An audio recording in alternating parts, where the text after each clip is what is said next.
Alright, homies. Alright, everybody. We are back. The Khaiza is back once again.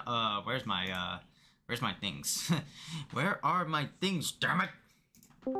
Alright, there you go. There you go. What's up, homies? The Khaiza is back. Where are my ring? Where's my ring? Where's my ring? There you go. There you go. What's up, homies? The Khaiza is back. Once again. Where's that soundboard? Where's the cheering little kids? There you go. How y'all doing today? How's everyone doing, homies? We are back once again for yet another day of like streaming. We're gonna be playing more Lost Soul Aside, man. Now that we finished like Bayonetta, I'm like, yo, bro, okay, I could actually put time into this instead of like, you know, just trying it out on like launch day. Like, yeah, it's a little rough on like, you know, the inputs, but oh, dude, the game feels hella fun. Game feels hella fun. Yeah, but once again, the only problem is like the PS5, right? It's like, it's not that great for like action games or fighting games, you know?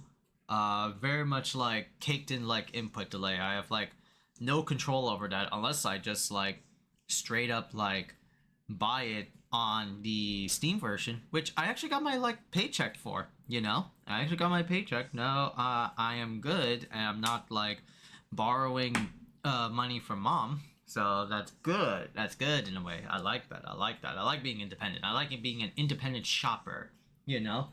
I just gotta be careful because, you know, from the past few months, I've been seeing like, you know, my money being depleted down because of subscriptions after subscriptions. I have like a Twitch Turbo, I have a Amazon Prime, I have a Discord Nitro, I have I don't have a YouTube subscription, but if I were to add it, it would be another like subscription. I'm just like, oh god. Oh god. Then there's also, what was it? I forgot what else though.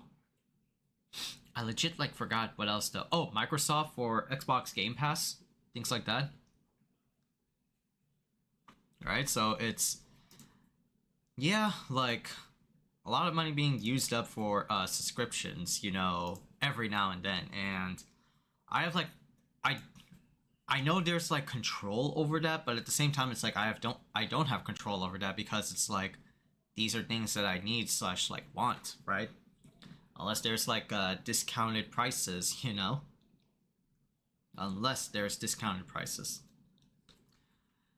Okay, chat, so how y'all doing? How's everyone on Twitch? How's everyone doing on YouTube? We got a lot of stuff to talk about today, right? The big being the most important one is the fuck's going on with like Capcom now, right? And we'll talk about it like in depth, you know? So we should like get started very quickly. We should check out channel points, soundboard, things like that. And I'm pretty sure I checked like beforehand, right? So let me just make sure. Yep, alhamdulillah, that's good. We don't have to spend like at least like 1 to 2 minutes on like the subject matter. And we should also, what was it? Entire screen, thank you. We should also check out, yeah, 2XKO dropped like the Teemo trailer. I'm like, bro. But we'll talk about that after the Capcom thing. There's also like some Power Ranger Tokusatsu news, right? Or at least like episode impressions. And then there's some videos I want to like check out. Also like in Capcom, there's also the this just dropped right before I started streaming, the Sea Viper character guide. The Sea Viper character guide. So wow, they're dropping her character guide out like soon. We'll also be like checking that out as well. But let's check out some Toku, chat. Let's check out some Toku. You know? So what do we got to like check out for some Toku related like material? Huh?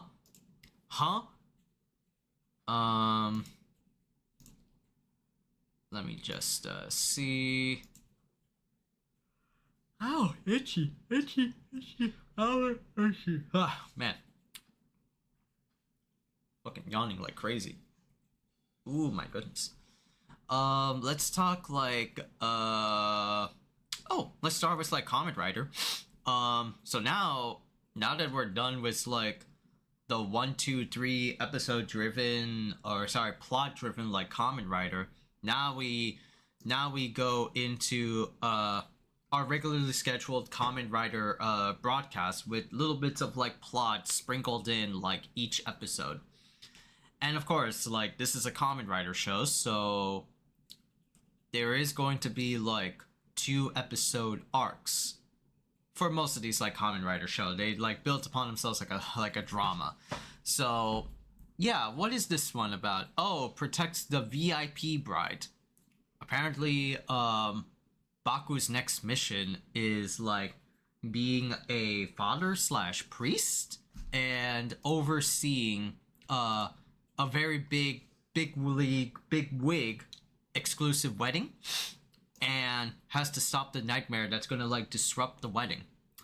We thought it was going to be like the bride's best friend, bride's best friend that grew up with her since they were kids. Excuse me, sorry. But it actually wasn't. It was the bride herself that created like this crow nightmare that was like fluttering about here and there. Outside of like, you know, the plot, we actually did get the opening of Kamen Rider Zets, right? Actually looks like really sick, very trippy. But of course, it is a opening, so of course there is going to be some spoiler like driven stuff, right? But the music video is cool. The aesthetics are super nice. I really like it. I really like it. It actually does like incorporate some of like the Kamen Rider Zets teasers into like the opening, so that's really like fire. I like it. Also, like their insert theme is like really cool. This like cool ass like hip hop insert theme for Zets. Did you know they were like? Did you know that song is performed by Backon, who did the Kemi X Story song for Gotchard? I did not know that. I like found that out. I like found that out, chat. Anyway, that's like Kamen Rider Zets, showcasing like the next like power up and the spy gear stuff that Zets has. In my opinion, like less important than what was going on with Go Juger's episode, right? So what do we have with Go Juger? Some pretty insane. There's no like usual shenanigan episode by episode material for Go Juger. No one appears, some stuff happens, yada yada yada. Here you go. No, it's actually like some serious fucking plot stuff, but started off as like a gag, you know? That's from Mr. Shining Knife and Mr. Sweet Cake. You know, the I'll go to hell for this like phrasing, but that is like how they look like to me. These like Siamese twin looking like monster. That's the best way I could like describe it. Like, what other way could I like describe it, chat? You tell me. But Shining Knife and Sweet Cake started the episode off with like a lover's quarrel / spat. Immediately going through like a breakup sorts, right? Comedic, right? Because they're, you know, intertwined together as like lovers. While that is like going on, based on what happened in the last episode, Sumino confronts Rikuo about his like friendship, quote unquote friendship, with Rei. And being the ace detective that she is, she actually deduces that like Rikuo and Rei were in cahoots with each other. And we find out some interesting stuff about like some lore pieces about Ray. So Ray was indeed like a surgeon that grew up with Rikuo. He wanted to be like maybe like surgeon number one or something like that. And he got like attacked, right? His arm was like bleeding, like someone like, assaulted the shit out of like Ray, and Rikuo couldn't like do anything. And this sent like Rain down on like a psycho-driven path of like kidnapping girls as little sisters or some shit like that, with the what was it? With the favorability of the rings. But no, Rikuo gives us a little bit more info on their friendship after like what Sumino deduces. Yeah, they were like childhood friends. Like even far more of Rikuo's admiration for Rei, even like modeling his look, like he gets like gray colored contact lenses, right? The actual attack happened when a crazy like fangirl assaulted the duo in the stroke of like night, like saying like Rikuo sama, your life is mine and mine alone, and proceeded to like stab and proceeded to like charge them with like first degree murder knife and all. This like psycho fangirl attacking Rei and Rikuo. There's only like one that in like an imagine like the plot twist that I'm like thinking of, like it could be like Bouquet or some shit like that, you know?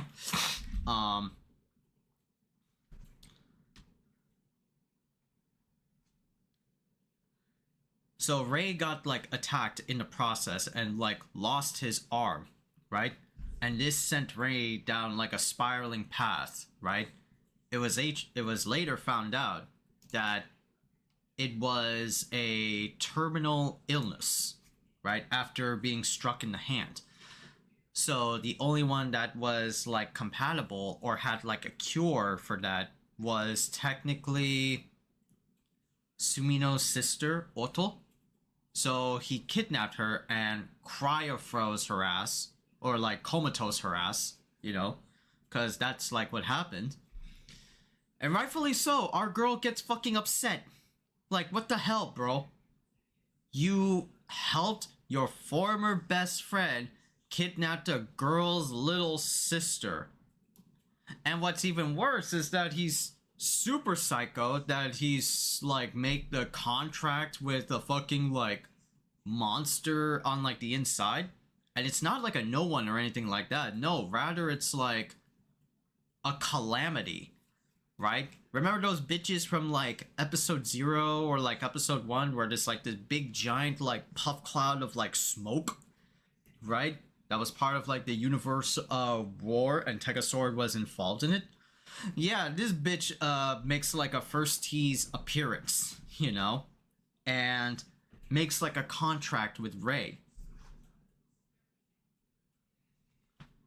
And we find out like more about like the calamity, while there's like a battle going on with the Gojujers and Ray. Shining Knife and Sweet Cake discuss their like lore as well, their origins of being together. Yeah, intertwined as like lovers, and yeah, they have like a spat, but they like deeply love each other, But we later found out that like the calamity being brought out was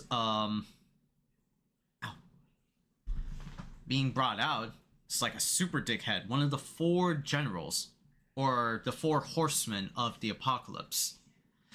We know we haven't seen this, but we know there is one character that's like that, and that was from the movie. Pistis was his name. He's part of like the Calamity Quartet. And this new one named Bellum is also part of like the Calamity, which signed a contract with Ray. Ray beating the shit out of like everybody, especially Sumino, just jumps her. What the fuck is this creepy ass motherfucker doing to our girl, man? Like, leave her alone, man. So violent. So violent. But anyway, Ray summons Bellum. More plot stuff is revealed, and actually, Shining Knife, right? The male half of Shining Knife and Sweet Cake gets possessed by the Calamity's orders, and his mind control controls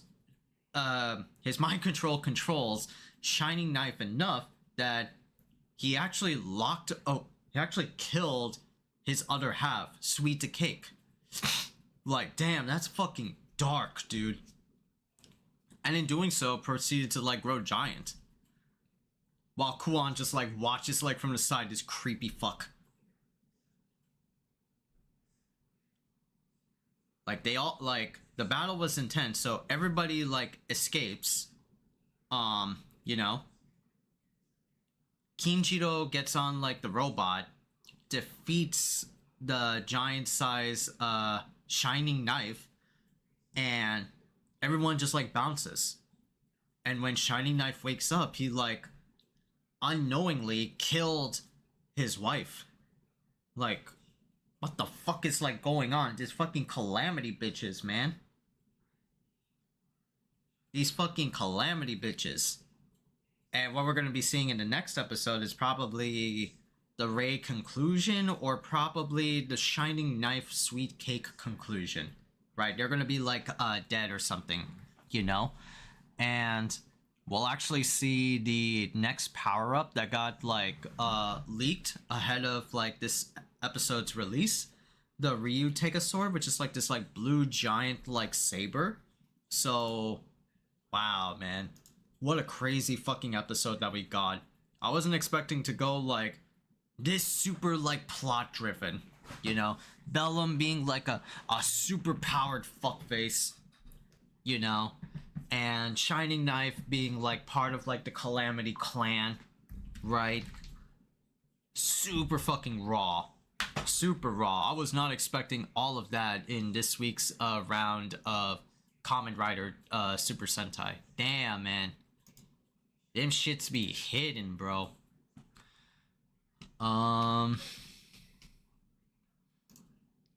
speaking of tokusatsu, right? Back to like our boy, Zets. I do want to check out, what was it? This guy on YouTube, Kotetsu Toys, right? Kotetsu Toys. I want to see, like, he made, like, a new video about... Japanese... Here. He made a new video about Japanese impressions overseas, Japanese reaction to Kamen Rider being streamed overseas and overseas Rider fans. Right? Because Kotetsu Toys, like, he runs, like, his, like, own shop in, like, Japan. He's a Japan, like, native. He has, like, his own stock of Kamen Rider toys and all the like, so really awesome. Might want to, like, check it out. He also gives, like, cool feedback, which is something that, like, usually I would see a lot of cool stuff of Kamen Rider Super Sentai from overseas, internationally, right? But this is kind of like an interesting YouTuber I follow, because it's like a Japanese man from Japan that likes tokusatsu stuff. So what has he got to say about all the stuff that us international fans don't, right? What expertise, experience does he have?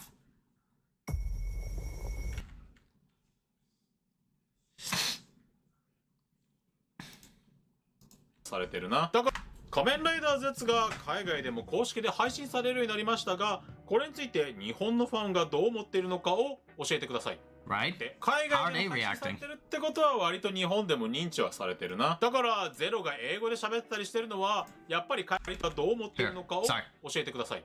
だって海外でも配信されてる Most Japanese fans are aware that it's being streamed overseas. だからゼロが英語で喋ったりしてるのはやっぱり海外視聴者を意識してるのかなって日本のファンは結構言ってるよね。カメラワークも仮面ライダーっぽい視聴者を意識 Wait, what did it say? In fact, many are saying things like Zero speaking English must be aimed at international してるの viewers. かなって日本のファンは結構言ってるよね。あカメラワークも仮面ライダーっぽさを残しつつもやっぱり海外のハリウッド映画とかを参考にしてるって感じはめっちゃ感じたな。 From Hollywood movies. I like that. マーベルヒーローと仮面ライダーをミックスさせたような感じだったもんね。でもそれにだからバイクの上で変身するシーンとかイチゴをオマージュしてたりとかしっかり仮面ライダーらしいところはやることやってんだよな。仮面ライダーという全く知名度が海外ではないキャラクターを海外の人たちにどうアピールするんだろうっていうのはよく見かける意見じゃない？ Right? That's like a common criticism is like how would overseas fans, how are they planning to appeal to overseas audience who don't know, right? I mean, there is a secret like tokusatsu group like, you know, well, I'm not like, you know, a part of. I'm just like a fan, you know? But how does Japan tackle the international audience, right? Who don't know what Kamen Rider is, because Kamen Rider is pretty like niche, right? Like the best level of like anything like Toku related is Power Rangers, because that's what America is known for, especially back in the 90s. What's that? Is that Power Rangers? I get that a lot of the time. Whether it be at work or at family, it's like, yo, is that Power Rangers shit you're talking about, Faran? Yes. But this is better than Power Rangers. So how are they gonna do that? を海外の人たちにどうアピールするんだろうっていうのはよく見かける意見じゃない？まあ俺もこの仕事やってなかったら海外でも仮面ライダーが知名度あるなんて思わないもんな。パワーモーフィコンにディケイド役の井上さんがゲストとして出た時もこんなに仮面ライダーが海外で知名度あるなんて思わなかったって言ってたもんね。まだまだ小規模とはいえそれなりに大きいコミュニティがあるなんてのは普通考えないよな。ハリウッドとかマーベルに見慣れた海外の人からしたら仮面ライダーのアクションがしょぼく見えるんじゃないみたいなのはよく見かける印象だね。あっちの方が予算すごいからな。まあこれは日本でも同じような意見あるけど、でもさ、少ない予算でこのクオリティを毎週維持し続けるのがすごいとか、やっぱり制作側の情熱を感じるってのはよく見かける意見な気がするよ。ほぼ休みなく20年間途切れることなくシリーズが続いてるって世界的に見てもかなり稀な例だよね。あと、日本のファンの中で最も多い意見は仮面ライダーが海外ではもっと人気が出てくれるといいなっていう点じゃないか。仮面ライダーの面白さや魅力に海外の人にももっと気づいてほしいっていうのは確かによく見かける意見かも。歴史が長い分いろんなテーマを扱ってるっていうのも結構強みだよな。まだまだ公式で見れるシリーズが少ないっていうのが難点だけどね。今後海外でも公式で見れるシリーズが増えてくれば流れが変わってくるってのを期待したいな。東映さん頑張ってください。そして海外のファンにToei, we're counting on you, God. ぜひオファーをお待ちしてます。Oh, can we help you? Oh God, no. I don't need your help, Mr. Tideman. Right? A lot of like cool material that we can like pull out of this like short snippet. Like it gets like straight to the point, you know? It gets straight to the point of like what are like some big like criticisms, some worries, some like, you know, well not really like worries, but like what are like the pros and cons of making Kamen Rider internationally overseas, and how much of that, you know, push for overseas developed with Kamen Rider Zets. And yeah, like the action scenes were really unique. The combat is really unique, comparatively so to past seasons of Kamen Rider before, taking inspiration from, as Kotetsu would say, Hollywood movies. You know, yeah, there's like a lot of like modern day like Hollywood movies, especially fucking Disney shows, Marvel shows that like to incorporate, you know, their own like action, you know, like this sort of like their take on action movies. Like the episodes we've been seeing for Zets feels like very like comfy in the sense that like we've been watching these shows for over like 20 years, so they got like a formula fucking down, right? um yeah, like the bike scene that felt really like a mix of Marvel style action and classic Kamen Rider stunts, where Zets like gets on the bike and starts chasing like the bomber nightmare as like one example.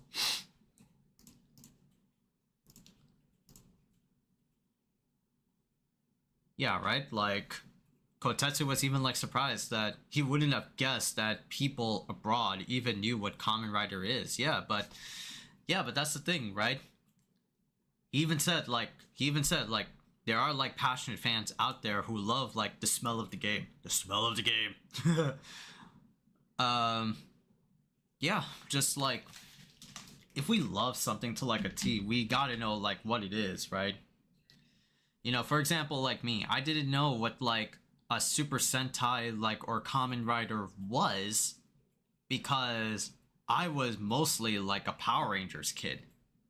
I was mostly Power Rangers from the day I watched the first ever Mighty Morphin Power Rangers movie at my first home in Highland Avenue with my parents when I was like 5 years old, and I did like a momentary like burst of just doing like a pose from the movie, and my parents looked at me really weird to like where I am at now, you know, to where I was like in high school.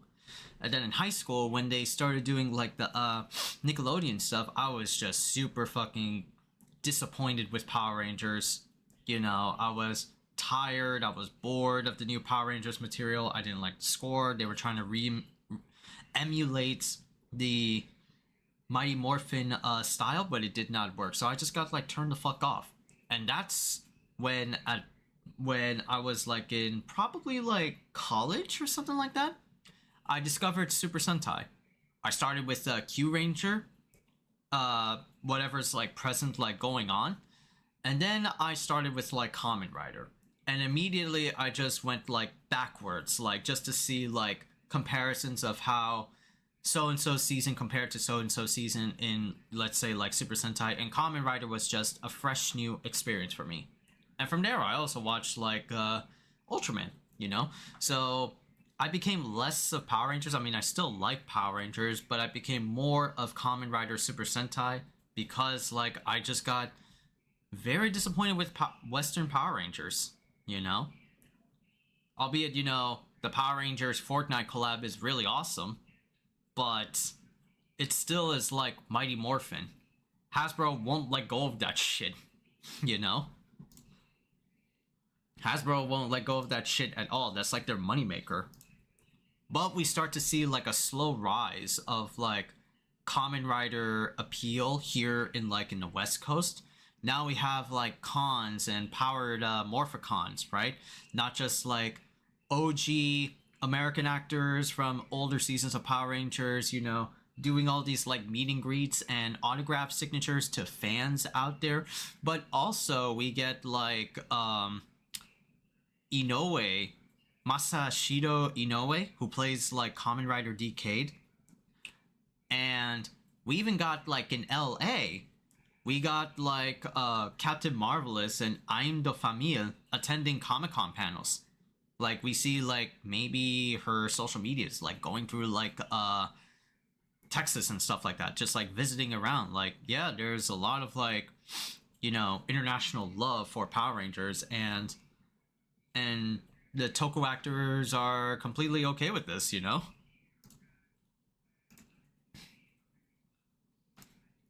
Yeah, there are a lot of like there are like very passionate fans out there for like Kamen Rider. Yeah, and that's like the thing, is like that Kotetsu more or less says like the biases of like, if you're trying to do like a push, an international appeal push for Kamen Rider, where in the West, where internationally in the West Coast, for instance, in America, we've been like saturated with like Marvel films. Marvel is secretly like Toku. It's just that people don't want to admit it. Like, car nerds are secretly nerds. As time and time again, I always say, they just don't want to admit it. You know? When people look at like Power Rangers, they look at like cheap, cheesy, hokey, campy type of like material. When they look at like Marvel, they look at like cinematic appeal, right? Superheroes, and Spider-Man is like the bee's fucking knees. And of course, right, the level of difference between a Marvel show and a TV show is vastly different from a Kamen Rider TV show / movie. Whereas Marvel has a bigger budget, and Kamen Rider has definitely like a smaller budget, right? But Kamen Rider's been pulling this shit off for like over 20 fucking years, right? They've been like upgrading their craft each and every year, and they've been doing this like nonstop. That's like the appeal. They have like that, you know, locomotive train like momentum. They just keep, their engines are revving all the damn time. Whereas in Marvel is like, we always see like this like meme of like the high rise of Marvel, the low rise of Marvel, high rise of Marvel, low rise of Marvel. There's a lot of like, you know, discourse in Marvel where there are like, you know, some good gems out there in the MCU, and then there's like some bad gems, right? Roughly around like 45, you know, 55%, you know, the 45 being like, you know, some good quality products of the MCU lineup, and then 55% being like, you know, bad ones. That accelerated hella bunch with the, what was it, the multiverse saga. We had like bad product after like bad product, some like sleeper hits, but bro, tell me like Eternals was a really good movie. Tell me Ant-Man Quantumania was a good movie. You know, they have all these like big budget, but then they like turn out to, most of them turn out to be like disappointments, at least in my opinion. If you think like Thor: The Dark World is a good movie, I challenge you. Oh my god. I fucking challenge you. Then you have like weirder projects like, I never seen it, but Marvel Zombies. I never seen Marvel Zombies. Heard it was okay, but it's using the same animation as they used for their What If series. I didn't like it, you know? That's what they're spending on? Oh my god. I'd rather take Kamen Rider, thank you very much.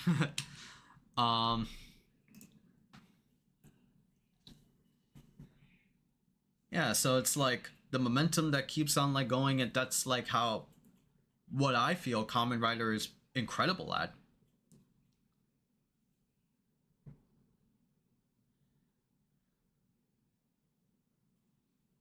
Yeah, and like Kotetsu at the last part is speaking about like Japan, because like, yeah, in Japan this is where they live and breathe Kamen Rider. I mean, there's a different like clientele. There's a different like, sorry, clientele, climate, but the biggest aspiration for among like Japanese fans of Kamen Rider is, yeah, let the overseas fans experience, you know, Kamen Rider. Let them know what's up, you know? How fascinating, how cool it is. And like Zets being like, you know, the first experiment of a international push is really like saying something.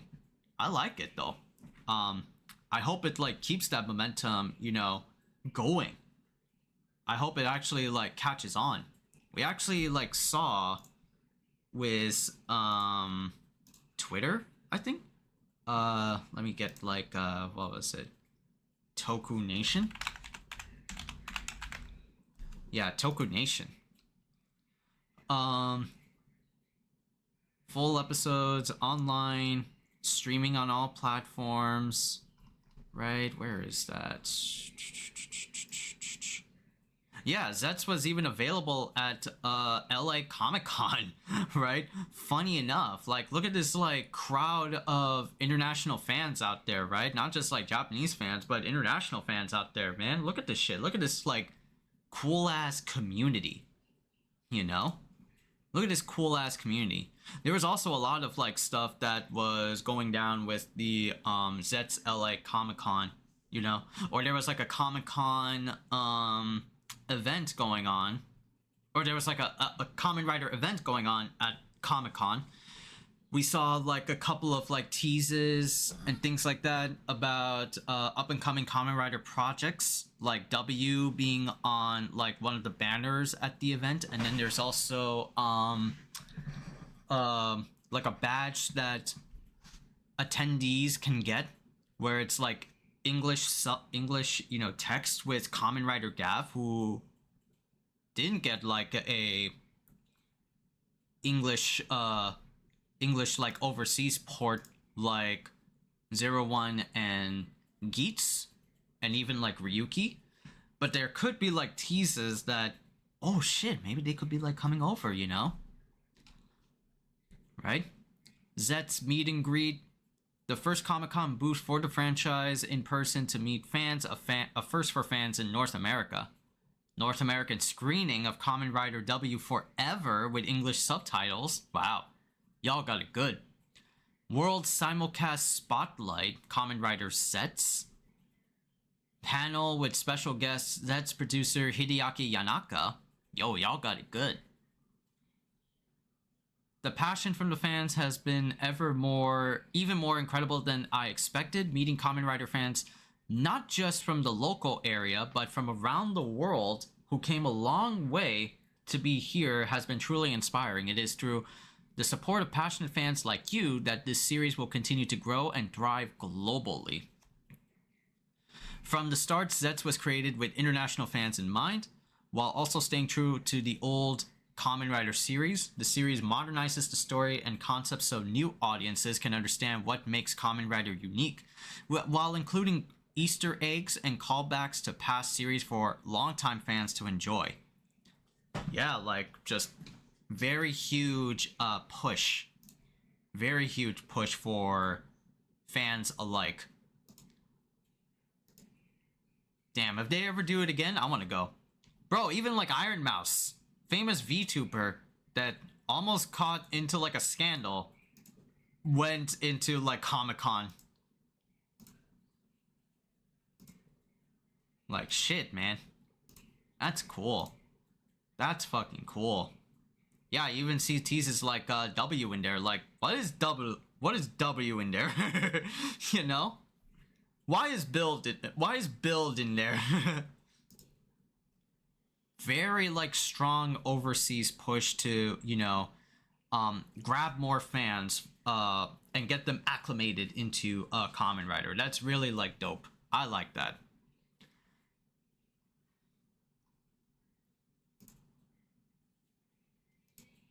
Right? So that's really cool. That's really cool to see. Hoping we get like Super Sentai like into the mix, right? Because Super Sentai are also hardcore fans as well, you know, here in like in the West Coast.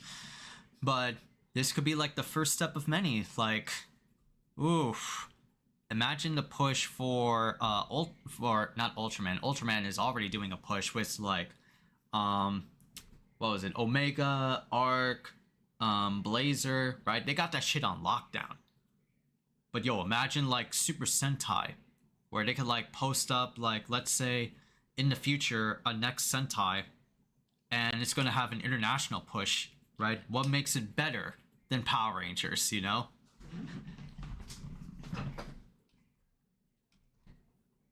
All right. What's the next one to talk about? Oh, that's right. Oh, that's right, Chad. Let's go talk about this for oops, sorry. Let's go talk about this for a brief spell, cuz this was like on my feed and everybody is just, well, complaining, but good reason to like complain, and almost even like doom posting this shit. Hold on, let me just like get it real quick. Oh, well, let me put up like some music over here. Hold on. Yeah, this one's good. Yeah, that's better. We'll get copyright for this, but fuck it, whatever. So, this was going down. This went down, I think like 2 days ago, maybe? Come on, Link, hurry up. I'm trying to like load over here and like talk about it, you know. There you go. Nice, thank you, Event Hubs. Thank you, Event Hubs. So, Street Fighter's like big exclusive SF6 tournament that's going to be going down at March-ish. It's going to be going down at March-ish. Just unveiled what their schedule is going to be via like a Twitter post, right? Capcom Cup 12, March 11th to 15th in Japan. And that's cool. The more we read about this, the more there's a lot of like, what the fuck is going on? What's going on? So these are like seating prices, right, for the actual like event, but there is pay-per-view tickets for people that are going to be watching the Capcom Cup 12 finals and SF League World Cup finals.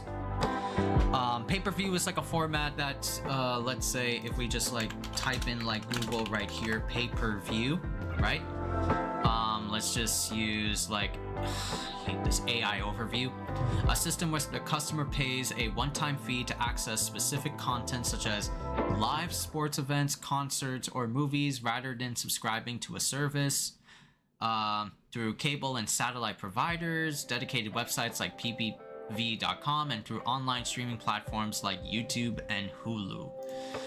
Very known example for this would be like WWE events, right? For those who can't make it to like, you know, actual WWE or wrestling events, a lot of dudes like to use the pay-per-view format to actually watch the show from their home seats, you know. It's actually Capcom Cup, our video game fighting game, is going to be pay-per-view with group stage and qualifier will be streamed for free on YouTube. Free replays on 21 to 21st. They're gonna be pricey, you know. They're gonna be priced. So you can't watch it for free now. You can't watch Capcom godlike goodness, Capcom competition goodness for free now. Now you have to actually pay to watch fighting game goodness. Like, what the fuck is going on? What is going on? I didn't at first pay no mind to it. I was just like, you know, I was trying to like, you know, turn the other like, you know, cheek. I mean, that's bad, right? But I didn't have any like information to like talk about this. But there's been so much like disgust and spit, right, for this like Capcom thing, that okay, let's like talk about it, right? And Event Hubs like explains it all like for us, right? The event will feature like all these qualification cups. Capcom recently they announced that there's something with the Capcom Cup 12 stream that they'd never done with any previous Capcom Cup broadcast. This news suggests that viewership for the top 16 portion of the bracket will be greatly reduced compared to previous years. We'll be switching to pay-per-view format similar to Street Fighter League. The price of admission is 4,000 yen at the moment, which converts to around $30 to watch the top 8 or like the top 4 or whatever, right? And again, Street Fighter League is also doing like the same thing with roughly around like $40 to watch said events. This likely means that watch parties on Twitch and YouTube with popular streamers will be prohibited. Speculating the event live without payment won't be possible, right? So in layman's terms, that just means that international fans of Street Fighter are not going to be enjoying, you know, this awesome exclusive Street Fighter event, right? With no money. You actually have to pay money in order to like watch it, which is boo, fucking boo. Wow, what a fucking dick move, Capcom, right? What a dick move. So you want us to pay to watch your video game esports tournament. Reason is being like esports, right? Esports been sliming their way into our fighting games, right? Like ever since like a few years ago. I mean, even more than a few years ago, I reckon, right? It in this year got like fucking catapulted into like, you know, unbelievable heights with even EWC with Street Fighter and Tekken, and even like Fatal Fury with a $1 million like prize pool that SNK got from like the Saudi royal family, so therefore they own the dance, you know. Yeah, so that means again you can't watch it for free anymore. So it impacts not just like big league commentators or even like FGC like celebrities like Sajam or Brian F or Maximilian or all these like cats and dogs that have been in this Street Fighter FGC crowd for a long time and have been restreaming events for their fan bases. I also do that sometimes, right? How many times I've been watching EWC for Fatal Fury, for Street Fighter, how many times I've been watching Evo events, you know, things like that. They were like the funnest of times because I get to like chill with my chat, talk about real life, and then also just like watch fighting games, you know? But now that shit is going to be going away. Why? Because, you know, now you have to pay a ticket, a $30 ticket to watch these events, right? So it's really fucked up, right?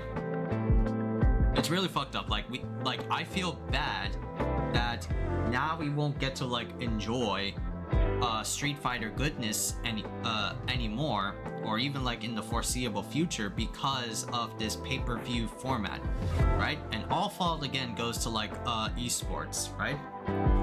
There is like, you know, some like logic behind it, well, quote unquote logic behind it, right? Because Japan is, or SF, right? As much as like we praise SF here, like in the East Coast, or sorry, in the western part of like the world, Street Fighter is actually really big, like in the eastern part of like the world, in Japan at least, right?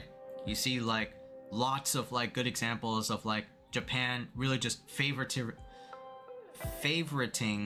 right?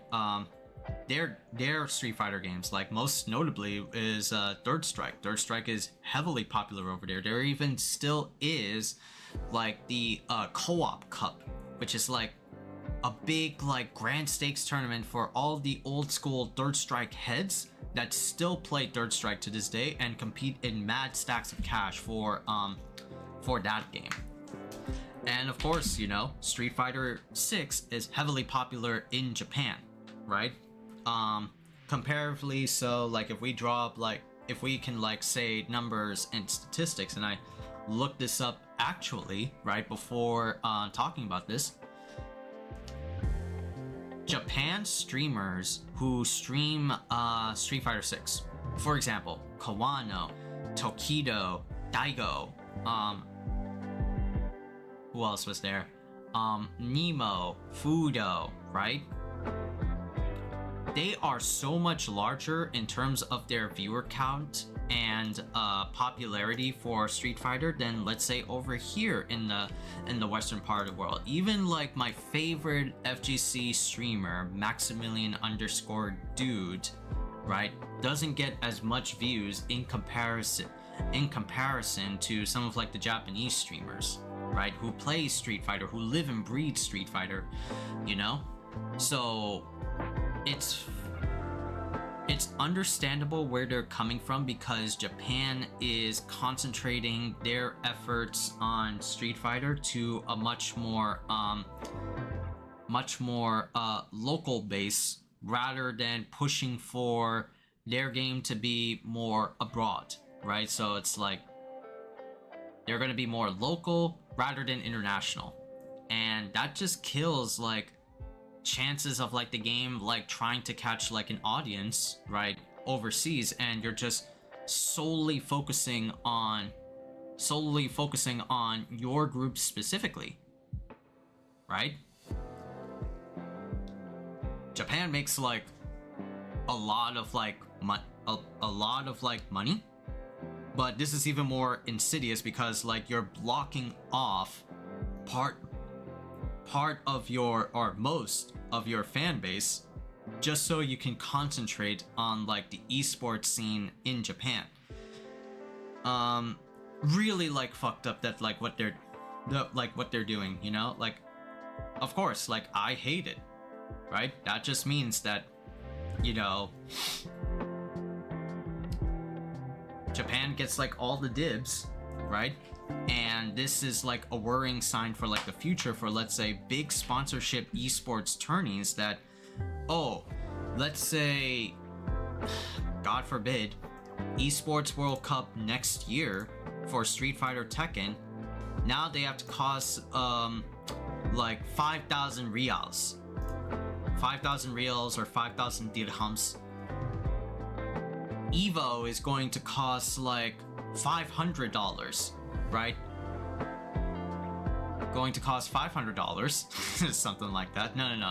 Evo is going to cost like $50 to actually grab a seat, and then 50 more if you're going to stay for like the whole day or something like that, you know?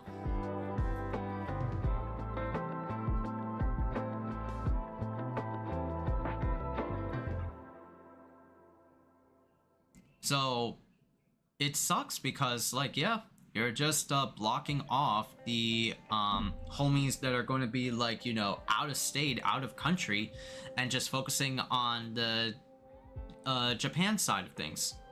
It's like, again, it's understandable that where Japan is like coming from. Not saying that like I forgive them, I call them like, you know, exempt on the matter, but also at the same time, it's like, dude, you're blocking off like these types of like players from potentially like coming in or potentially like watching you, right?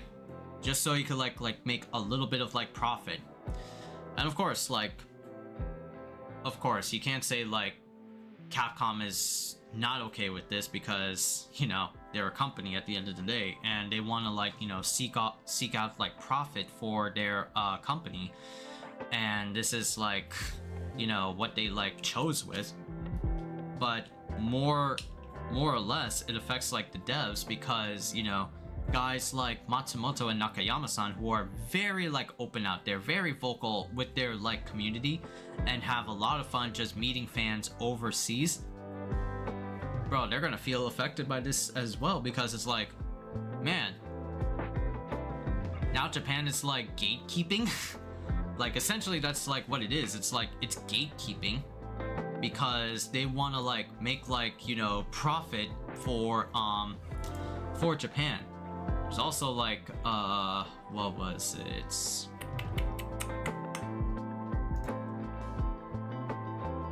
Like High Fight posting out something like this. Like, this is probably the reason I see most people who understand why Capcom is doing pay-per-view.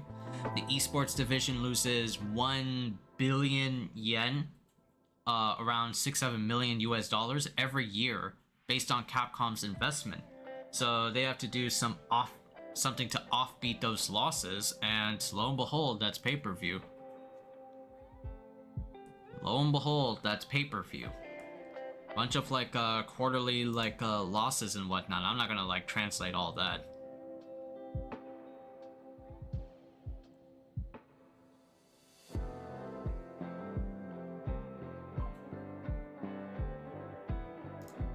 Like, it sucks, man. It sucks.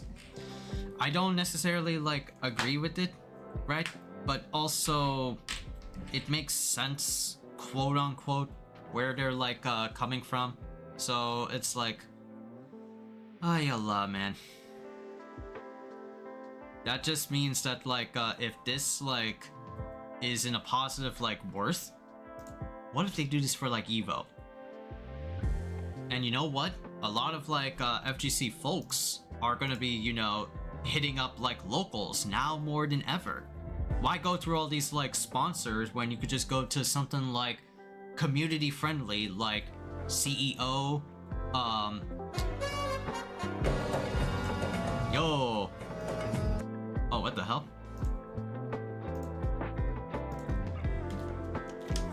What was that?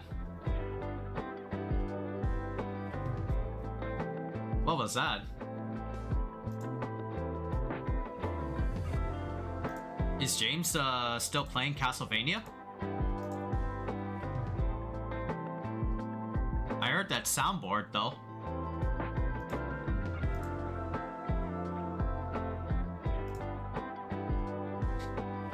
Oh, James is still streaming. I'm like, what the fuck? What the fuck? That's so weird. I'm like hearing ghosts or some shit like that, you know? I'm hearing ghosts. I was like, keep a lookout on like my Discord or something like that, you know?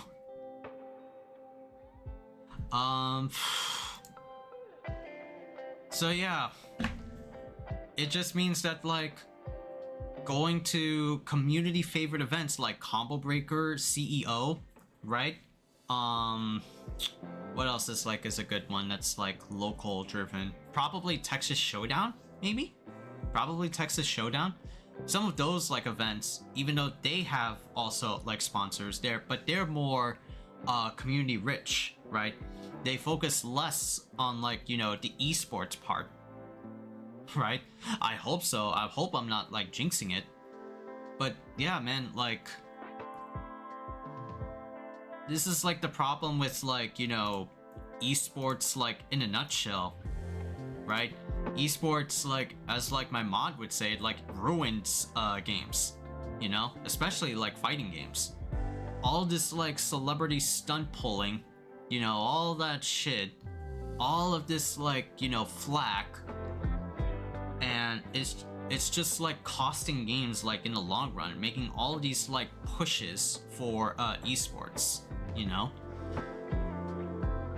I mean, to be fair, like Street Fighter has been, you know, has been a known example for like the esports push. Like hell, even like SF5 when they were doing like all their exclusive stages and exclusive costumes. But the thing is that Street Fighter, all those esport like profits, all those tourney profits are there for, you know, paying out for the game. And back then it was still okay to watch Street Fighter in its full entirety, and you get to see all the advertised like costumes and whatnot. But there's a fine line with like, I feel, using the profit to help like further grow like the game, and then there's a line where like you exclude everybody from discovering like your game, discovering the peak of your game for the sake of like your own country's like worth, you know. Like it's super fucked up. It's super fucked up. I don't like it. And just like, God forbid, stuck for the love, you know, hoping that doesn't happen to like other of our like favorite tournaments, you know, that this doesn't like impact, right, tourneys like moving forward with this like disease of esports.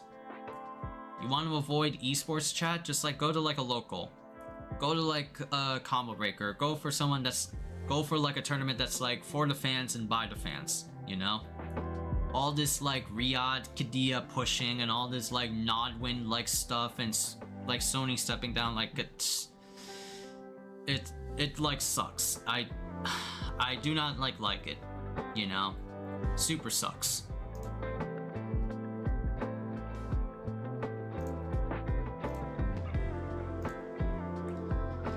Yeah. It super sucks. Like, I know Max said it a little bit like better than like actually like me, right?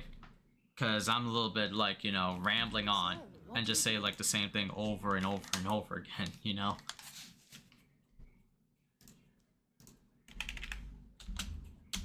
As far as what, why, how, and what. Pretty crazy is Capcom doing. Some pretty big announcements for Capcom. Captain, we're not getting that anymore.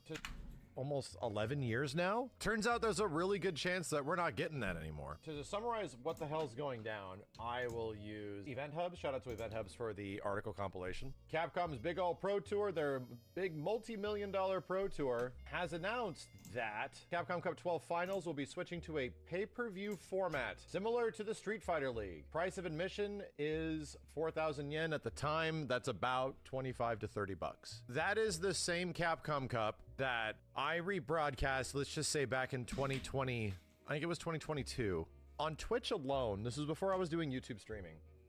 That Capcom Cup, we had 67,000 viewers of people that were anticipating the future of Street Fighter, and also kind of celebrating the end of Street Fighter V. Pretty big thing. Subsequently, all of the other Capcom Cups that we sort of streamed and rebroadcast all have pretty big viewership. Obviously, it's like the end of the year. We're anticipating announcements. We're anticipating a variety of things. People would want to get together. People want to like join, get in the conversation. They haven't been keeping up with Street Fighter 6. They want to see what Street Fighter 6 is like now, like all that kind of stuff. That's what these events are sort of for. Same thing going back to Street Fighter 5 as well as Street Fighter 4. So this year, the decision is that that doesn't really exist anymore. So from my perspective, this actually is a big disruptor to my entire yearly tournament streaming sort of like schedule, event planning, all that kind of stuff. Because yes, up there with Evo and a few other events that are throughout the year, I don't stream a billion tournaments, but I kind of focus on the big ones that get everybody together in one spot and we sort of celebrate and, you know, have a bunch of people watching at the same time. I just don't think that's possible now. I don't know if rebroadcasting will be a thing. It likely won't, because what happens currently at the Street Fighter League, that is not generally allowed. There's always been like weird things where you can only stream like the timer. The timer. What is this, dude? Oh yeah, that's right. And you can listen the Capcom Cup before SF6 tease. Baseball radio show. Some really crazy stipulations. So let's just boil it down. Why is this happening? Who's it affecting? What the hell's going forward? Number one, why? Why is specifically a Street Fighter esports situation? Street Fighter esports, especially in Japan, have already developed a model of like pay-per-view, where it's exactly they did. It's been that way for a while now. I don't think it's been that way for too long, but it's been that way for a while now, where Street Fighter 6 esports in Japan, which is pretty much a completely different beast, is doing quite well. However, considering the history of most tournaments, they are not pay-per-view. There's definitely going to be some examples of the situation going obviously in an 895 direction back with Canada Cup back in the day. But you have to start asking questions. Yeah, sponsors and money. Here's the weird part about this. This is like a Capcom esports division, which is a completely different division than Capcom themselves. A reminder, this company's big. This is nothing to do with the Street Fighter development team. Absolutely nothing to do with it. Although they're probably going to be getting an earful of all this stuff after this weekend is over. And I'm curious if anything is going to change moving forward. But you have to start asking yourself questions where it's like, all right, so these guys will get on average, like with restreams, rebroadcasts, their own viewership, Twitch, YouTube, all that kind of stuff. These guys will get a few 100,000 people, well, at least 100 to 200,000 people watching one of these events, which is pretty big for the sake of sponsors, which has mostly been the thing in the past that has sort of like carried it. So sponsors and that kind of stuff is sort of what paid for this stuff. Most of the stuff, like the revenue that comes from Street Fighter, that's usually a lot different. What really sucks about this is that so they're effectively just ditching the traditional model. We're just gonna charge everybody, and I'm assuming that there's gonna be like no ads. I'm assuming Roto Z-Man wasn't enough. I'm assuming that kind of Roto Z-Man. But the craziest part is that they're effectively dropping like the rest of the world. To me, this honestly makes perfect sense for Japan. I'm gonna give you a couple of examples of this before, but Street Fighter is a completely different beast in Japan. What's happening in Japan right now for Street Fighter, and what has been happening over the past couple of years of the game's existence, is nothing like the rest of the world. In fact, you would think that the game is doing relatively fine, and it is, but this shit is popping off in Japan. And again, the bigger something gets, the more control people want over it. Let me give you a couple of examples. I saw Brian F talking about this, and I also noticed this when I was looking at a YouTube channel. It was Kawano. Kawano had recent footage of C. Viper from Tokyo Game Show, so it was like, cool. To give a shout out to Kawano's YouTube. Search means... What does Amazon Live Oh god. Oh god. No. I don't want this. I don't want this. Thank you. See, you get Japan YouTube. A whole bunch of videos and things that normally will never hit our recommended feeds. This stuff we will just not see. But I want you to look at something. Anybody see anything fascinating about the last month, 2 months, 3 months, 4 months of Kawano? Is on a different level in Japan right now. This thing is making careers the way that the last time we saw a big game do this, we saw this happen with Dragon Ball FighterZ. Let's guys have a similar... Like, all things considered, hundreds of thousands of views on some videos, high 80s. This is very good. So right now, what's happening in the content creation side of Japan, Street Fighter content creators, it is blowing up. And this not just between Tokido and Kawano. There's a huge myriad of people that are getting massive careers made where they're making legit money now actually being content creators, you know what I mean? Why is that important? Because to the majority of us, we're just completely unaware why this stuff is working the way it is. And it was pretty obvious that over the past, I think it's been 2 years, Capcom Cup has left the States. For it being the event that it is in a post Street Fighter 6 situation, it's been in Japan for a little while now. What this comes across as, to me, is almost a full commitment to the Japanese Street Fighter esports scene. And to me, it makes sense. It's kind of like, I'm curious. It sucks, but it makes sense. American version, the American side of the Capcom esports division. I wonder what they're going through right now. But it almost feels like a full commitment to not being this global brand anymore, and specifically being a thing that is for this audience, because the amount of viewership and the amount of people watching in Japan specifically is likely so big that they can't ignore that anymore, and we're just going to do it this way. And the Japanese audience is likely going to be completely happy with this because they have been doing that with like SFL. They've been doing that kind of stuff, you know? To me, this sounds like a literal business decision where the sponsorships that would come from other regions and all that kind of stuff. It's not really Capcom that's saying this. This is an esports division. It's all very weird. And mostly, that's what I said. It's like, it's esports. That does make sense, but it completely alienates like everybody else. It completely alienates everybody just sort of enjoying these things. Also, we're in a kind of unique situation right now. You have to start asking yourself, dude, is watching a Street Fighter event worth 30 bucks? Is watching the Street Fighter Super Bowl worth... Exactly. That's really like a good point. Is the finals for Street Fighter actually worth it for you to buy $30 just to watch it? No, it shouldn't be. Why would you buy $30 if you want to be more general about it to watch a video game? To watch a video game. Wrestling, to an extent, you could have like a plausible like excuse. Football, things like that, unless you're like a really like hardcore fan of like Z genre, of course. That's the only like plausible excuse I can see. Not saying like for myself, but I see myself paying for $30. Hell no. Hell no. I do have money, but like, no. Just no.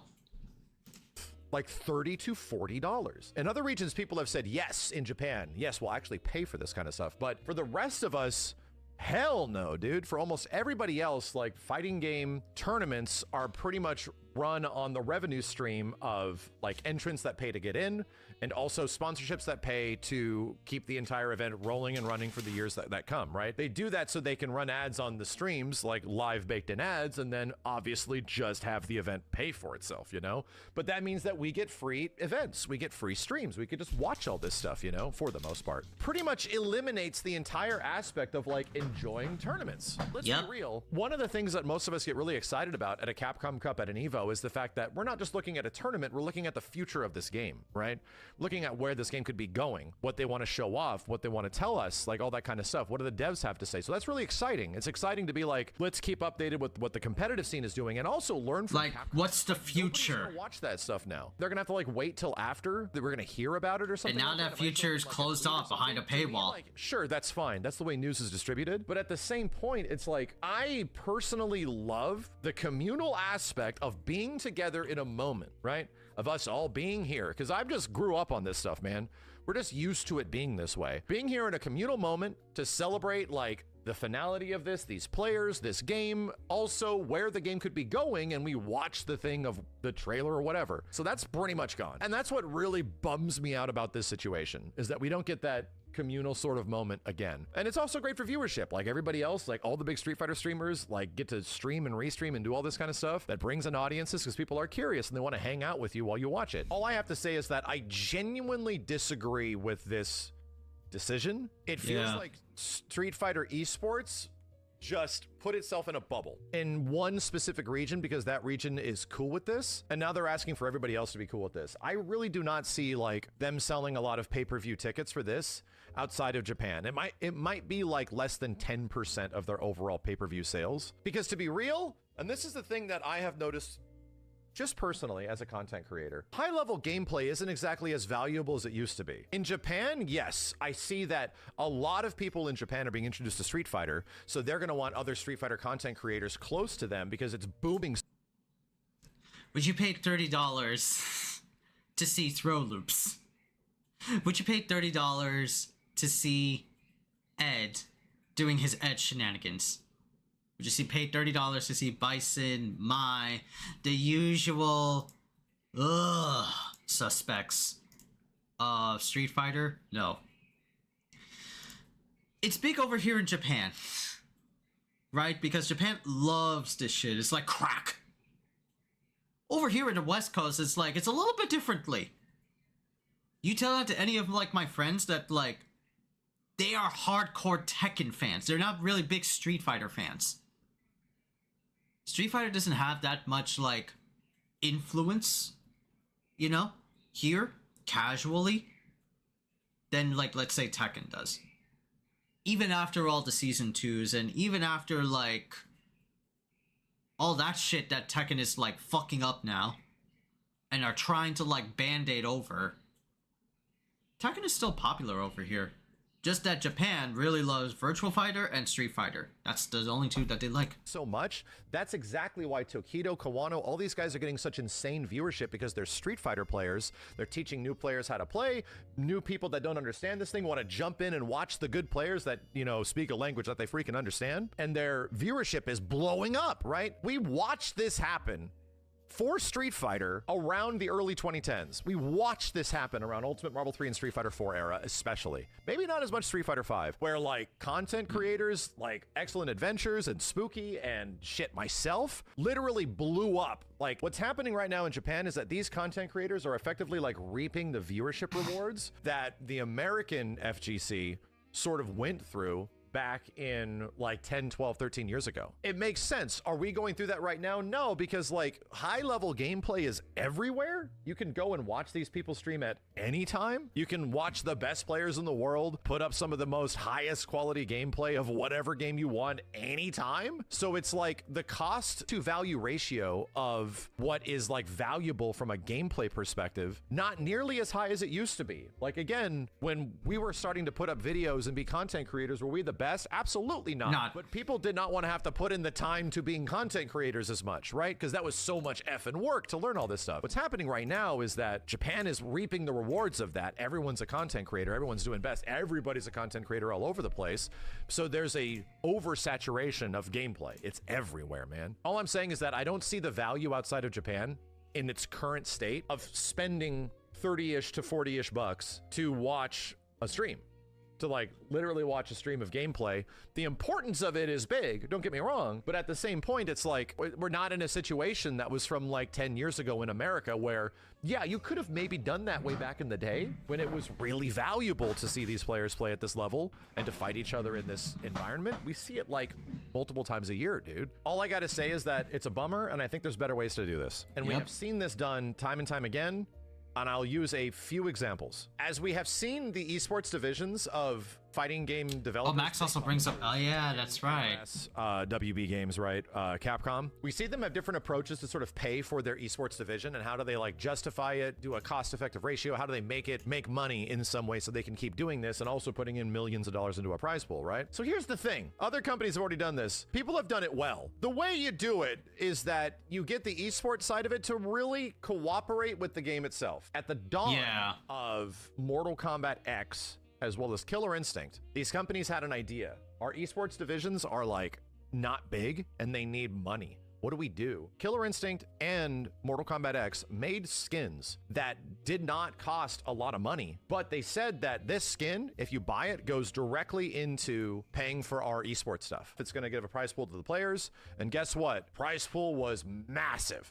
It was freaking huge. It was crazy. On the Killer Instinct side, they turned a character that was a beloved fan character into something real, because he wasn't real yet, which was Shadow Jago. And they told us that all the money made from Shadow Jago is going to go directly into funding and operating an esports Killer Instinct World Tour. And it did. The bitch made the amount of money it was going to take to fund the character and way more in less than an hour on KI. It funded the entire budget of the character in almost minutes and paid for a large majority of the world tour in an hour. It was insane. Was that world tour massive? I was there. It wasn't necessarily massive, but it was there. They had a. It was massive for Killer Instinct, yeah. Prize pools were bigger than any other fighting game at the time, dude. It was crazy. What I'm trying to say is that I think there is a clear opportunity to fund this stuff. They're asking for like a $30-ish price tag. It's gonna, who knows what it's gonna end up being like abroad. What it's not, we know what it is in Japan, but the yen isn't exactly like super strong right now, so who knows what that's gonna cost like over here. My dude, what if they just put in a few colors? We just did this for like Street Fighter with Monster Hunter. There's like a Monster Hunter collab thing that adds like 5 characters with unique colors that match monsters from Monster Hunter. Yeah, so like a solution, add like colors, but still, it's like no one would get excited for like maybe colors though. Like me and my mom talked about this. Like, why like a fucking Monster Hunter collab skin? Like cheap and like lazy. No, not really. You know, Street Fighter 5 had the same thing, but at least like they put in the time and effort, and not just like a reshade skin like how they did with Street Fighter 6. Street Fighter 5 had actual like Rathalos armor or things like that, but they're like battle passes, and this was like after all the bullshit of Street Fighter 5 being more tourney oriented, and they were trying to do something more casual. Street Fighter's now doing like the opposite. Right? Being like lazy and just calling it like a color or a costume. But still though, it's cool. But if you let people know that, hey, this thing that you're doing is effectively helping us budget our esports efforts. Street Fighter 5 did it as well. You're right. Street Fighter 5 also did stuff like that too. It's bizarre to me that there's clearly answers here where people will spend like 20 to 30 bucks on this stuff, and you could easily get in-game rewards and know that you are contributing towards the esports efforts and the prize pools of the players that are working their ass off to be good at this shit. It feels like there's a very large disconnect from the actual development of the game to the esports division from the game itself. It stings, man. It's like, we don't get to enjoy this with everybody anymore. Even if I pay the 30 bucks or whatever, I don't get to have these moments with everybody. I'd pretty much be able to watch it by myself. And that is just super uninteresting. Yep. 100%, man. So this is just absolutely rough. Oy, done talking about this. Come on, let's go. Jeez. Done talking about like doomer talk about like what's going on with like Capcom esports. I want to talk about what was it? The game itself for Street Fighter 6, man. Something trying to, you know, they're trying to appease us. There's like a, what was it? A Sea Viper character guide out there?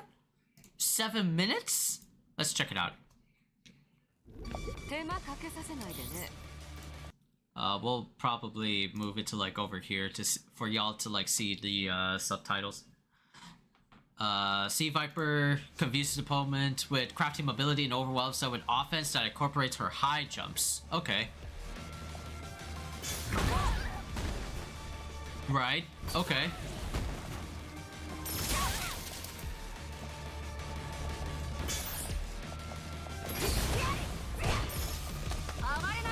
Feints and high jumps to her advantage. Okay. Oh, this is her theme, by the way. Thunder Dash. So this is like her lightning punch. Yup.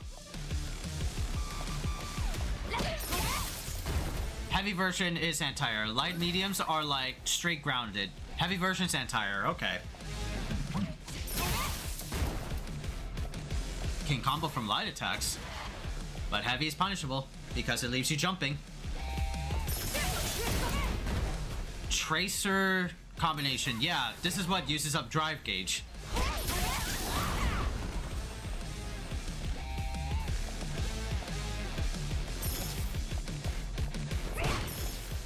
Oh, feints.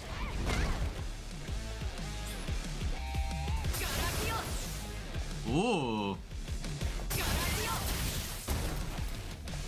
The light and medium versions.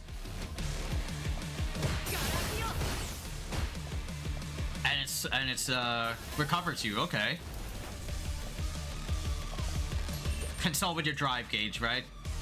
And this is burning kick.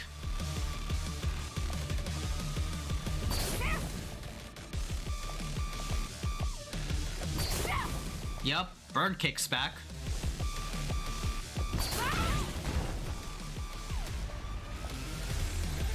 Depending on what a button press, it will determine your position and distance. Okay. Yup. Knuckle pursuit. Ooh. Okay.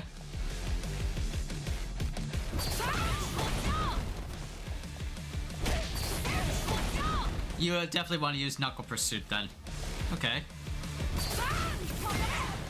Yup. Oh, on block too, that dive kick is good. Okay.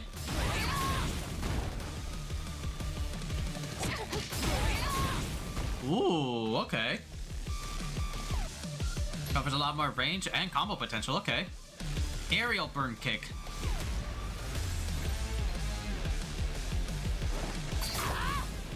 Light version drops you down. Medium maintains your jump arc.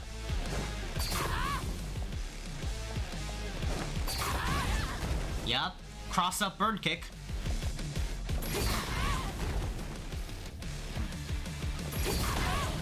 Ooh. So you can tiger knee it.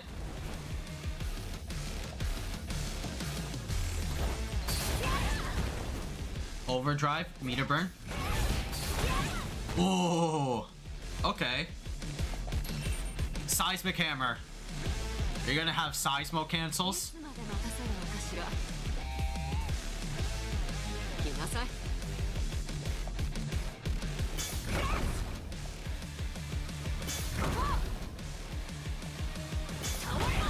Right? Light, medium, and heavy.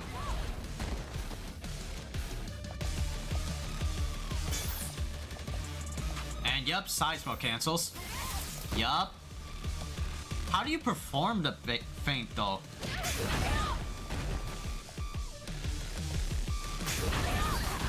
Right.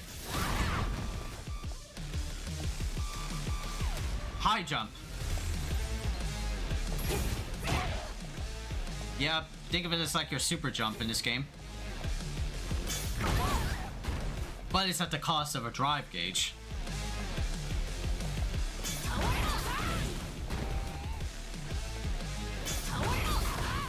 Yup.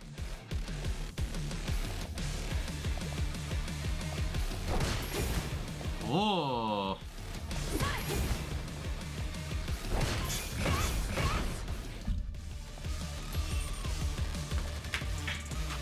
what is this? Focus Force? Oh yeah, that's right, the focus attack, right? Yup. It even leaves the trail from SF4.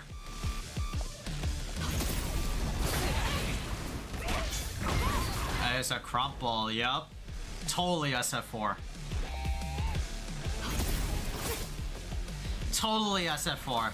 FADC. FADC, man.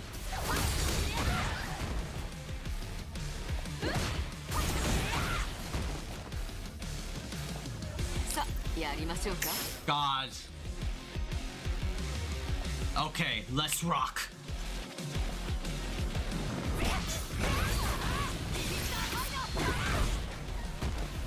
Limit decoupler, her level 1 install. Yep, you could do like straight like cool shit.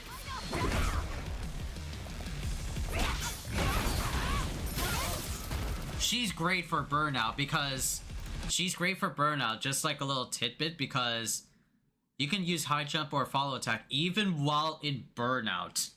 Even while in burnout though, you don't have any EX meter to like go to work with because you don't have your drive gauge is gone. But the fact that you have like a level 1 install that can do all these like crazy like technically high damage cancels. Imagine like feint cancels in like in burnout. And in burnout, a lot of people like don't realize this. You get to recover more drive gauge if you're on the offensive. A lot of people think like, oh, you're in burnout, so I should be on the defensive because because I don't have a lot of like my tools. If I get crushed to like in the corner, it's full stun. DI'd in the corner, full stun. But the game secretly like encourages you to fight back. You could get your drive gauge back faster if you perform like any counterattacks, any like momentum to push the opponent off, and you could like start your offense. Like push your offense, and you could get your shit faster than you normally would in burnout. And Sea Viper is great for that.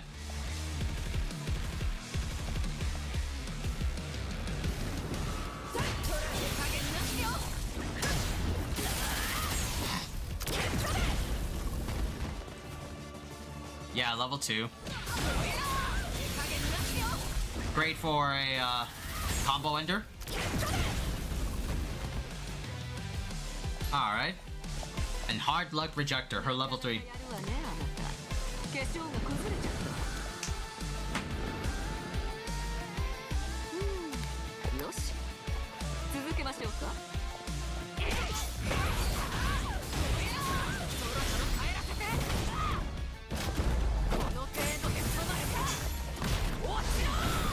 Ochiro! Yup.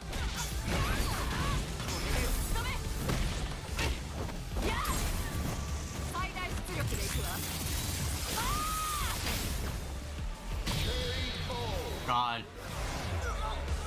Hot mom right there. Viper wins!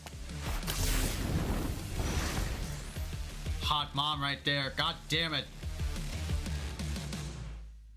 Yep, so that's all of Sea Viper skills, all of Sea Viper's like moves, a lot of stuff that we've seen that are like familiar.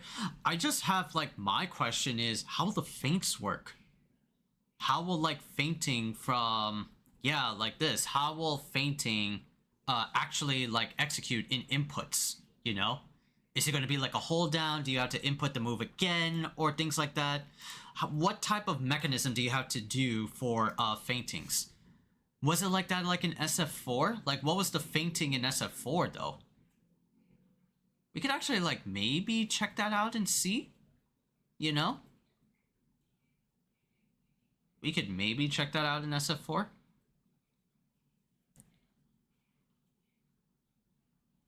Right, but a lot of like stuff is very like similar or very like reminiscent to Sea Viper. Just Seismos, Thunder Knuckle, Burning Kick, all of it is like is there. With a lot of like new shit, you know, like a meter burn follow-up move. And you could actually do a lot more with, let's say, level 1, which is the limit decoupler. This little like reference to SF4.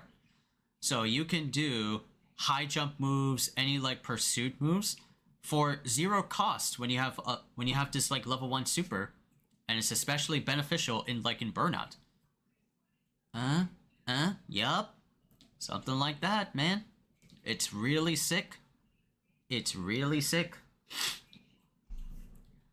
The level 2 and level 3 are just straight up like, generic, right? Either like combo ender or invincibility.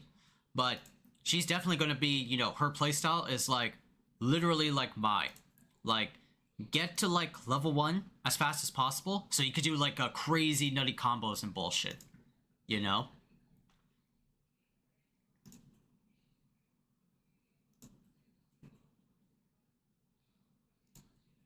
And then like level 3, you're guaranteed like damage ender. Yeah. You know what? Okay. Here's my plan. I know we'll do like Teemo. I know we'll do like Teemo next, but I do want to test out like Sea Viper and SF4 though. I do want to test out that shit though. Hold on a sec. Let's look at this Teemo update trailer. Hold on.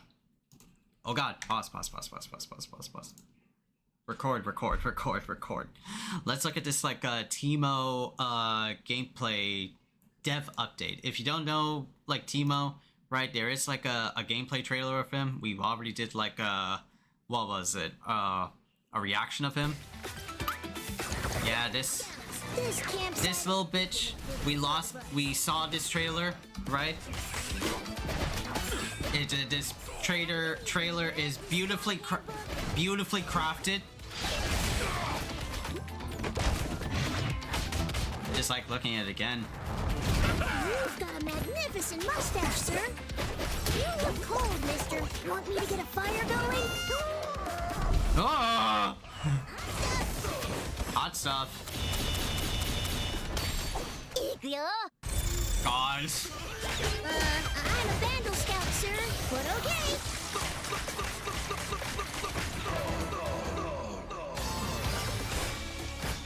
This trailer is so unhinged. I love it. Let's see. So FTC unhinged. No wonder you don't have any badges. Right. Oh, what a cute little talking squirrel. Ma'am, I'll have you know I'm a junior first-class Vandal Scout. I brought my victory bugle. And I plan on playing it. New recruits. New recruits. See what they know. God. This little bitch.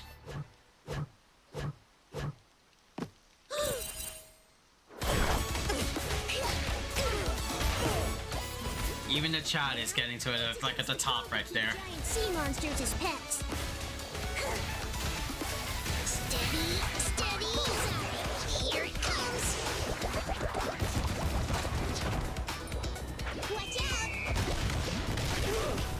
Watch out.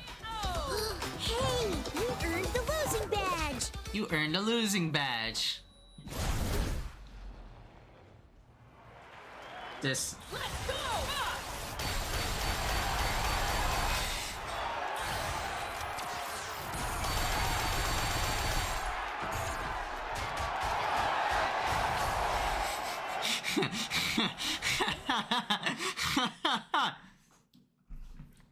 The Teemo trailer is great. So we're gonna take a look at like the Teemo dev update, right?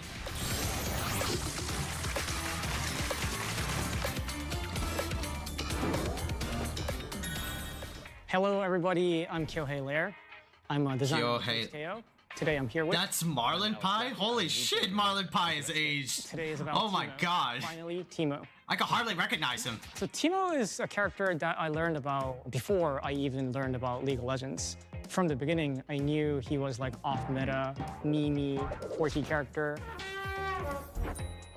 We've been asked, specifically, the request has been weirdos. And I mean, I think Teemo is a really stand-up, regular, respectable guy. Heavily requested for weirdo characters. I'm really excited for him. So Teemo is a Yordle. And Yordles are this magical creature from Vandal City. And within Vandal City, there's this organization called the Vandal Scouts. And Teemo is at the head of it. I really want to mention the side of Scout for Teemo because our kit in Tuxedo really takes an inspiration from what we thought or what we imagined how his daily life as a Yordle, as a Vandal Scout would look like. In result, we have Teemo using like devices to help him float, to get around trains, and we have shovels to... Has bushes, has fire, has poison, has big-ass shrooms, oh god. As you can see, Teemo is a very small, tiny little character, and in right? games, that usually... Like, that's like the first challenge, it's like... Whenever people think of like our first instinct reaction of like Teemo, like look at this bitch how it's like very short, and look at fucking big ass Brom. The Brom. How the fuck is this going to work with like overheads and like lows? You can register like lows maybe, but how is it going to register like mids and highs and overheads? Like how the fuck does this little bitch work? Becomes a big issue for the opponent. There's her box all the way up to the top of the tuft to make him feel like an average height champ, maybe around ankle height. To compensate for his lack of width, we have... so his little hat, his little feather on top of his head. We all found this really good balance. We're like, Teemo is shorter. There are some options that width against Teemo, but they are pretty rare. The entire game is sort of tuned around Teemo in a way. His crouching height specifically, like every attack in the game, if we want it to be generally reliable and not a kind of more of an edge case situation. He goes invisible and creates a mix-up with Blitz, oh my god. To hit a crouching Teemo in the head. Obviously, everybody's been asking about small characters. A lot of people have been asking about Yordles specifically. We knew we wanted Yordles in the game. We've been telling you for ages, like, we want to find a way to put Yordles in the game, and guess what? Dear reader, we did. Okay, let's talk about Teemo's kit a little bit. Right. We start with Teemo's bread and butter. It is the mushrooms. Delicious, like bread. The mushrooms. Yep, Noxus Trap. S2 Nauseous Trap. Teemo jumps back, places the mushroom right in front of him. If you are moving forward and throwing the mushroom, he moves forward. And if you're moving back and throw the mushroom, he moves back and throws the mushroom. Oh. Nice little touch. You can also, you know, like if you're jumping forward and throwing mushroom, you can land with your mushrooms. There are many Air ways okay to play too. around this. Mushroom can be removed by the opponent's attacks. Another way to remove the mushroom is to just hit Teemo. Yeah. Another way to deal like with Ilawi's it is tentacles. to get in proximity and just by blocking it or by avoiding it. And it's not really just a trap either for Teemo. Teemo has a lot of interactions for his mushrooms too. As you can see, Teemo can pretty easily set up his shop or his mushrooms. As you can Just see, like in League. After 7 seconds of activity. That's eternity in game time. Yeah. If you place a mushroom on top of another mushroom, it bounces on top of it and it jumps forward towards the opponent. Yeah. And another interaction he has is that he has this move, jump down A3.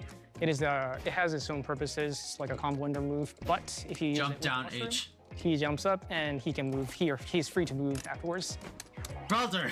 Another thing he has is shovel. This is his crouching forward A3. He pulls out a shovel and digs the ground. It has other uses like anti-air, OTG, but if you use it with the mushroom, it launches the mushroom forward, and while it's launching, the opponent could get hit by it. You may have noticed when I was exploding the mushrooms, but as I explode the mushrooms, he had 3 icons on top of his... Oh, what are those? First icon is the mushroom badge. And as Teemo uses his mushroom and explodes the mushroom, it keeps filling up and he keeps gaining the badges. And once he levels up, he gains the ability to spawn poison cloud from his mushroom explosions. Oh no. A little different, indicating that it is a poisonous mushroom. And if the opponent stays inside the poison cloud, the opponent gets poisoned and they suffer a little bit of DOT. Oh, wow. Here. Screen filling up with mushrooms. You try to break them, and you're still holding that poison. That's really like, in my mind, that is like the core. Like Teemo has a bunch of fun tools. He's got a lot of fun toys to play with, but the mushroom is really like the thing that defines his identity more than anything, right? Let's get to the second badge. This is the dart badge, and the dart in his kit is his L normal. So this is his light attack. You can press lights consecutively, and Teemo shoots darts up to 3 times at a time. like this. Projectile. Oh. Let's go. He can do this in the air as well. Yeah, it is quite a strong tool, and we think this is like A one of good the poke defining tool. features Oh for god. defining ways that Teemo is going to play neutral and or zoning against the opponent. You can see Right. when you hit the opponent with the darts, Teemo gains 1 tick of the dart badge. He gains the poison dart. More poison. But what- More He poison. gains the poison dart on the first dart that he does out of the 3, and this is the same for grounded and air. Let's talk about the last badge, the slingshot, the sharpshooting scout. On tap of S1, he just shoots a slingshot forward, but you can charge this, and you can shoot farther, and you can also do this in the air. Look at this bitch. This is the only projectile that reaches. Fucking. And it also has like peculiar use cases, unlike darts, for example, which is more of a straightforward projectile. And Teemo has down S1 as well. He Down S1. shoots up instead, and you can charge this the same as the standing S1 or air S1. Let me get to the badge part of this. So Badge once part. Teemo hits 5 slingshots total. Oh, by the 5. way, you have to hit the opponent. They cannot block these to get the point. Ah. Teemo gets the slingshot badge, and his rock becomes fire rock. Oh. He feels so A good. lot of hit stun too. One quick bonus that he gets for the fire slingshot is that he receives a little more hit stun after this. Yeah, I So figured. it allows Teemo to link this projectile into like a normal for additional combos, for example. Cool. So that's the main 3 badges. That's great. Yeah, And I mentioned another. So interaction noxious earlier, mushroom but badge, I couldn't show. poison dart And badge, this is the and fire interaction rock with badge. this one, the slingshot. It really extends like the how Oh, brother. it really helps the rock. Once it bounces on mushroom, the opponent will have a hard time getting around it. Though the opponent can just strike the mushroom and stop Teemo from doing stuff like this. Yeah. you know, you always were saying, hey, it's really important for him to have some long-range tools so that he can get that pressure up to actually move the game forward, get you coming to him, right? So these badges, they persist across rounds. So once you get these badges, or once you accumulate points on these badges, you'll never lose them until the very end of that match. This is 4-1. This is called Vandal Dash. Yep. On charge of 4-1, he They runs carry over time. Oh god, what is he? He has a sonic. He has a sonic move like down B shit. Considered this as like a combo extender, combo ender. He doesn't hit the hardest, right? He's not the first character you imagine to just demolish your face into the ground, but he still needs to be satisfying. He needs to feel good. I think it feels real nice to smash Teemo's entire body into your opponent. Right. Before I want to talk about the last special he has, one unique mechanic that he has is done by just crouching on the ground, sitting still. If you press down. Oh no, they kept his invisibility. Oh no. Oh, Basu. Oh god. Oh god. Memories. Oh no. Oh no, yes, memories. Oh no. For a certain period of time, but while he's invisible, he enjoys a 15% speed bonus, so he's able to get around the stage a little quicker. That's scary in this game because, you know, invisibility is not like, you know, a new like thing in fighting games, right? A lot of other characters do it. A lot of other characters do it in other fighting games. Reptile is like one of them for being, you know, invisibility, right? Back in Mortal Kombat games, this bitch turns like camouflage mode. But that's different because it's a 1v1 game. This is a lot more, and there's also like Predator, also an MKX, Killer Instinct with full gore. So many like few characters that can work with invisibility. I'm going to do the namaz and then I'll bring you. I'll come down. Bye. You come down? Yeah. So that you finish. Yeah. Okay. Yeah. So invisibility is not like this new thing that just happened until like Teemo. No. Invisibility has happened here before. But what is new is that this is a first in attack game. Oh no, it is. There is also X23. Oh yeah, that's right. Never mind. I guess it's not that bad because it's like who hardly uses X23 in Marvel vs. Capcom 3. You know. Here it's a lot more egregious because it's like the way of how like the game works with like double down or with any of like the more like insane fuses, like freestyle, and 2 times assist. This bitch could just like sit here, right? Right, for like a short period of like time throughout like maybe like a cross up assist or like a Darius like pull. You'll be in like block stun, and this bitch will be like jumping around with like 15% speed boost and then just like create the most nastiest mix. Oh, where the fuck am I hitting? Where is he? I don't know. And yeah, you just can't see him. Of course, he can attack while he's invisible. Once you attack, he does come out though, so watch out when you attack. Yeah. And another that's good. mechanic I want to mention for Teemo is the parachute.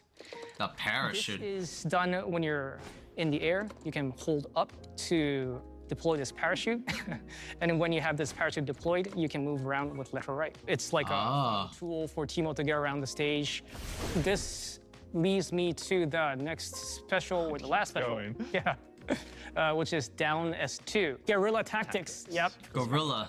So when you press down S2, Teemo. Oh my god, he incorporates a bush. Grass on the ground, and it grows over time. Wait, this seems harmless. Right. After it grows, Teemo has 3 interactions with the grass. First is that he turns invisible inside the grass almost immediately. And unlike crouching invisibility, he can actually move around and still remain invisible. I love that, in this tiny little space. Yep. It's like, I have some sense of what he might be. He could go outside too. Yeah, and it persists for a little while. Right. When he's outside of the grass, he can press down S2 again to teleport back to the grass. Oh, some Rocket Raccoon shit. The grass was behind you, for example, and like Teemo just goes behind you and just hits you real quick from behind. Oh man. Use for this, and that is Teemo can use crouching H to burn the grass. Crouching H to burn the grass. And once and you still touch maintain the invisibility. flame, you get hit up to 3 times and you get launched up. Teemo can combo afterwards, of course.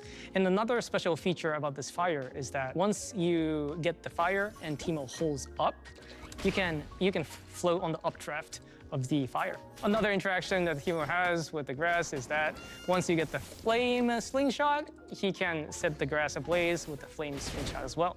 God. So let's talk about Teemo's supers. So S1 super, Vandal Sky Patrol. The Arthur super. Yeah, you got it. Yeah, on his bracelet. On his leaf copter, he flies around in it and he shoots 9 darts total. How many Arthur matchups have you faced, Marlon Pie, before getting into 2x KO? And just, play neutral like this, and the opponent I just love the game. Get around, to get away. Say if you have a double down fuse, you can use the super, pull your assists, and you can play around or play with the darts. Let me get to the. That's gonna be dangerous. That's gonna be hella toxic with Jinx and Teemo. Big mushroom. Yeah, in principle, it works pretty similar to the regular mushrooms, or just a bigger version of the mushroom trap. It does hit multiple times, does more damage. So one difference is that it cannot be destroyed by opponent's attacks. Ah. Yeah, ouch. Right. But to deal with this, the opponent can get close to the mushroom and either block it or maybe try to get away from it. Another thing for the super mushroom is that it actually counts towards 2 points of the mushroom badge. I would assume so. If you do a shovel on the mushroom, it just bounces. I guess this much. Move places or moves to 1 plane forward. But if you shovel the big mushroom, it keeps going forward. Okay, let's talk about Teemo's ult. This is the ult, the Blinding Dart. Teemo shoots a Blinding Dart at the opponent. Once it hits, Teemo jumps up, throws a bunch of mushrooms at the opponent, drops some more on the opponent, and himself. Nice. This is a projectile ult. It does go pretty far, so like if you're here, you can probably hit it still. Yeah. Wow, from mid-screen. Other ults. Let's talk about assists real quick. This is Teemo's forward assist. It's the mushroom, of course. Forward assist. Unlike the regular mushroom, he remains on the ground while he does this. That's partially because when you want to tag into Teemo once he's doing the assist, we didn't want him to, be in the air. So that's why he's on the ground, but otherwise it's basically just a mushroom move. And this is Teemo's back assist. Darts assist. The darts. Instead of 3, he shoots 2, but unlike the regular darts, they come a little staggered. You may have noticed that once the projectiles hit, the victim stays grounded. And that has a lot of implications for characters that can, I guess, like combo from the assist. You have a perfect combination here. If you can do like a ducking forward into, Boom. Yep. For someone like Jinx too, Jinx who is another projectile-heavy character, I think Teemo can aid that very well as well. Leaves him grounded. Like an actual bullet hell. Wait, can you show me? Yeah. I want to fight your bullet hell. Sure. A little. Fight your bullet. Set up his shop, and while he's doing this, Jinx is projectile combo. Yeah, and there's like some things you gotta deal with even after you get through all these. Let me get to Teemo's super assist, the Noxious Sweeper. When you call Teemo for super assist, he comes in from the air. Oh my god, it's so impressive. He goes through the entire screen, dropping. God damn. In a nutshell, this is like a screen clear assist, but obviously you can use it for pressure combos. Pressures might look like, because there are gaps in between, you can like cross them up. Oh man. Go for high lows. In Teemo's case, we really wanted Teemo to be able to be played by like anyone, really. Like even beginners or even someone who's not really played fighting games before and just checking out 2x scale for the first time. I mean, It was an yeah. interesting design problem where we knew Teemo had to be weird because he's a weirdo, like we've established. Anybody who sees him for the first time, thinks he's cute and just wants to play should get to. And I think y'all did an amazing job of threading that needle. Yeah, glad you pointed it out. That's another thing we want to make sure on Teemo's kit too. We want to make sure that individual tools that he has are individually fun to use. I see the vision. Oh yeah, I like seeing that. I like seeing that. To use. So yeah, we're super excited. So that is it for Teemo today. Hope y'all enjoyed. I'm super glad that I was finally able to talk about Teemo and show y'all what Teemo's about. Thank you for watching. Please check them out in the Thank you, early access Marlon Pie. exclusive. I know you did that trailer, you son of a bitch. I know you did that trailer, you son of a bitch. Yeah. So, a few quick key takeaways here about Teemo is that this is gonna be like his game plan, right? He's gonna like, kind of like in League, right? He's a bitch ass like mid to top laner, right? Has like really good range, but his game plan is he wants to spit those projectiles. He wants to set up like, you know, his camp so that you can't touch him or like get near him. From spawning mines to like spawning mushroom mines to blow darts to little like rocky slingies, you know? And these 3 badges evolve like over time, not over time, but when you get them like leveled up, they get an actual power boost. They get an actual power boost, like the different badges that you get. The mushroom badge lets you power up your shrooms, and then you get like dot damage. The poison dart actually fills up when you do like, you know, let's say LLL, like auto combo LLL. It fills up like 3 pips, 3 points, right, of your dart badge. And once you get that filled up, it actually stacks poison damage like the mushroom, as you can see like the little icon indicator over here. So some like possibilities that you could do for disgusting like chip dot / bleed damage. Teemo and Darius is a good example, you know. And then you have the fire slingy. So he can spit out, not actually spit out, but he can throw out fire rocks. Creates a lot of hit stun and has a lot of different properties on other things. Right? Like you have a bush. They incorporated bushwhacking in this game. So where's that bush? Yeah, so you have a bush, like an actual like League of Legends, and if you hit that bush with, let's say, like a fire, right? If you hit that bush with a fire, it actually lights up on fire, and it has different properties where Teemo can like fly with like a parachute and then just like hover on the opponent and, you know, just get away from any like situation whatsoever. There's also Teemo's guerrilla tactics. He can like do a rocket raccoon like dive into the ground and then like teleport. This is like Teemo's teleport, quote unquote. Teemo can actually become invisible, right? This fucking disgusting fucking character, right? So I see the vision of how you play him, like at least in neutral, right? Super like spammy character, right? He is his owner. So if you don't want to get up close and aggressive and do not want to learn like long extensive combos, rather you want to learn like neutral and just keep the opponent away, you could definitely have that playstyle for Teemo.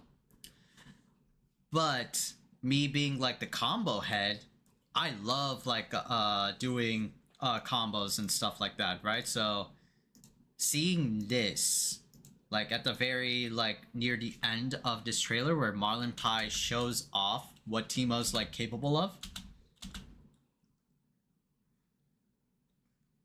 Throw a noxious mine, throw a noxious trap, blow dart. Like it looks like, wait, can I see that again? Like I see the vision and I want to try out Teemo. Like he's mad trolly, but he looks like mad fun, just like the crazy creative combos that he's got going on. Dash up, blow dart, 3 times blow up. That looks like a dash into a unique command normal. Frying pan, axe chop. And then it looks like you hold down the, I think that's like down heavy. Down heavy is like your launcher. Throw out mushroom. Throw out the slinky. And this is with all badges on right now. So this is like not badges off, right? Frying pan here.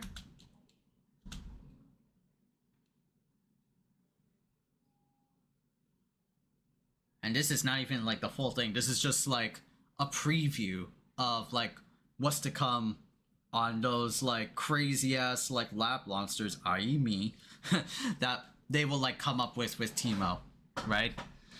So yeah, definitely incorporated a lot of Teemo isms into a lot of Teemo League isms into 2xKO. I don't know how, but they somehow did it, man. Like that's crazy. That is fucking insane, man.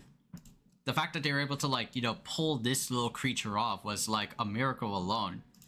To actually explain like how he works and how it translates over into 2xKO, that's crazy.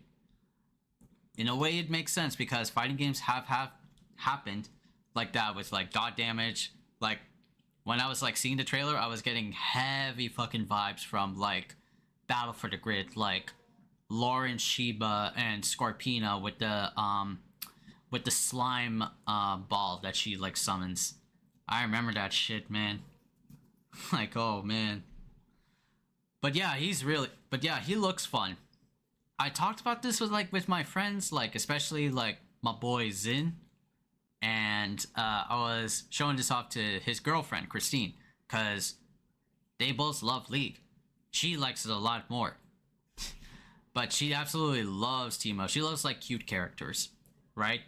So him being like her like praising Marlon Pai's dedication and effort and work onto making like Teemo an actual piece of like work, but that's like some praise right there. You know? And my boy Zin said like, I can't believe you're gonna main Teemo. He looks fun though. It's getting to like that Street Fighter thing where it's like, yeah, Street Fighter has this thing where, bro, like the characters, regardless of like who they are, like let's say Aki. I never liked Aki. I never liked Bison, right? in like those characters. I never liked DJ, but just by like doing their trials and just trying them how they work, I like how fun and unique and original they are in comparison to other like Street Fighter games, you know? Like it just feels so like fresh with all of these like new gimmicks that they got going on. Like it's so nice. 2XKO is giving me like that vibe of like Street Fighter where, yeah, like outside of course, characters I didn't try like Echo and Ari and Jinx. I didn't try Jinx yet, but the fact that 2XKO like feels like that Street Fighter like curiosity vibe where like every character is fresh and unique. Oh man, I like it. I like it. I like even like the weirdos. I like the villains, right? I have like faith that they will like you know, do the league roster at their best, the 2XKO devs, man. Like, damn, bro. This shit is fucking nice how they like translate over league characters into like a fighting game. We all thought it wouldn't work. But just have like faith. Have faith and see what they're like cooking up, you know? All right, chat. All right, so we pretty much like covered everything, right? Pretty much covered everything.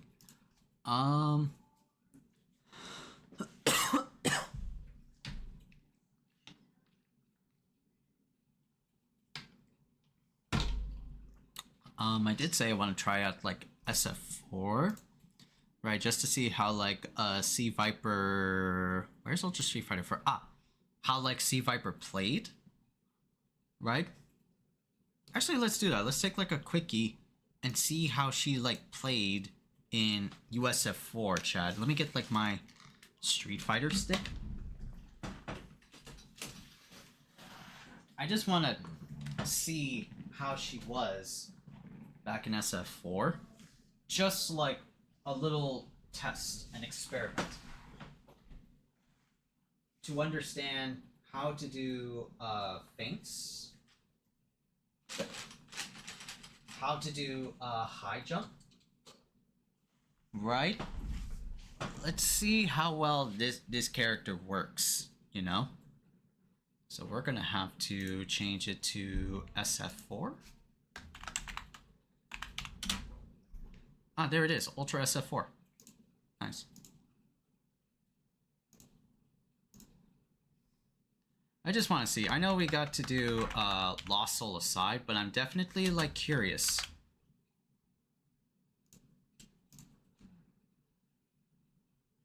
I am definitely curious, chat, to see how she plays. Let me just see real quick. Oh, I gotta plug in my my stick. My little stick. Oh, right. Turn off recording. Thank you. Don't want to record too much. Ah! Ah!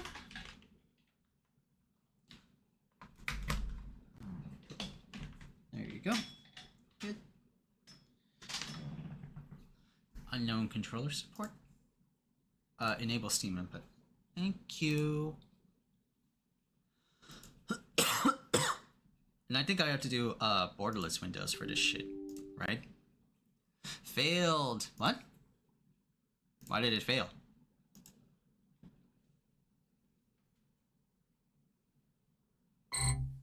There you go. Here, let me get this working. There you go. Yes. NVIDIA. Game actually like pauses when you move over the borderless, right?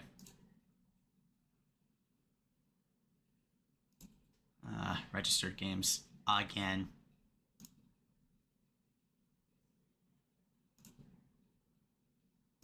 Good.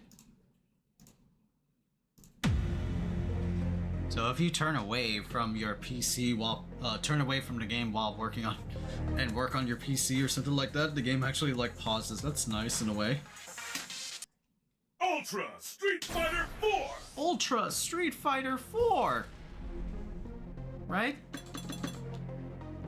Let's see, challenge, what was it? Yeah, this was it. And then this is trial. And you can see like my progress. I've been doing like most of the, this is the last time I played like Street Fighter 4 was just doing trials. I think I played Street Fighter 4 when I was doing like Ken's or Ryu's arcade ladder or something like that. Very long time ago.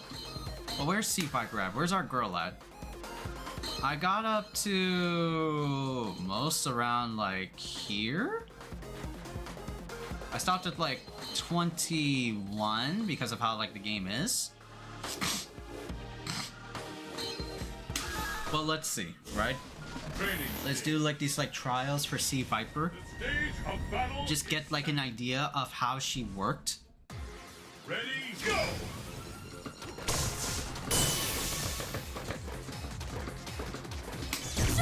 Yeah, so like Thunder Knuckle is quarter circle back, right? All there. Yep.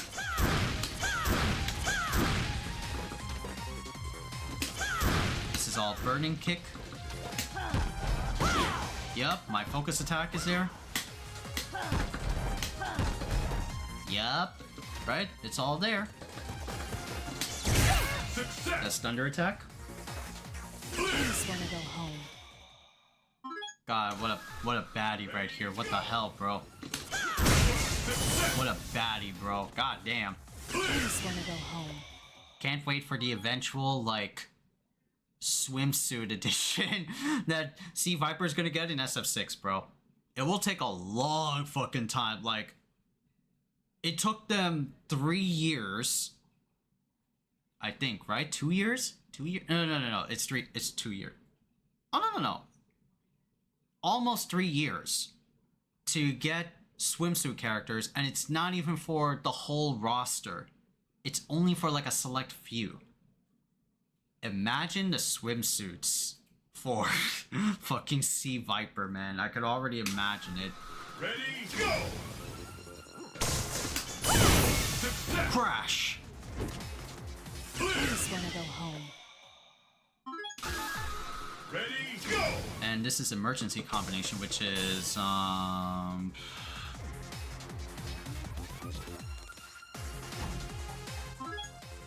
it's quarter circle forward, double fireball forward punches. Full throttle, this'll finish you. Please wanna go home.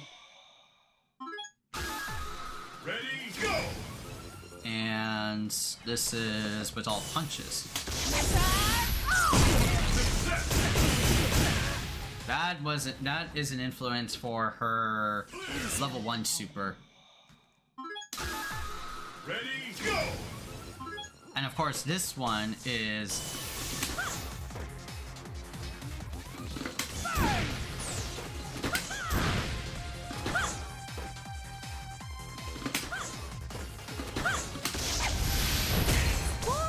and this is an influence for her Super 2. Are you some sort of masochist? You some sort of masochist? Ready, go! The meat and potatoes of the trials, right? Linking. Right? And SF4 is like fucking old man's game. I don't know how people like done like linking back in the day. I still have this core memory of like Leo, my good buddy Leo, how his fingers broke when he was doing like Sakura's SF4 combos. Like fucking insane, like the shit that people did. I don't know how I did it, right? I'm old man right now. 30 to the new 60.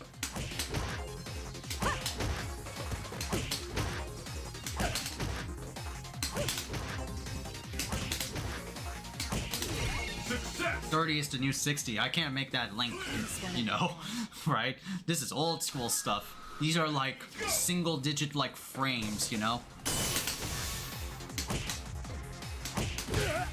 right? I could see it. You know?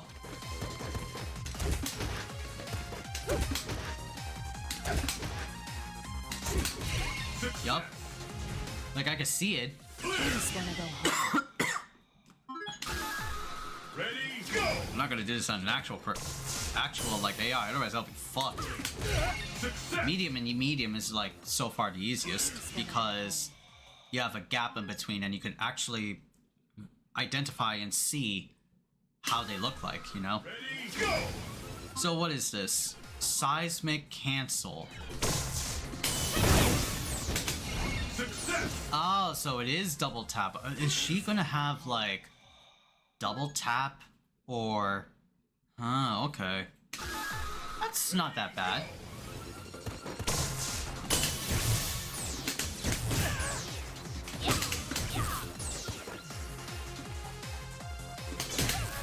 Oops.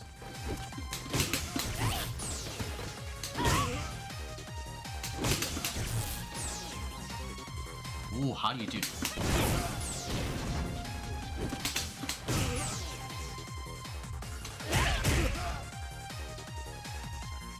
Maybe I'm just like getting my head of myself. I need to like go through the trials. Thunder Knuckle. Just wanna go home. Maybe the advanced trials will like give me something. Oh, this is anti-air situation, right? Oh, nope.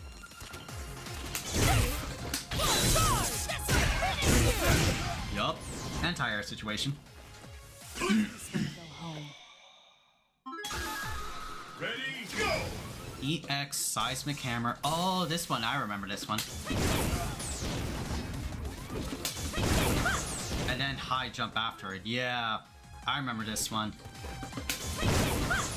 Yep. Oof. Scrambling.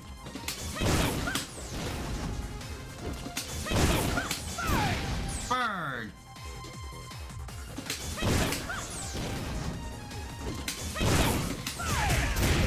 Oh, that's EX? Oh, wow, okay.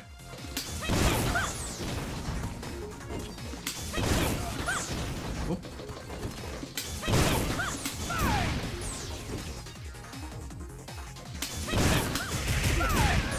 Oh, I can do that.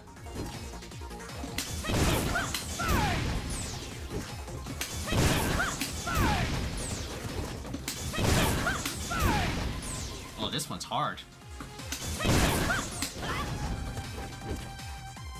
Oh, is it with all three buttons because it's an ultra, right?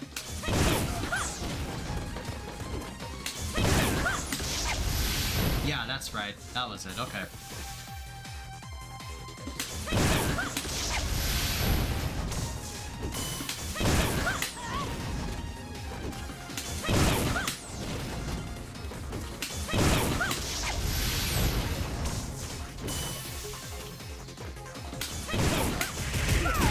Ooh, nope.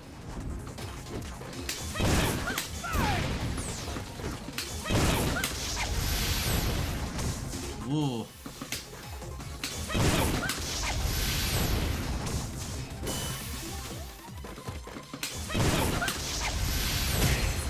Oh, probably a neutral. Yeah, that works. Are you some sort of masochist? Oh, who's that? Do it a little further away? Oh, I got it. I didn't see the chat, but it like I kind of like figured it out. What's up, SR? SR7 Exeter? SR7 Exeter. What's up, XR? How you doing? Just got here? Nice. Yeah, I'm just checking out C Viper to see like her trials to see what will get like translated over into SF6. How was C Viper in 4 and how are they going to translate that over into 6? Like I actually want to like understand how feints work, how like high jump cancels work, because I was never like a C Viper fan until like 6. So what is this? Yeah, she looks pretty true. Yeah, she looks pretty true. probably like when we play her on her launch day, she might feel a little bit differently. You know, like Street Fighter 6 has like that, not really Guilty Gear Strive is strivification sort of thing, but characters feel like modern. They feel a lot more easier. So how much are they gonna like modernize C Viper in 6? You know, you're not really a 6 player. I feel you. Well, you got mastered with Chun and then stopped playing? Damn. Not even gonna play like other characters though? I like 6. Only because of like certain characters that I like in there. Meh. USF4 is your favorite. I like played SF4, not like competitively, but this was like my first Street Fighter game. I never played like a Street Fighter game. I'm more of a Marvel vs. Capcom type of guy. I got my first Street Fighter game, and this was Street Fighter 4 or Super SF4. Back on the PS3, and this was like high school, so this was like 2013. I got Super Street Fighter 4 back in 2013. And I played it. I understood how fireballs work, but this is like old school game, so I'm not used to like, you know, like sort of like links, you know, things like that. So I just never understood them until I got older. I'm old, so I've been playing SF4 since I came out. Nice. Nice. Shoutouts for all the unks and the grandpas out there, right? Yeah, you're right. SF4, and that's what I've always heard. SF4 had a much, much higher execution floor than SF6.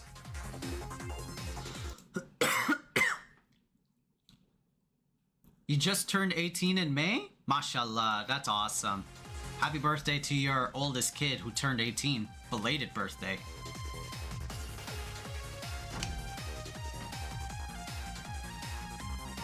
So, which one was... So, oh, okay. Yeah, okay. That's actually a lot more better than Seismo high jump cancel. Stand confirm into a high jump. Oh yeah, the trailer talked about that. That's right. Oh shit, I don't know about this. Okay. Crouch LP, stand HK, crouch MP. Oh, okay.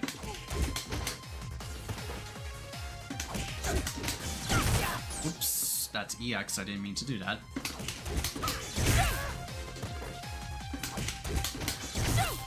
Oh.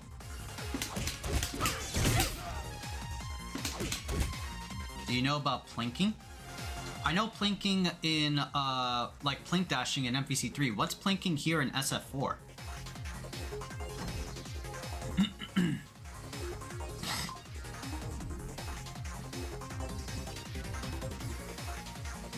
Luigi games is like this.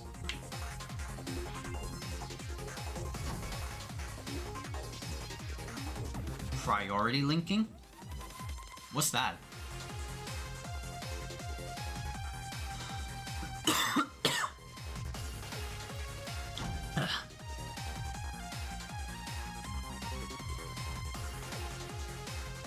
What's priority linking?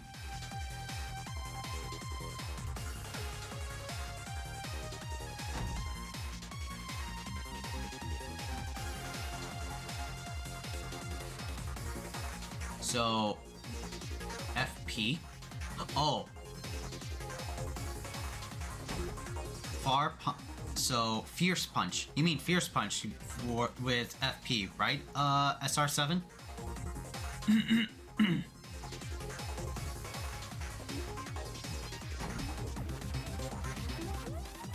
Ah, okay, okay. So, Fierce Punch, Heavy Punch. You will get F2. You you'll get 2 F2 inputs instead of 1. So heavy punch takes priority over MP, and MP takes priority over LP. Same with kicks. So when you very quickly in succession hit MP, so when you very quickly in succession hit FP to MP, you will get 2 FP inputs instead of 1. So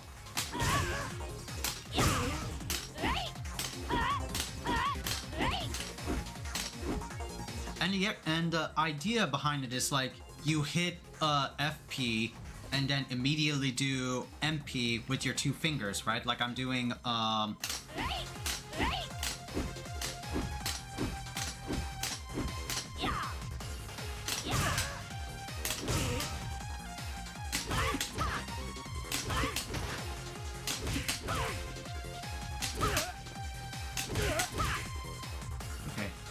you only hit 2 buttons, but you get a total of 3 inputs, right? Because like you're pianoing, right?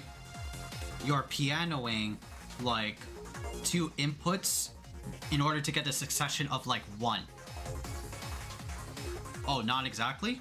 Because I thought that was like it, because like I remember planking in MVC3, it's like you plank heavy and then you dash and then you just ad nauseum repeat, rinse and repeat.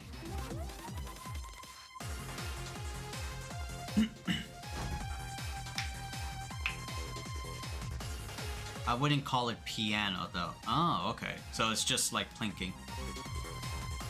Only because I played Shun.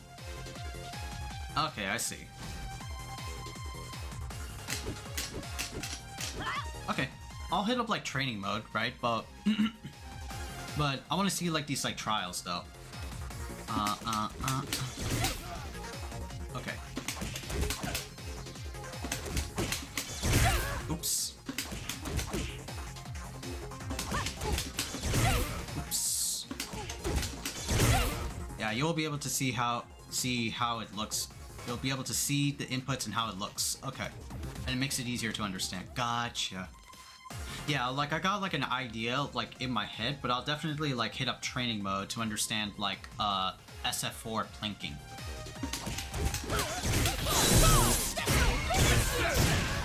Yep. Level 15 done. Ready, go! EX Thunder Knuckle. Oh, this one, right? I changed over to hitbox. I'm old like you, SR7. But I always like classic arcade stick. You know, this is the Street Fighter stick. The audio will be off. This is like my SF6 stick by the Hori Rap 4. You have a Quamba Dragon? Nice, that's some high-end shit. I always love like what was it? The classic arcade stick style. I switched over from ball top to bat top. Brought me so much more leeway. I tried like a hitbox, or what was it, junk food Mac box. One of my friends gifted me a hitbox for my birthday, but I used that for Tekken, and boy does a hitbox feel good when you try out like a Mishima, and electrics feel so nice.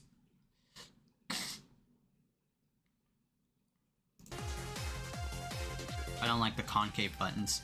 Yeah. There's like one arcade stick that I want to like get and like own, just as like a historical piece. That's like the junk box like Swole, where it has like 2 like gyro thumb controls like at the bottom. I want to get that one. It looks so funky. I like it. On a mix box. I forgot what like a mix box like looked like though. Keyboard keys with arcade buttons. Oh no. No. I'll reiterate, I'm old, so I don't want like keyboard buttons on an arcade stick though. I don't want that shit. No. I could be tolerant and accept like hitboxes and stuff like that, but I will not tolerate keyboard keys with an arcade with arcade buttons on a stick. No. So how does this work? Are you older than me? I'm old in spirit. Does 30 count as old? 31? 30 is the new 60, as I always say. Fuck no! Damn it! Damn it! Ah, okay. I'm 40 in December. Ah, okay. This, like, can technically work in the corner. I could do, like, some cheese strats with this. Okay, coming. Okay, so that's the period of the king. So that's the period of the link. Oh. Ooh, okay, okay.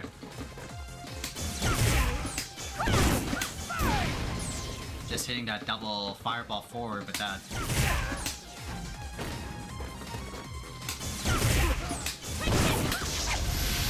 Yep. I got it in spirit.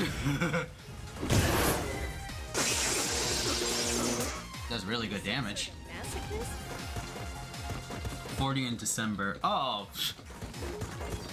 We're like brothers then. 31 is like a 10-year gap. I mean, come on, man. Have some spirit and leniency. You did it. Yeah, I can see it. I can see it.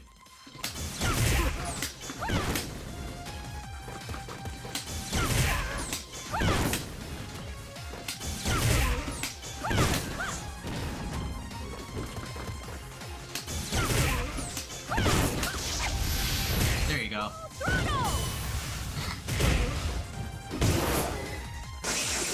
Well, I say easy, but still hard as fuck. I mean, yeah. I just wanna go home. Ready, go! So, what is this? Seismic hammer.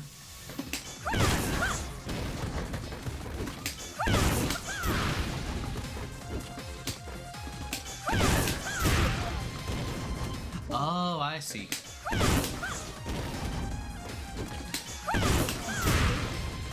I see.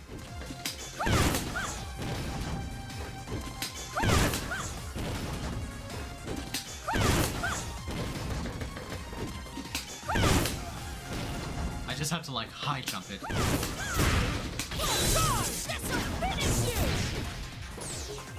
Probably is better like mid-screen. Oop.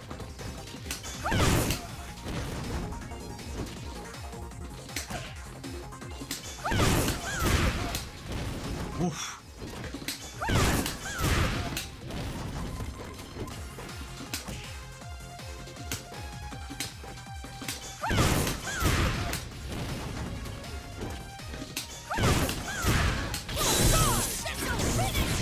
Ooh, nope. Got the idea down. So hard with like, yeah, it is like super execution, like.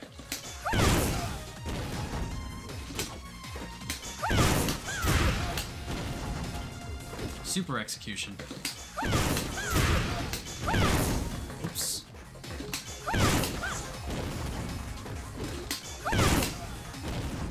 And then high jump. Oh, man.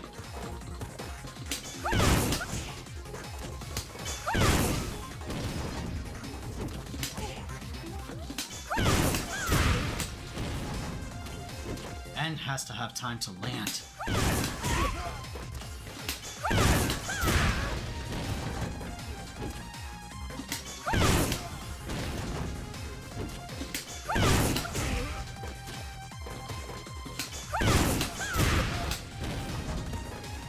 Has to like land too.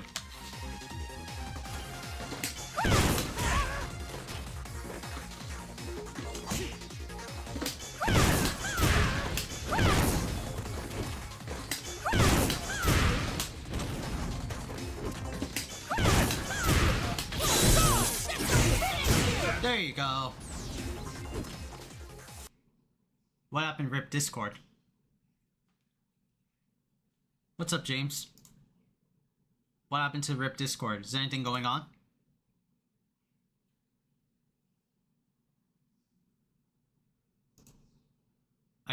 Oh, you hopped on? Oh shit, I didn't hear. My bad. And you were too into the game. Try coming back in. Try coming back in, dog. Alright. Now I know my awareness. Here, let me see. There you go. Better. Alright. What's up, homie? Oh, and you know why I couldn't hear? Is probably because of the headphones. Hold on. They changed the speaker. Yeah! This fucking bitch. This device is currently in use. Fucking arcade stick. I'll have to like change it through Discord. Hold on. Yeah, Hori fight stick. Son of a bitch. Show more. Speakers? Why is it the fight stick, bro? Why is it the fight stick? Goddamn peripherals, bro. Alright, there you go. That's better. Alright, let me see the next one. Alright, what's up, James? How's Castlevania? I got up to a part that was really, really hard. I think I cursed. I said fuck like 19 times within a 15-second span. Oh, shit. I said fuck more than I have in a month. I'm kind of impressed. This is a new record. Yeah, it's just a long segment because you have 3 boss fights and really fucked up platforming. And when you respawn, there's birds and there's death pits. Oh, really? Yeah. I have a strategy now. I thought about it. But fuck, that sucks. Fuck, that sucks. You get different characters. Like, I had Alucard, which is okay. I eventually got him to work. And you get this guy called Grant who looks like a flea. Yeah. He's fucking super nimble. He's awesome. He just sucks at fighting, but he, like, if you need, like, defensive movements, awesome. And then I got Sypha, which she kind of fucking sucks, man. Oh, man. She's supposed to be the best because of her magic. It's just you don't really unlock any good magic in that spot for her. Oh no, okay. Yeah. It was fucking evil. Alright. I was gonna say, this is when I hopped on your stream, I'm like, why the fuck is Dan there? Why the fuck is Dan there? So what happens to the graphics? I'm like, oh shit, wait, this is an older game. Yeah. Yeah, right? This is like trading mode. I'm just like trying to see Hot Mommy C Viper. She's hard as fuck with all the super execution and all that shit. Like, man, you ever dumb her down? Or is she gonna still be pretty rough? I think she's still gonna be pretty rough. They're gonna like strifify her in 6, hopefully in 2 weeks from now. But I think she's still gonna be technical. Like, keep her to her core identity. Because she's a technical as fuck character. High jumps, and then Seismo. Oh, I'm not even doing the Seismo. And then high jump and that shit. And on top of SF4 being like super execution. Like, this is a game like older fighting games where it's like, oh, pretzel motions is the norm. Alright, good luck on your fingers. Yeah. That's not for me. It's not for me. I knew macros, bro. I knew macros. I know I'm not good at these things. I'm not good at these things. Yeah, like burst. FADC, like doing like this. FADC dash cancel and then immediately do like double fireball forward with 3 punches after an FADC. That's like single digit frame cancels I have to do. Oh, cheese and rice. Alright, see, that's good for you because you're comfortable with that shit. It was some nonsense to me. Single frame? Yeah. Get the fuck out of here. Get the fuck out. Yeah. In SF4, there are like 1 frame like links, and you have to do like plinking on like the arcade stick. See, now you're just making up words. That just sounds like a fucking slur, like a hate crime. Yeah, we're gonna plink that fucker. We're gonna plink that fucker. It's like worse than like walking the plank. Yeah. Some other shit. Oh man. Some evil's gonna go down.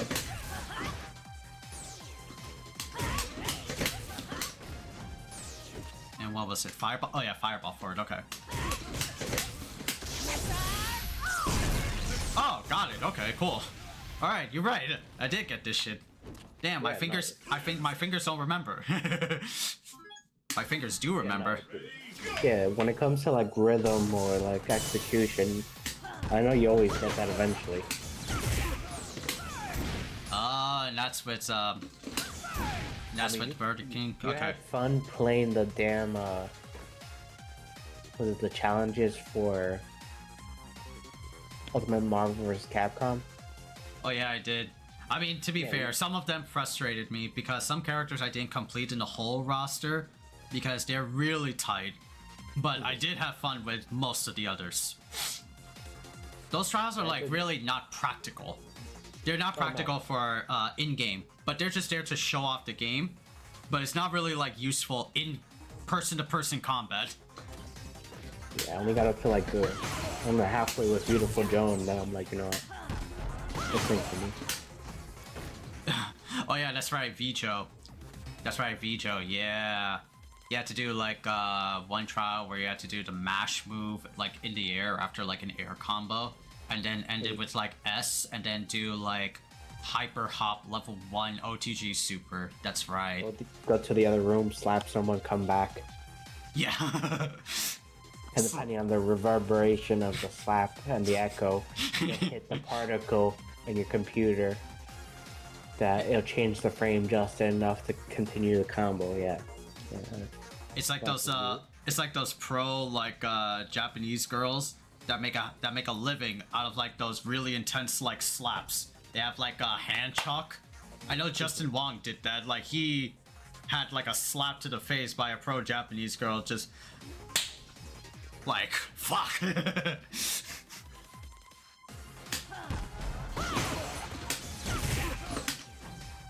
And then okay. Yep. I got the itch for more Castlevania, but I got the next week. But fuck that. Are you some sort of masochist? I can write fucking books on these fucking games on the bullshit that they can do.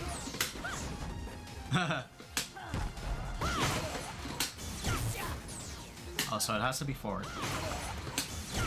Still waiting. When is she coming out? Is she coming out like at 8? Oh, she's coming out on the 15th. That's on a Wednesday. Okay. Probably gonna play her Tuesday, cause Steam early bullshits. They released the game a little bit earlier than consoles. So unfair. I'm still waiting. We're gonna eventually play Castlevania Judgment together, you and I. I wanna get in on that one. Oh, that's gonna be cancerous. That's gonna be cancerous. We'll have to. I was playing 64 the other day. I heard you say that, yeah. You were like, hold down the button. You know the little yellow stick in the middle? Yeah. That's how they expect you to grab shit, bro. Yeah. Yeah. So you go. I had to stop you for a second because it's fucking evil. Alright, so the D-pad controls the camera. Right. So if you hit left on it, it turns it right, and then the inverse. And up and down just zooms you in and out. Alright, so that's already retarded. The little stick shit, if you flick it to the left, you do a melee attack. And the unfortunate thing is they start you with a fucking furry. You're a werewolf. You're a werewolf. He's a scrawny ass werewolf, and I was like, if you press L1, you turn into the werewolf, and it eats up your crystals. I think it boosts your damage. The problem is once you turn into him, you can't turn outward. So it sucks. He's ugly. He's ugly. What sucks is that you have to hold right on that yellow stick to pick things up. That's really fucking awkward. Oh man. Yeah, and then you have the jump button, which is basically like A or X. And then square and X would be your melee. Really? And then you have to flick it up with the little stick to throw your sub weapon. I'm like, who designed this? Who designed this? Yeah. Are you I want to be kind to it, but I kind of wish that they started you off with a Belmont instead of the werewolf. Is the main guy, like, his name is what? Reinhard Schneider. He's not a Belmont, right? He doesn't sound like one. He might be one of the offshoots. Offshoots. Yeah, like in the 5th game you play as one guy called Morris. But the thing is that his mother is a Belmont. And she just took the name of the other guy. So you have other clans and the female Belmont took the names. So they're sort of Belmonts, just maternally blind. They're sort of Belmonts, I see. Yeah, so they're still, you know, and the guy's fucking jacked. And then you have another guy, I don't remember his name, but he uses a halberd. Like, I'm excited for that game too. The 4th one. Oh, nice. I mean, the third one's fun. It's just, it's fucking hard. It's very execution heavy, and you get punished even more because, like the first game, it felt long because I was learning the mechanics, but it wasn't too bad because the levels are short. This is a fucking long level, like it's too damn long, bro. It's too damn long. Oh, jeez. And I think this might be the one time where the dagger might be like the best weapon for the third boss that you fight there. Oh, really? In 64? That's crazy. Oh no, not 64. I'm talking about the third one. 64, I don't fucking know, dude. I stopped. Because I was playing for Wolf and I saw him in the thong, I'm like, no, I'm done. I might try it. I might play it again. It didn't feel bad, it's just weird. It's gonna take some time to get used to. Yeah. Oh, I feel that. Yeah, because he has like a mid-range energy blast attack. You know, has decent range, doesn't do a lot of damage, and then he has a little swipe attack, which is pretty stupid. I'm like, why did you give him this? This should do more damage or something. What the hell is that? Ah, okay. I was confused. Now I just got a message.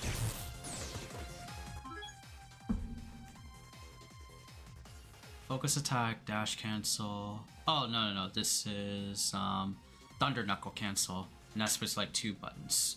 Yeah, that's right. Yeah. Dan the joke character. Yeah, Dan's the joke character. Hold on. Let me, let's see, which, characters, trials, right? Yeah, where's the... no, El Fuerte, my mortal enemy. El Fuerte right here, brother. Yeah, look at this loot. Look at this cooking luchador. Habanero dash. Yeah, habanero dash. Bro, I like habaneros, but they mess me up, bro. It's sweet, but then they hit you. Like, I've had, ghost peppers, Carolina Reapers. They don't mess me up.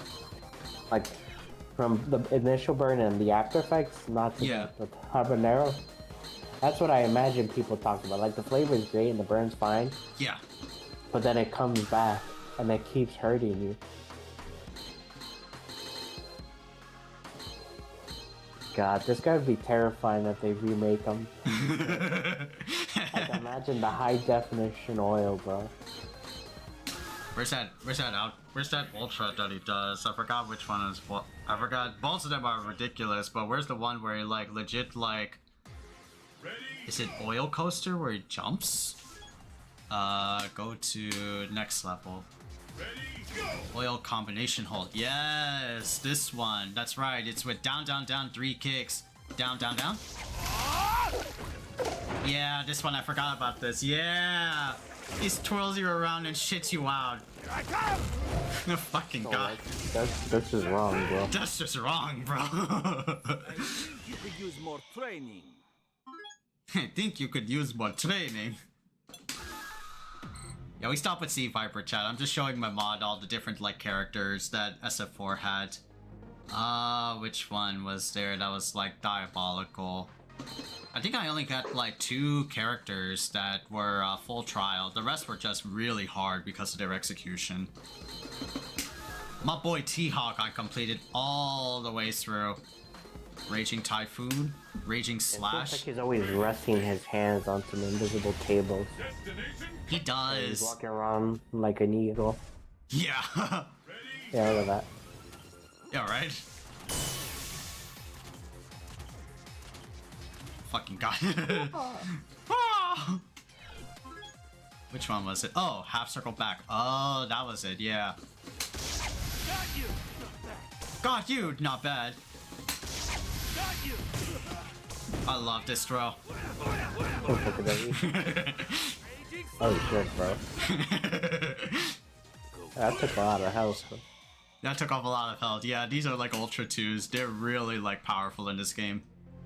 What else was there? There's Fei Long.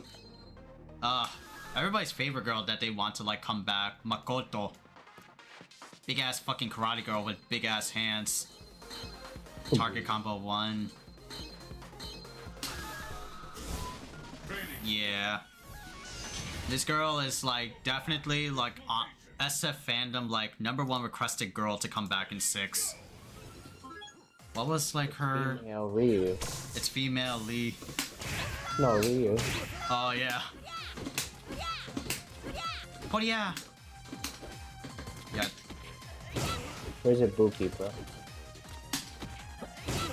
That's what I'm waiting for. That's what I'm waiting for. I could not buy the game. I just want to see that. Oh, fuck.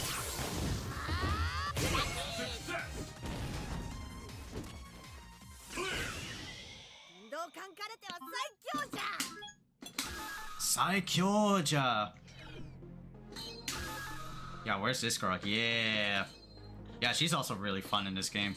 Backhand punch. Which one was it? Yoroi Toshi, all her ultras, right? Destination confirmed. Teenage high school girl. Lady, you got thigh windows.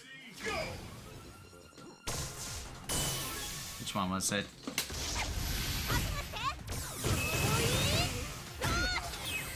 Yoroi Toshi. Ooh. I know she chucks bombs and shuriken. Yeah, the Ultra 2 has that. What was the Ultra 2? And I also like this effect when I first saw her. It's like every dash leaves behind an after image. Yeah, that's cool.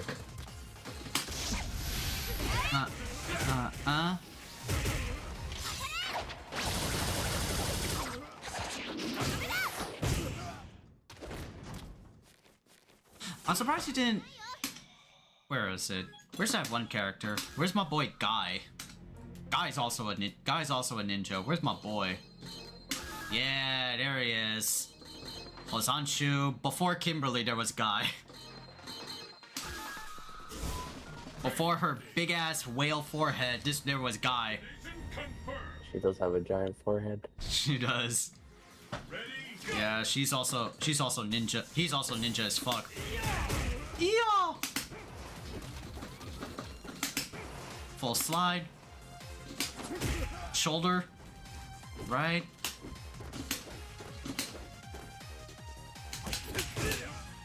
Which one was? Shoosh! And this one was... Oh, the ninja wall run move.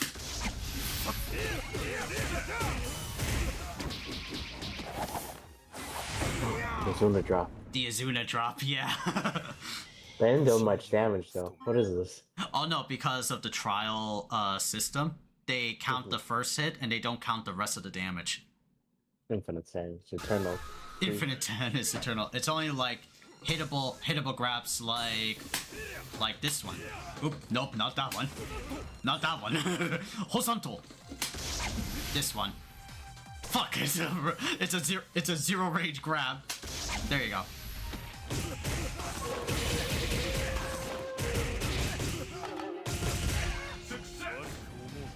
Walukomona. Alright, it's time for Curse of the Moon. And then where is that? Oh, this is Ultra. So this is like regular challenge. And then this is the... Yeah. Fuck. I fucking hate this character, Rufus. I hate this bitch, Chad. I hate this. I see Bob, bro. I'm seeing Bob. I see Bob. Bob is a beacon of light in comparison to this fucking asshole. Really? I mean, Bob's impressive as fuck, bro. You tell me this guy's worse? Yes. There's no way. There's no way. Yo, I'm gonna show you. Where's Rufus? Oh god, yeah, this bitch.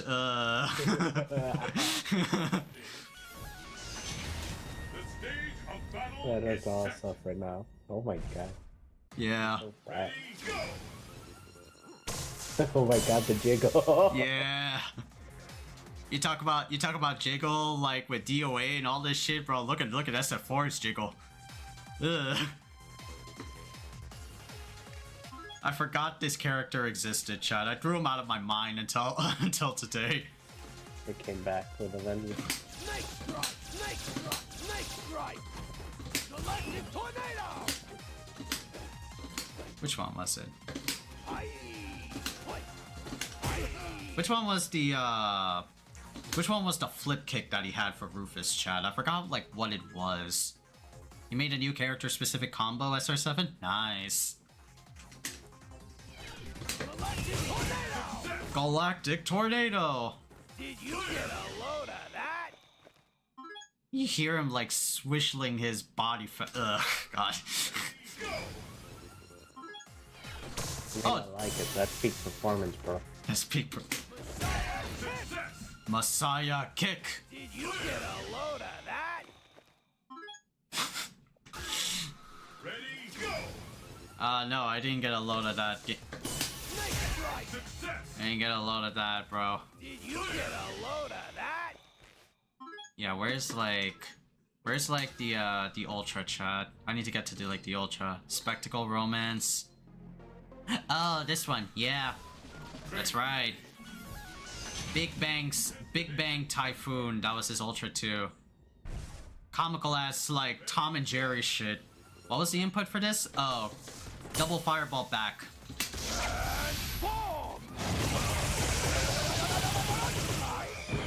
Sexy. No, I did not get a load of that. Afuera. Get the fuck away from me. Forgive me. What do you mean? That's family friendly right there. That's family. God.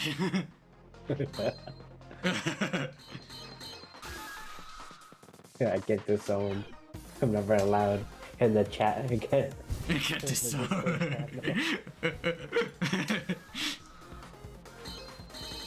And here are all the other Ultra characters that they added for this edition. They included some of the arcade edition. Yun, Yang. Oh, I did Yun's? Oh yeah, that's right, I did Yun's. Yang, Evil Ryu, Oni. That's right. Yeah, where's Oni? Yeah, this is Raging Demon. Yeah. How do we make Akuma but better? Give him a fucking Super Saiyan blue haircut. It's got this like big ass fucking aura. That's right.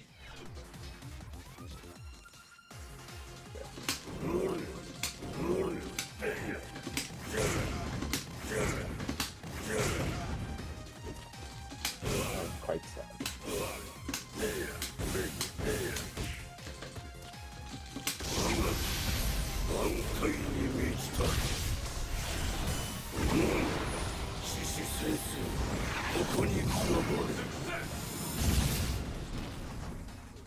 Messuts.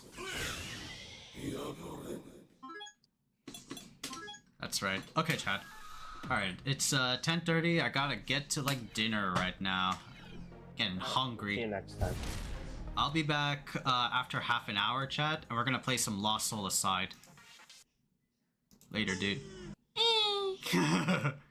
Yeah, nice to meet you too, SR7. Hey! Hey! Thank you, SR7, for the follow. I appreciate that. We are... Oh yeah, I gotta like update some of the other things, right? We are now at 158 followers now? Damn! Thank you all so much. Yeah, let me just like update that field right here. Nice. Alright. I forgot to say hi. I forgot to say bye, James. Bye, James. There you go. Had to do like channel breaks and whatnot. Alright, chat. Let me go to a dinner break right now. Mom's gonna help me with some food. You get old. Unlike me, the venerable ancient. Nah, SR7's 40. He's more ancient than us.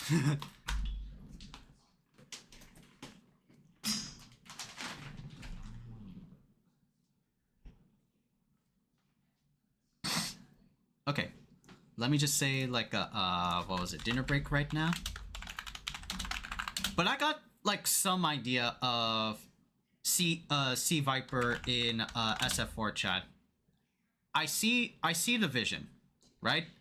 However, that vision is definitely blocked with the execution of SF4. I didn't like play it a lot as a kid. I just played it casually. Just focus on like trials, and when I was like done, I was like, I give up, you know? I was more into MVC and newer Street Fighters like SF5 and SF6 and SF4. Unfortunately so. Sorry. But I think like SF5 and 6s are like my jam than like the 4s. I do love 4's characters though, but just playing them takes a lot of dexterity. Oh, the Khaiza will be back at 11. ESR, Eastern. Alright chat, don't go anywhere. We'll be playing some more Lost Soul Aside. Let me just take a... Where was it? Fuck. Where's that, Oh yeah. Yeah, Battle Hub theme. Don't go anywhere, guys. I'll see y'all, like, in a bit.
Alright, chat.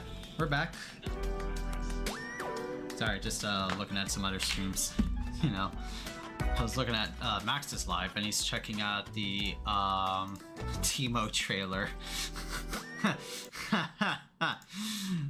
Fucking goddamn it, man.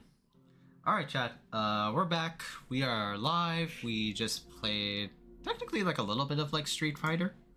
But now we're gonna be playing some Lost Soul Aside because I gotta get like some content going and gonna be I want to like not really like finish up. I don't know where it's at with like Lost Soul Aside. I'm getting like bits of like the lore, but still though, there's like games coming in.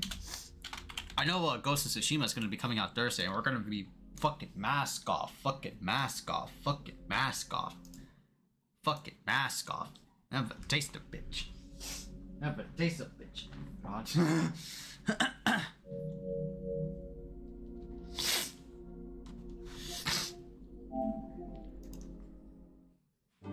now I gotta like update things.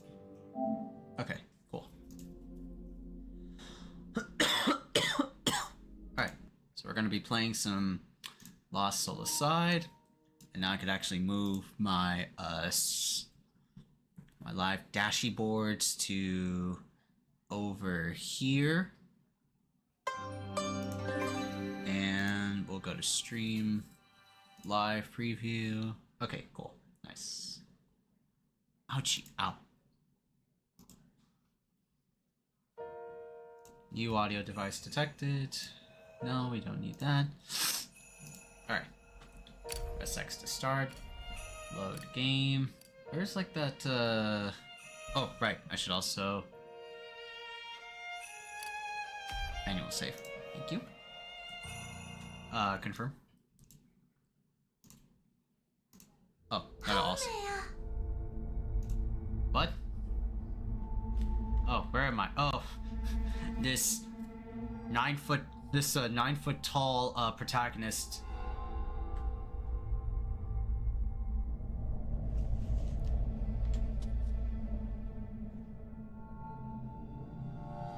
Nine-foot tall character hovering over this like itty bitty little girl. Hold on, I gotta get like my. I gotta get the what was it? Projector, source projector. Right, there you go. Good. And gotta stream that on Le Discord. Arena, Kangora. What? What'd you say? Alright. Where the hell we're at? Oh yeah, we're gonna face off with Aramon? Yeah, Aramon.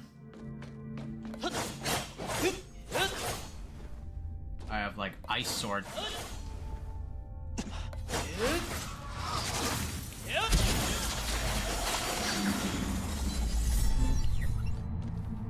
Okay. What sort of like equipment do I have? Snowy Peak.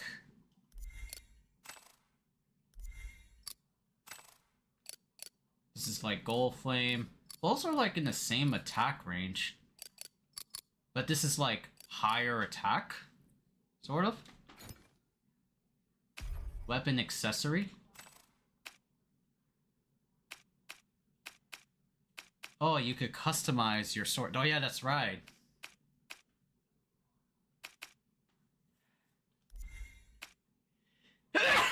Excuse me.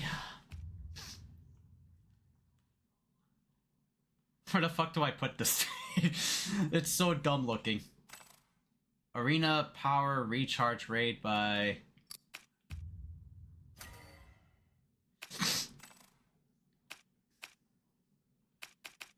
You just get all these like dumb attachments to your swords. That's so funny. Dragon wings. Crescent Dragon, Tier, Floral Drop, Gold, Remain, Star. Finish and save changes. Yeah, you could actually do...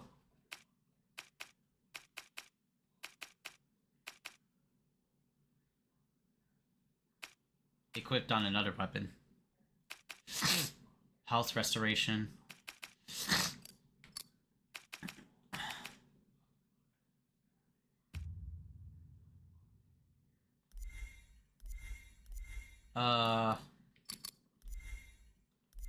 What's attached to...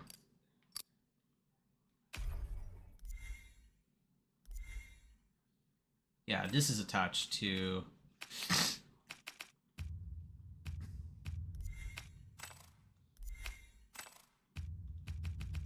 Oh, it's equipped? I don't see it equipped.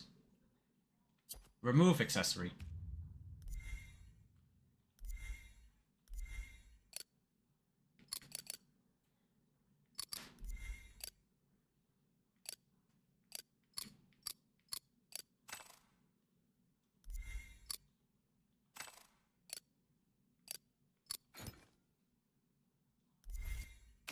So this one has 50 attack.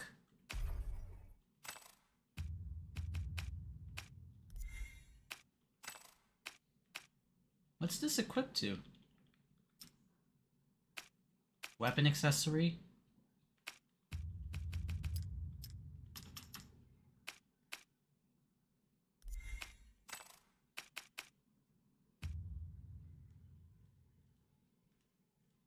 It's so funny that you could like do this shit.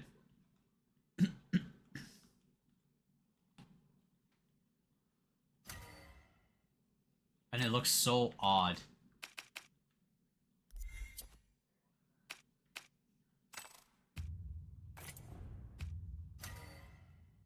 .3% crit.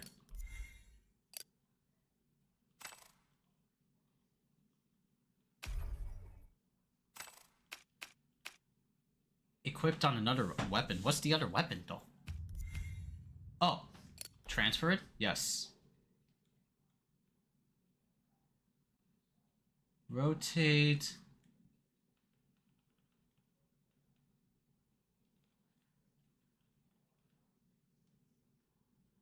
Scale.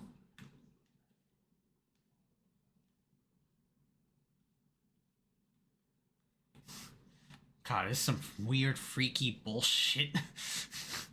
What the fuck? How the fuck? How the fuck do I flip this guy? Oh, you could decrease it. That's cool. Nice. Move. Yes.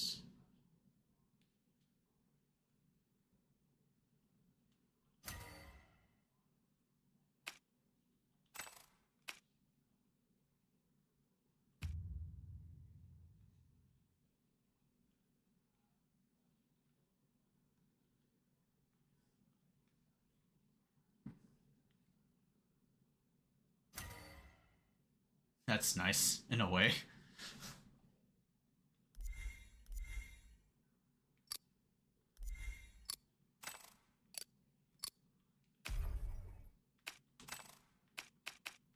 That's equipped on the big sword. Vitality, health restoration by 10%.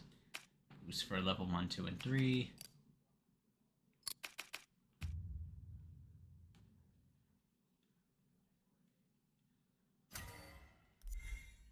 Safe. Yeah, that's fine. Looks so funky. Okay.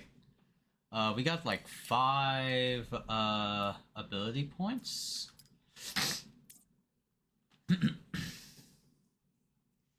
Oh. I'll take that like combo piece.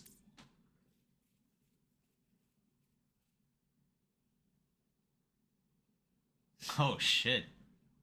Press R2 to unleash a phantom greatsword.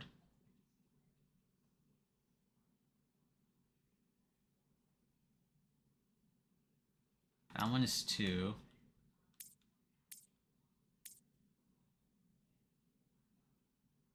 Whoa.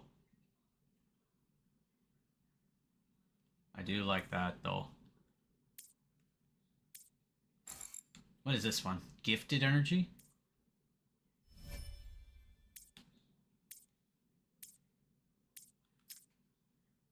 I'll just like max out.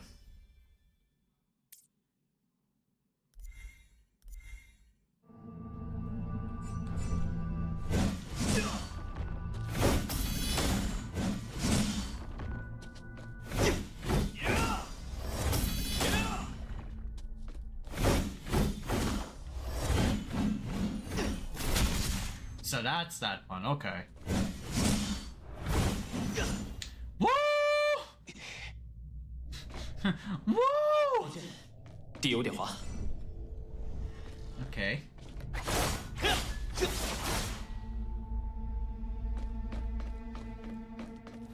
卡泽尔，加油上吧！我从来没有什么素材，都给莲娜吧。要记录故事吗？ Got it. 莲娜记好了。 Bug-eyed dude.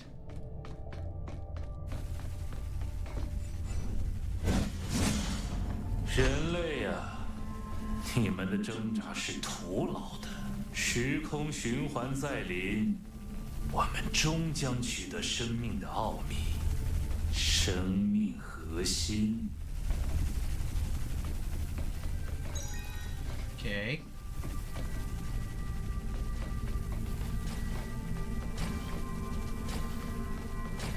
So it'll probably be like a fight scene.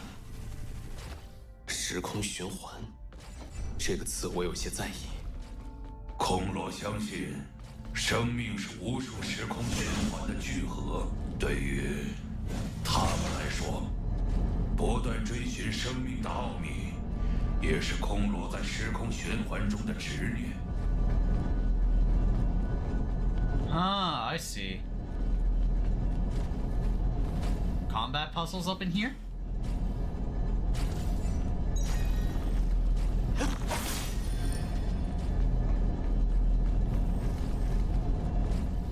Yeah, literally like combat puzzle. Or maybe just like a regular puzzle. I don't feel any enemies.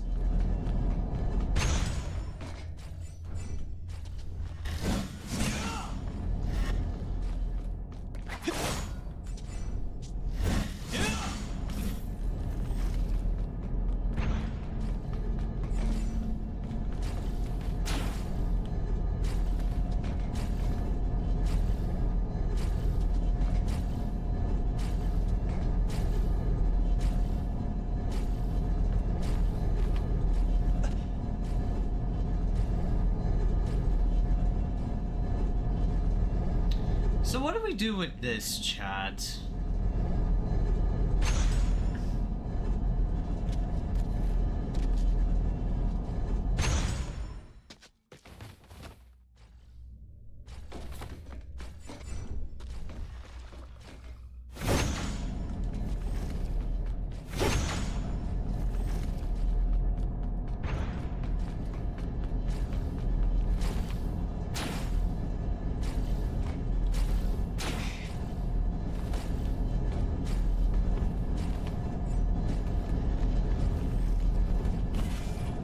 Okay.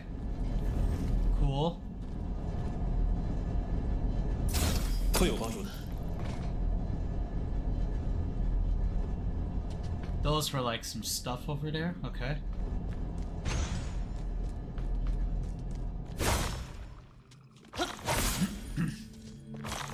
Puzzle solved, I guess.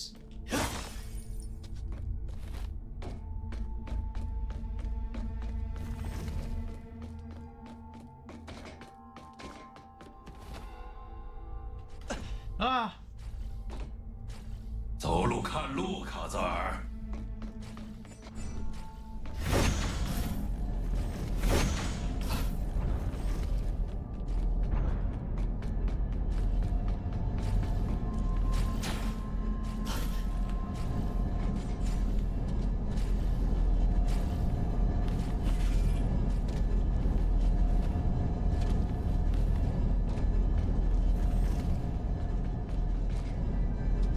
Yeah, that's definitely the right idea.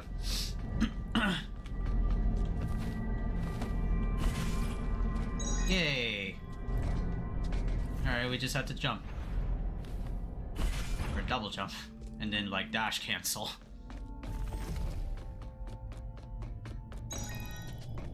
Lumo mushroom. Fight more enemies. 我能搞定的，得小心了。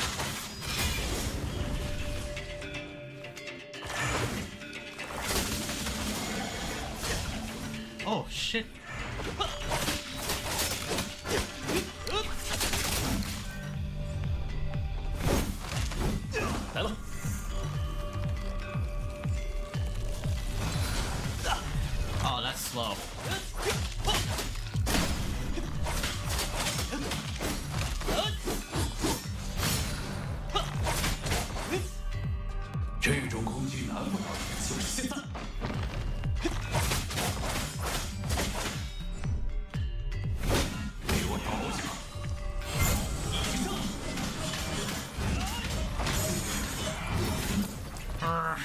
之中。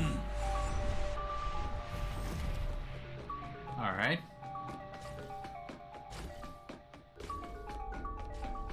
What's down over here?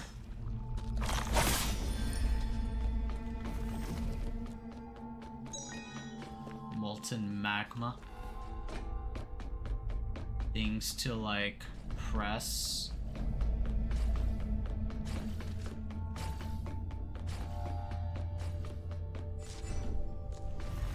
附近有奇怪的能量。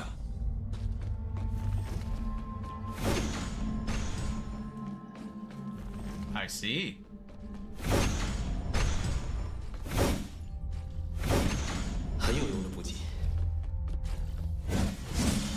A useful item.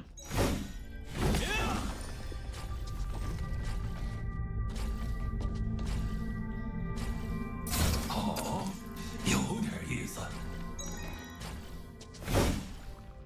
Stamina potion and items? Okay. Alright. That's cool.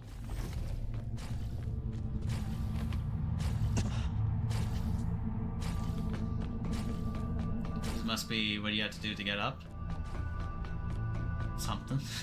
You have to get up, not continue. Thought there would be like more. There's like this like hidden icon there. You fooling me? Oops. 人类不配拥有生命核心，只有空罗才能更好的利用它。为什么你们总是自以为是，拒绝顺应命运的安排？ Stop talking to me, you idiot. 挣扎吧，拥抱应有的命运，融入伟大的循环，你才能领悟生命。 Hold on. Gotta lower the audio.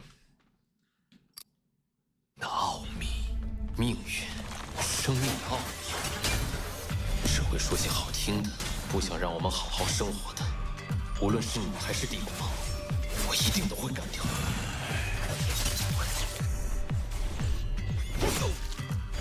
唱得好，快做个了解吧。给我老实点。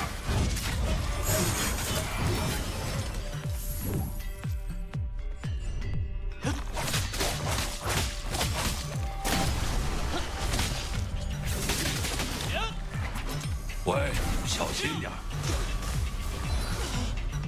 Ooh, okay. Multi-spitter, okay. Try that shit again. 这种攻击难不倒你吧？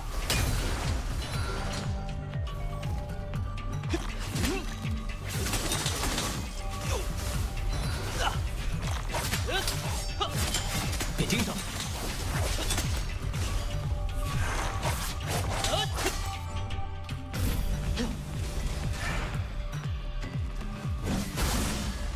就是现在！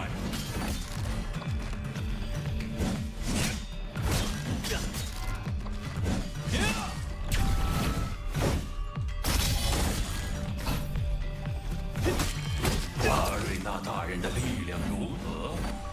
Okay, cool. Lost some health there, though.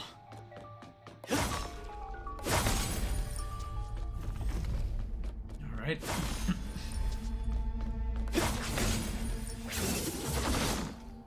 Oh, you could control the angle of that hold down move? Nice. That's pretty cool. Oh, you didn't have to do that. But thank you, game.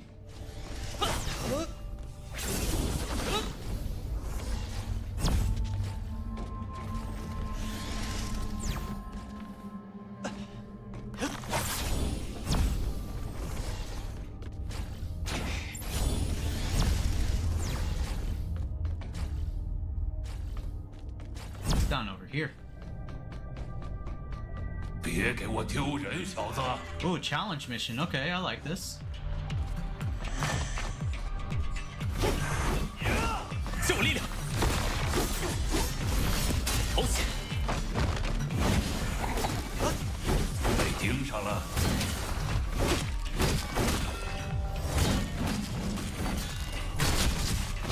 快做个了解吧！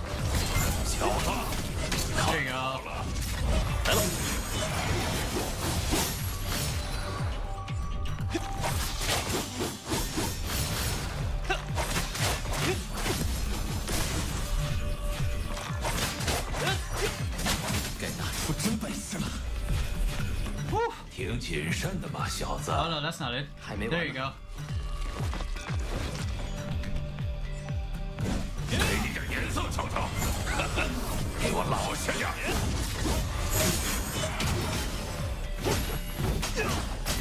快做个了解吧。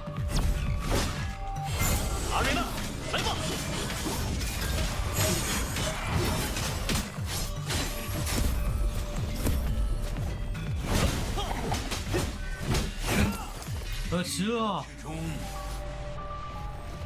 Oh, they were just there for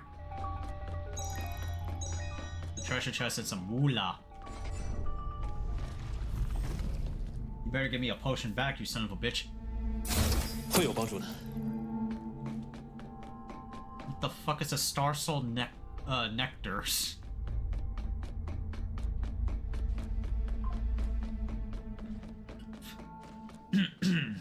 All right.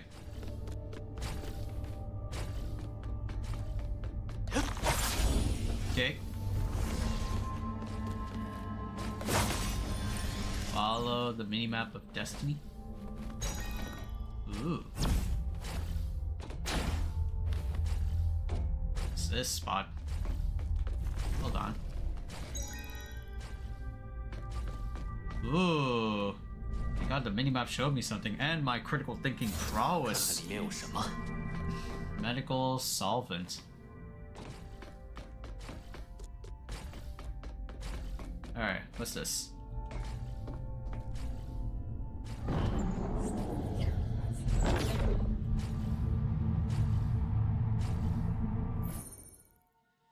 Alright, mountain break. Used for upgrading mountain break. Okay, cool. 原来你和萨将我的力量存储在元能方碑里。元能方碑 ，Energy Mountain。是的，原本是用来维持封印的力量。封印被侵蚀后，反而阻碍了前进。也好，把这些力量吸收后 I see。我就进一步恢复了。How much do I have? 4 now? Oh, so I can upgrade this one.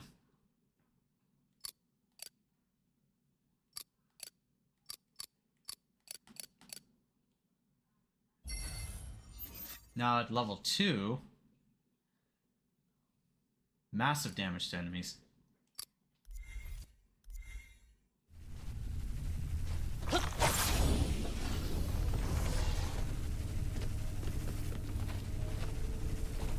Okay, cool.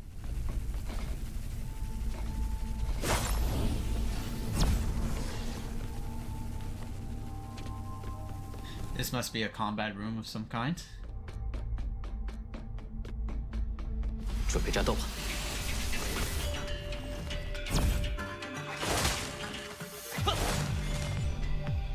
被盯上了。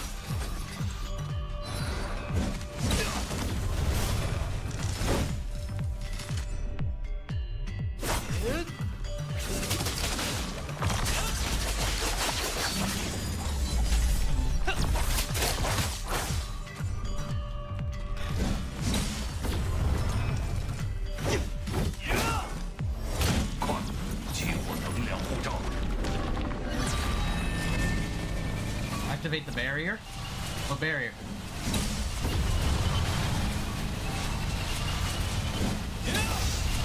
Oh, thank God.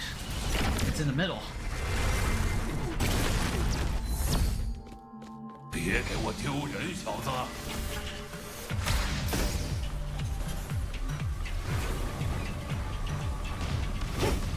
这种攻击难不倒你吧？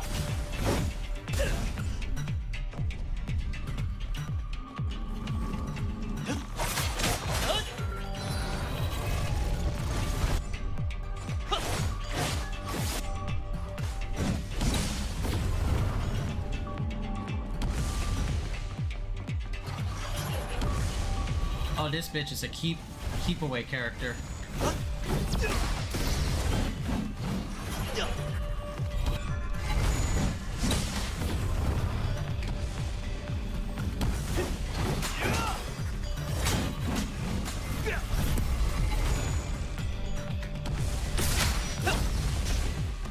Oh God.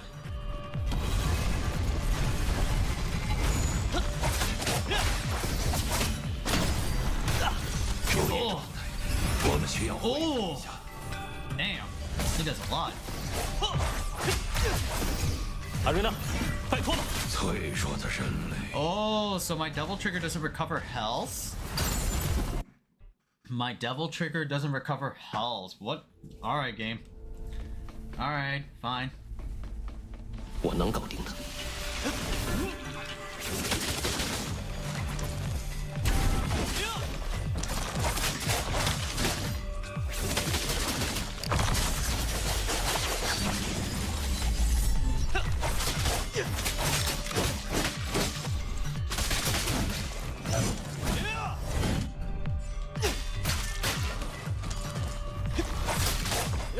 来了。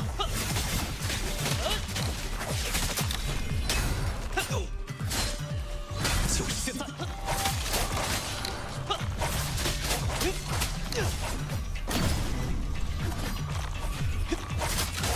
快，激活能量护罩。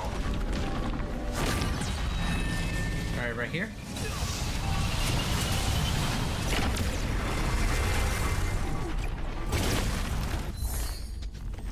别给我丢人，小子！全力以赴，在那边。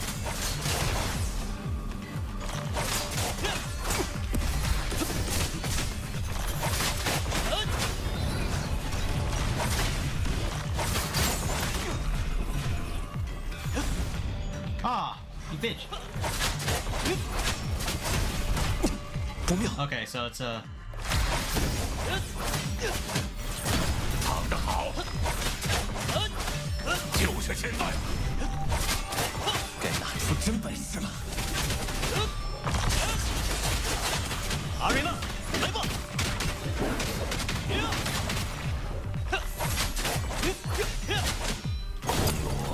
There you go. 是宇宙间漂流的和平种族。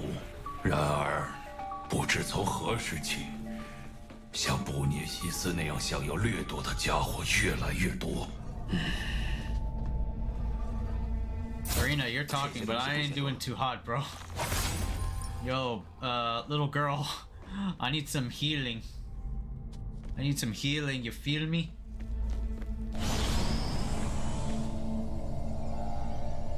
Fuck it. 还没完呢。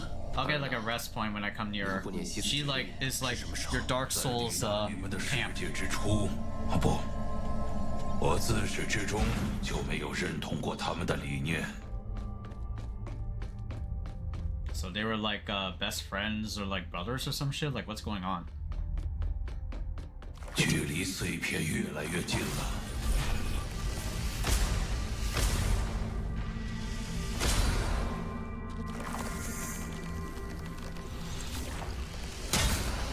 我能搞定的。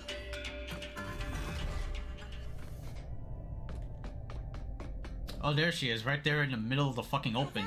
累了吗？ Feeling tired, Kazan? Yes.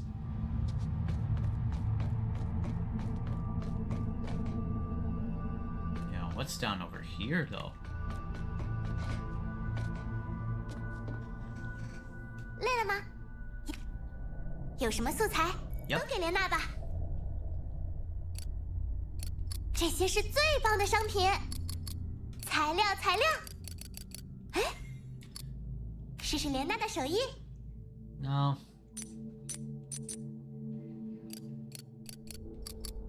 哎，没有别的了吗？ Gift. 换个造型，改变一下气氛吧。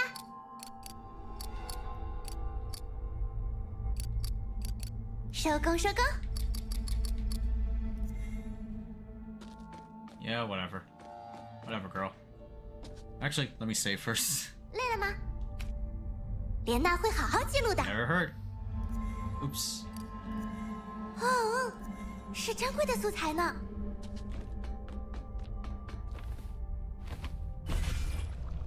No. No. Okay, so you can't get over there. 地有点滑。 Yep, can't get over there. The abilities that I have? Shit. 找死！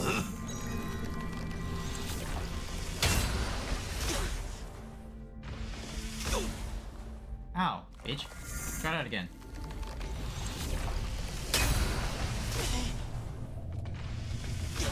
Ow, bitch. Try that 注 again. 意躲避，见识一下我的阿瑞娜大人的力量如何？ How do you feel about Arena's power, boy?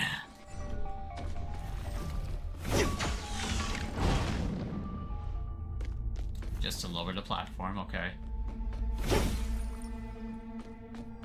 5.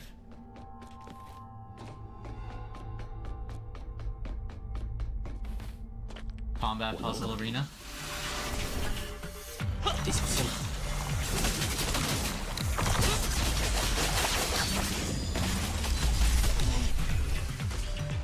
这种攻击难不倒你吧？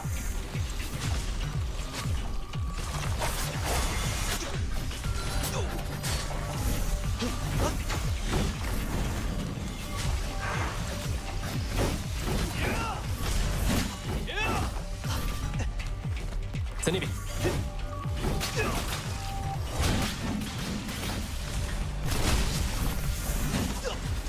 得小心了。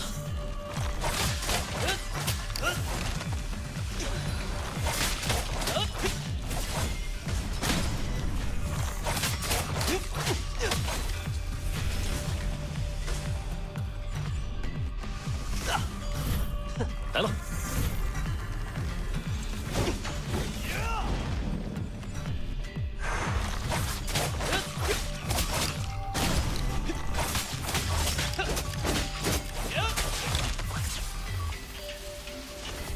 Oh goody, there's more. 看那边，好好见识一下吧。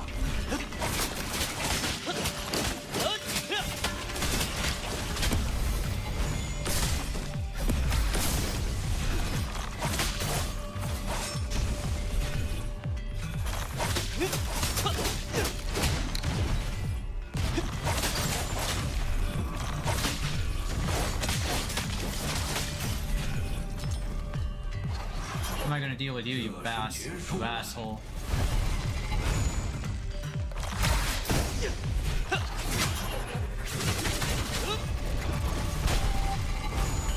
Can't get the cancel right. 可恶！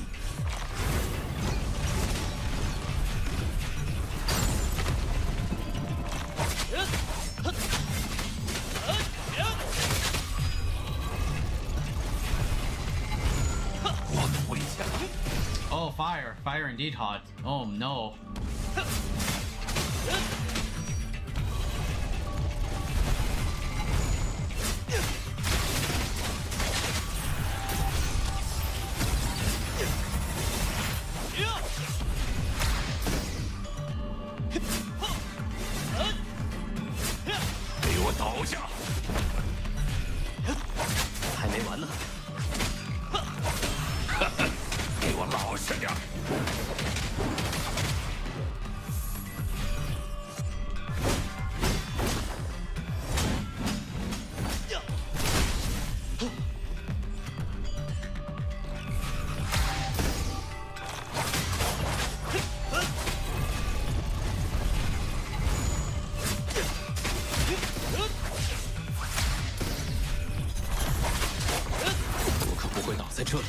Yes. Just like brute force it. Those guys are fucking tough. Like, damn. There was nothing to like cripple him or anything like that. Sorry, crumple.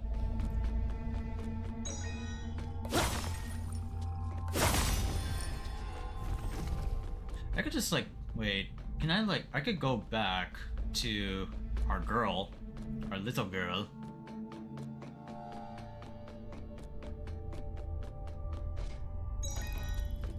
Neutralizer. And then like, restock up on my potions. Today, let's test this like for an action game, right? If it's an action game and she's my rest point, do enemies respawn?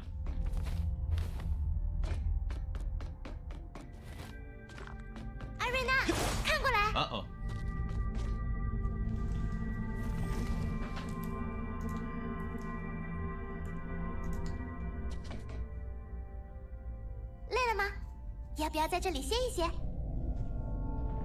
Okay. 要记录故事吗？ Healing potions refilled. Healing potions times 2. Okay, cool. I like that.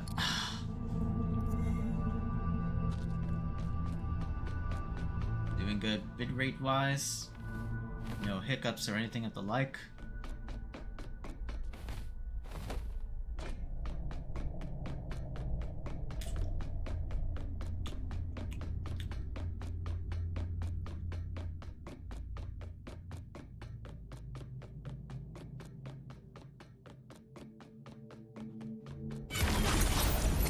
Ooh, okay.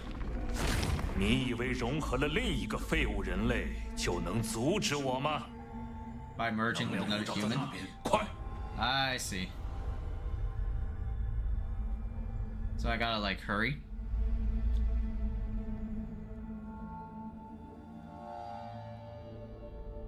先激活滑道。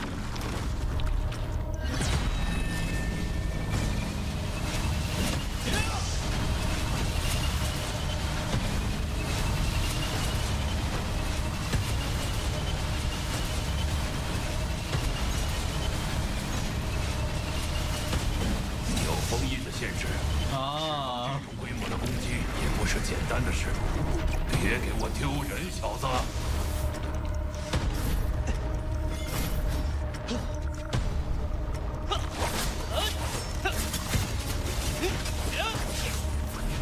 阿瑞娜，拜托了。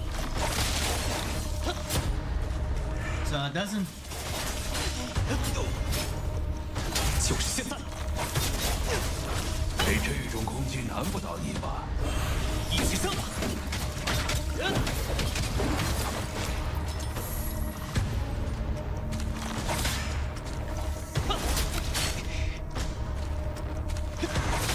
喂，小心点儿！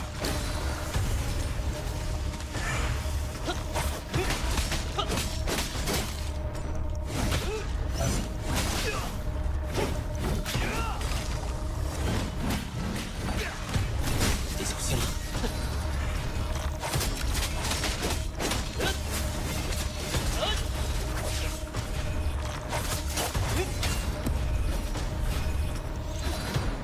喂，小心点儿！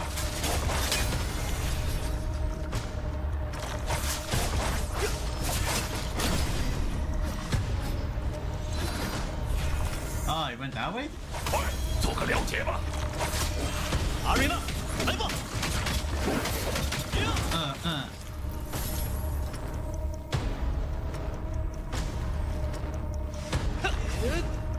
得小心了。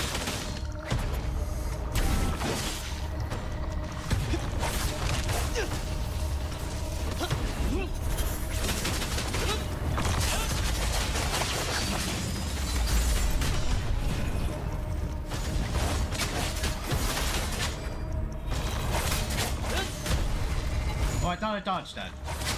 情况不对， No, I dodged that too. 我们需要恢复一下。给你点颜色瞧瞧。卡泽尔，挺住！ Oh, the fire. You fiery bitch. You fiery bitch. Oh, I might need the, what was it? The thing.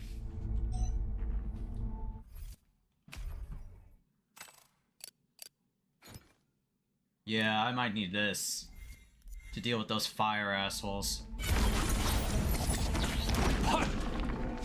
你以为融合了另一个废物人类？ Okay. 先激活滑道。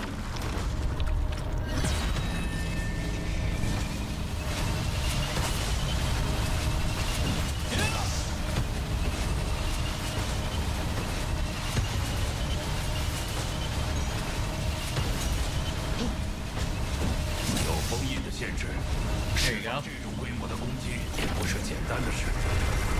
别给 I 我 might 丢 need like 人， ice elemental in this bitch.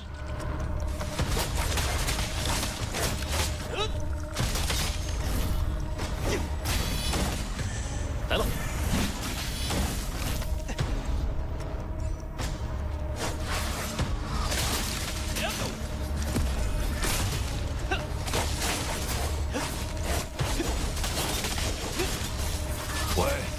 心点儿。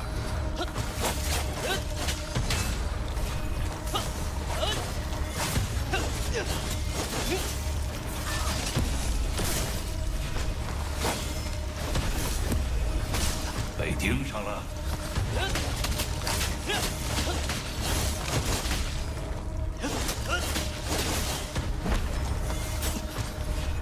找死！给我倒下！阿瑞娜，来吧！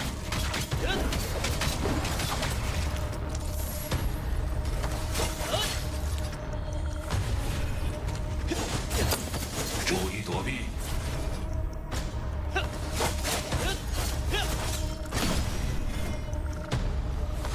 头快，做个了解吧。小子，看好了！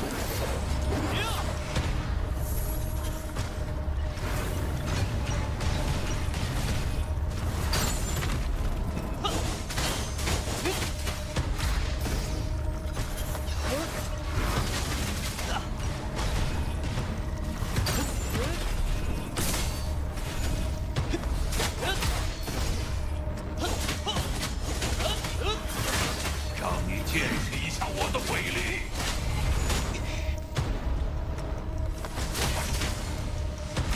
Motherfucker, bitch ass. 给我倒下！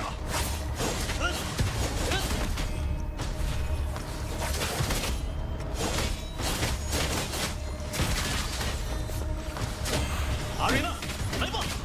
Gives you a lot of time. Wow, it really gives you a lot of time. Holy crap.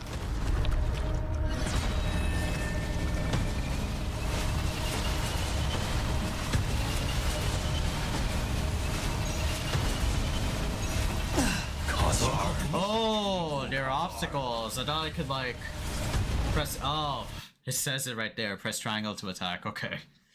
Press triangle to attack. 又来了，快走！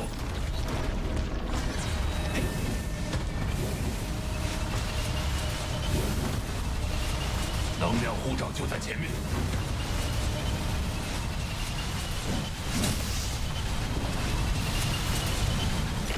Press triangle to attack. Okay. All right, good. 这烦人的小把戏，差不多该上正菜了吧？ Oh, so you okay? All right. Trinity potion. What the hell's a Trinity potion? Must be good for attack, defense, and stamina, right? I'm like expecting.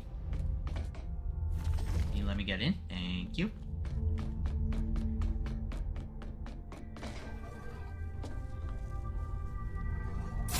会有帮助的。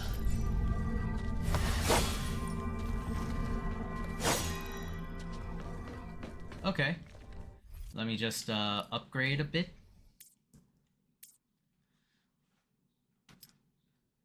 We now got some stuff. Arena power slot. Okay. What's this? Hold triangle, then release that launches. After that, immediately press. Ooh, ooh, I like it.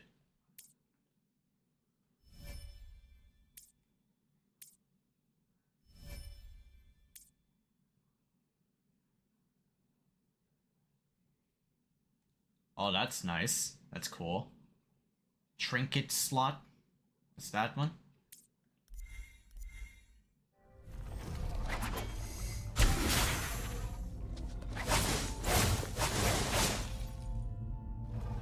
So what is that move again? Hold on. While airborne. Oh, it's like a...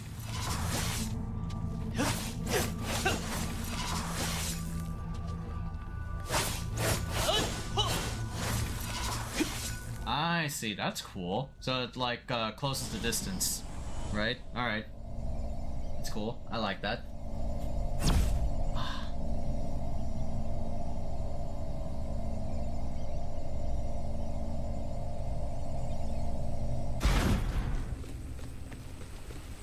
Reach the depths of the chrono core dimension. Or chrono core depths. Fucking time bullshits. Oh, I could get another upgrade now.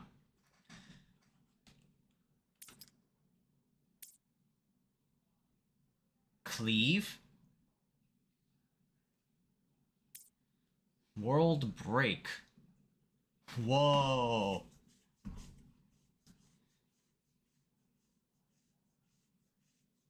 A follow-up attack prompt that will appear while charging an Earth Sever, and after performing a devastating blow, and a Mountain Crush. I like that. Let me see that one. God! Fucking...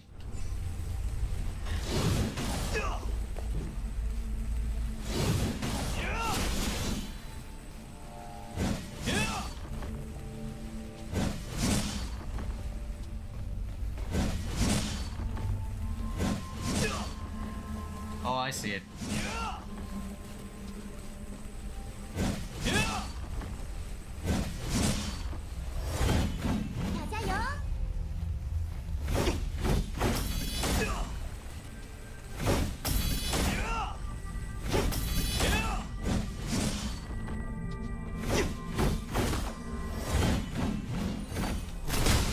So you have to see like the little clip.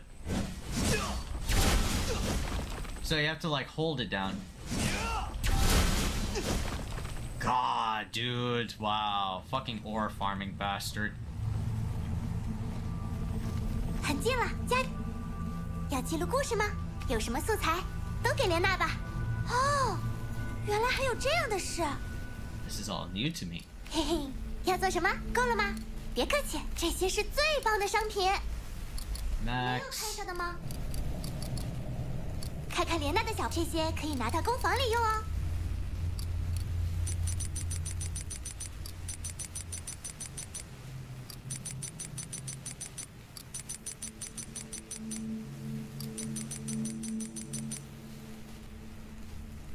要那个吗？ Oh, I gotta be careful because I'll be broke. 换个造型，改变一下气氛吧。收工，收工。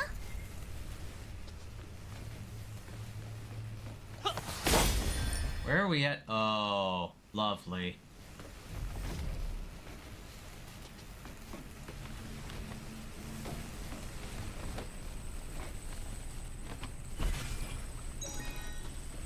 Lovely. Oh, okay, not as bad. Now we fight some enemies.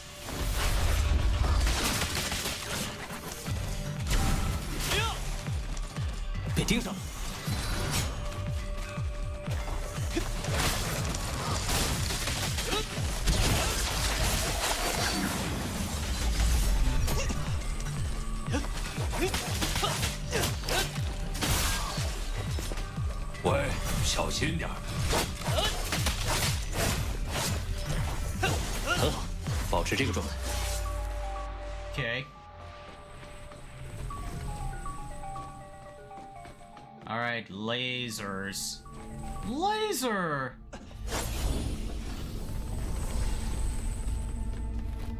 能构筑起这么精妙的空间，宗王很了不起。耶和萨确实付出了很多心血，只可惜布涅西斯渐渐掌控了这里。但是他对这个空间的掌控，也只能到此为止了。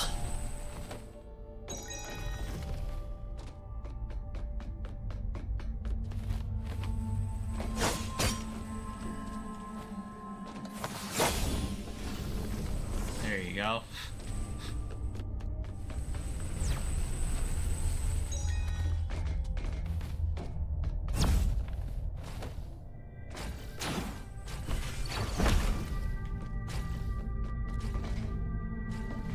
Got a treasure here? 算你走运，见识一下我的力量吧。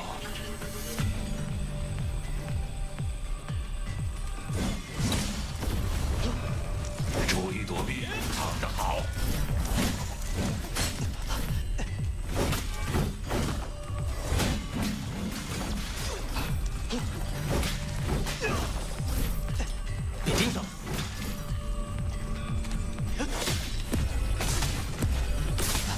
就是现在！给我倒下！给我老实点！ There you go. 全力以赴！小心了，给你点颜色瞧瞧。一起上吧！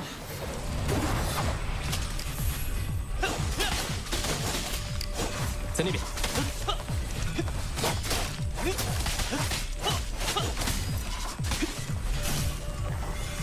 好险！阿瑞纳大。 Nice. Nice. That was like clean. That was a clean round. 我感觉到。 Wow. Okay, I like that. 我们离魂晶碎片已经很近了。 Very close to the soul fragment crystal. 也在附近。 Holy gift potion.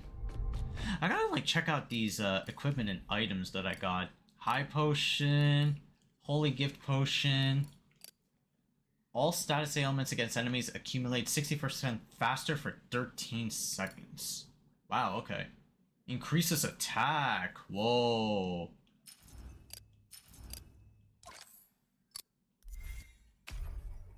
Ascetic potion? What's ascetic potion? I forgot again.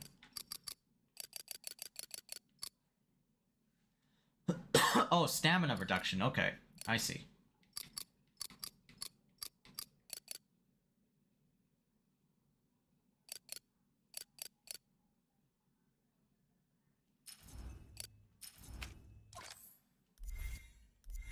Alright, that's cool.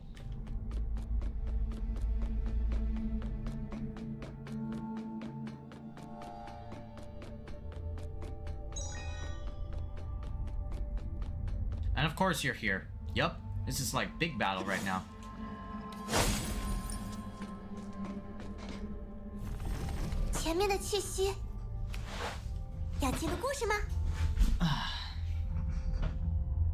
Damn, I didn't take my yogurt and my fruit. Oh man.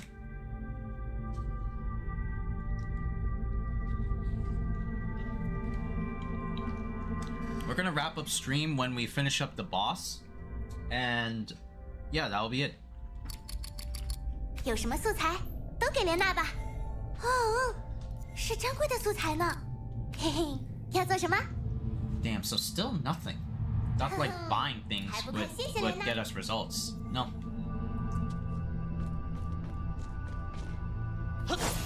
混晶，路易莎，等着我。还有布涅西斯的传声筒，是时候掐。 So, how are we gonna fight Ahriman? Oh, he's got big hands. 这才是 Alright. 幻象的之身。不错，怕了？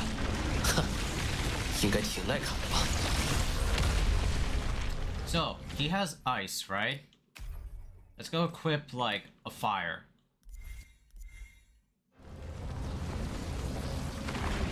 Okay.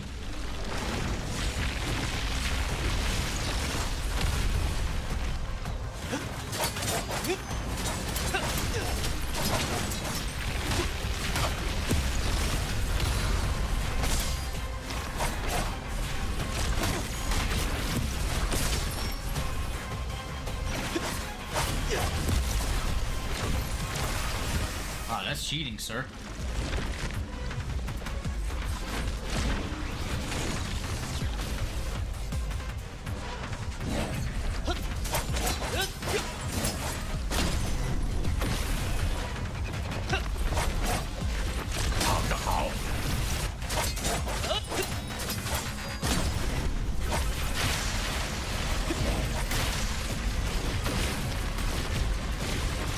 One, two.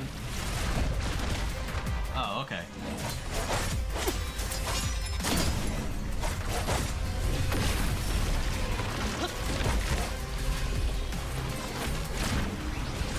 It's that bitch.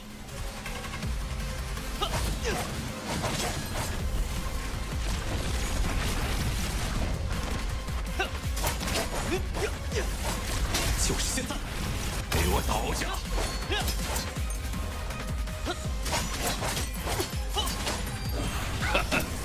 Double tap.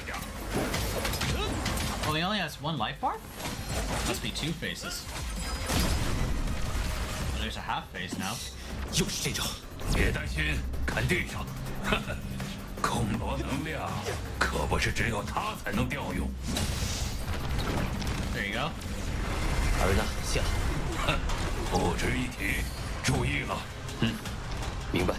这家伙很灵活，得想办法拉近距离。地面变得不一样了。没错，不得耗尽了那块区域的能量。这地板不能加速了，至少现在不行。飞蛾扑火，他在调用 Oh shit! All right.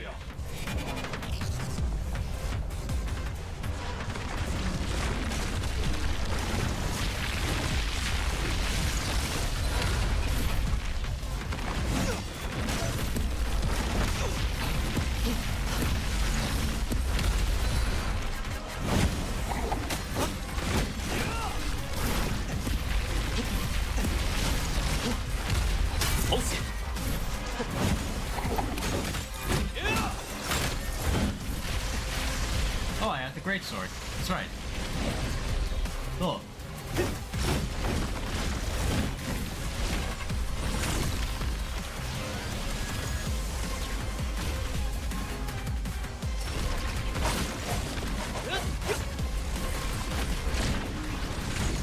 Now he draws out two. Okay. 就是现在！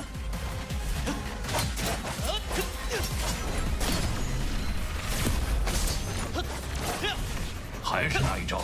放心，已经很熟练了。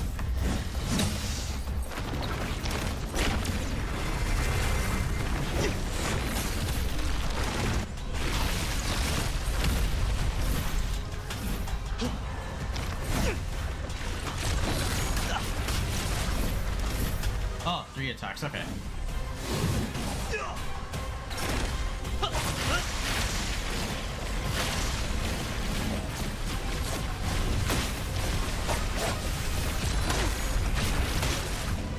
Ooh.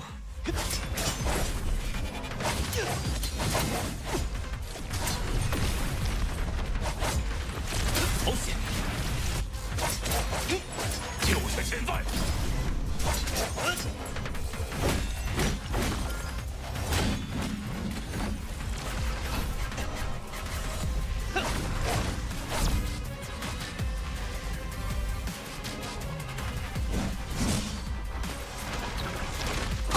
！Oh shit! Oh, wait, that one's gone? Wait, so they don't like re-pop or something like that? Huh. Okay. Alright, I get it. 路易斯， Luisa, wait for me. 等着我。还有布尼西斯的传声筒，是时候掐掉那令。 It's time we get rid of that disgusting voice. 这才是巨大幻象的真身。不错，怕了。哼，应该挺耐砍的吧？ Oh shit.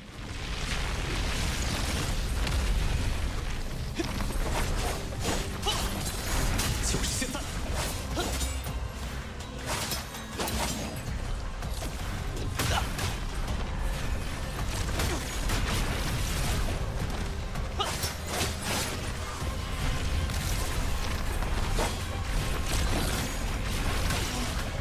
！Wow.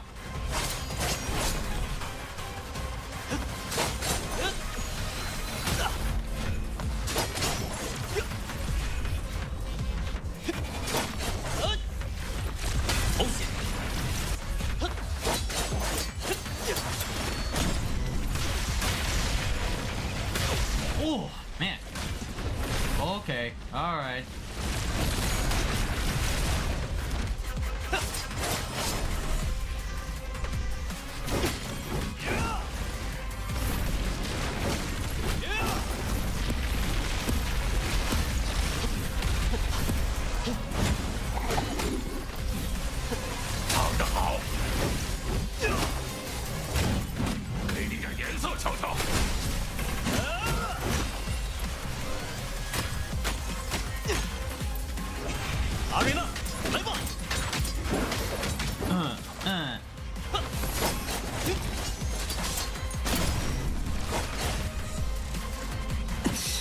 就是这招。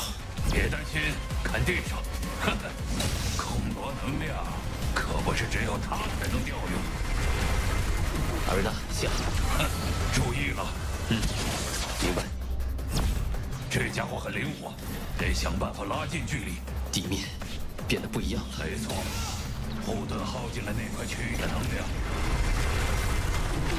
这地板不能加速了，至少现在不行。飞蛾扑火，他在调用异空间。So I need to look out for these things then. Yeah.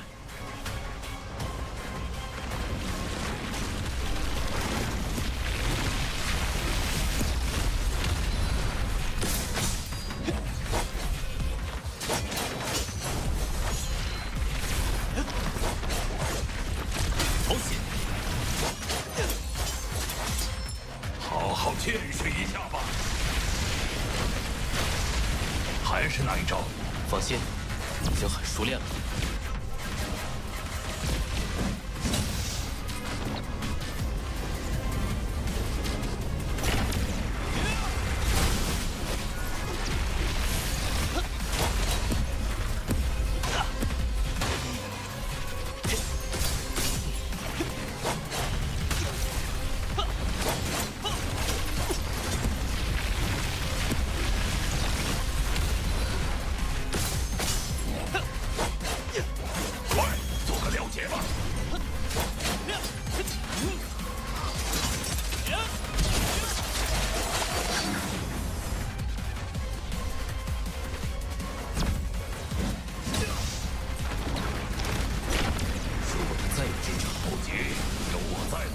专注修复这片区域，你自己小心。真是碍事。哼，卡扎尔，激活4根柱子的能量。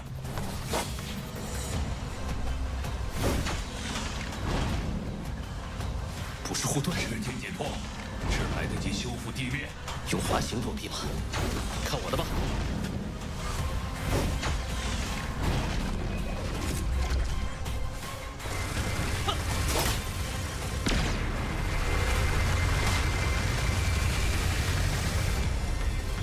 Oh, I see.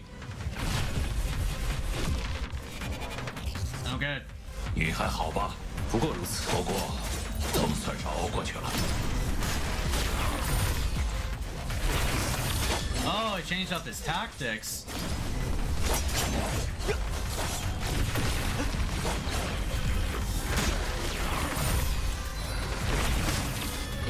Yup, he changed it up. 还没完呢。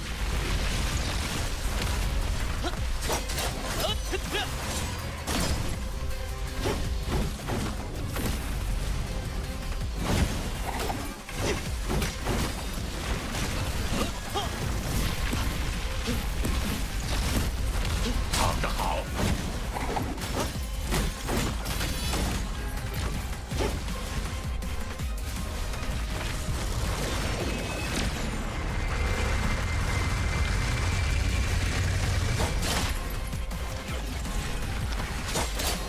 给我倒下！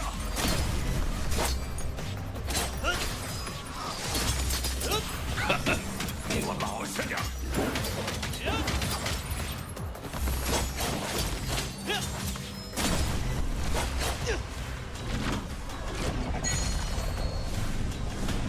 What is this? Just some attack. It's not like I had to work with the environment or something. Okay, cool. You done? You done, bitch?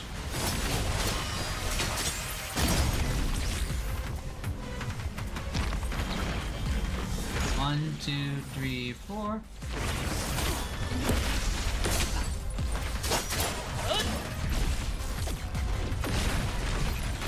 So it's only at the first attack of that 4 pip. 1. Ah, I thought I could run into it and dodge.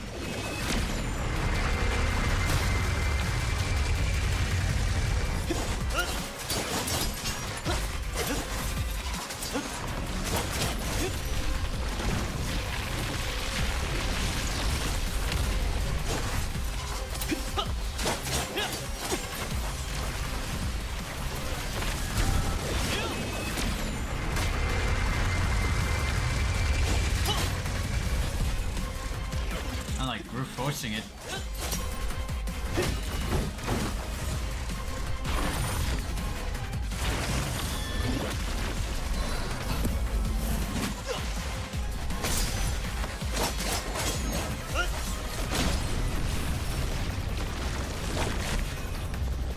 Uh-oh.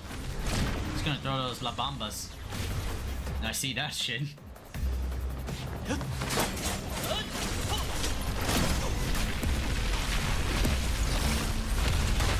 Oh, so the hands are the hurt box. There you go. Okay, we beat him on second try. We use like potions and stuff.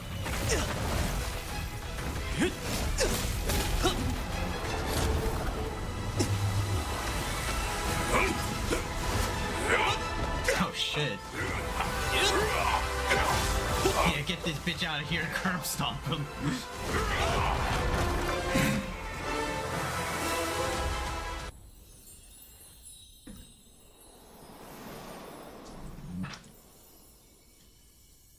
And now we got the soul fragment, right? That's the one thing we're looking for.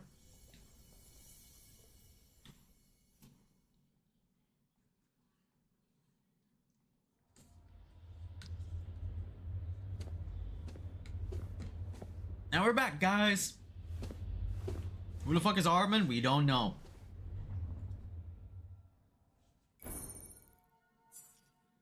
Arena's Claws. Oh, nice. Cool. Lava Fury. Oh, nice. Cool. That's like another great sword, right? Yeah. Yeah.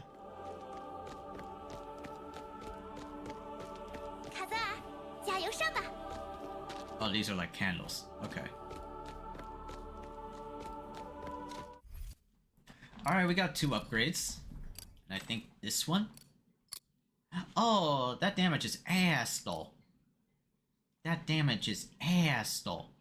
It looks cool.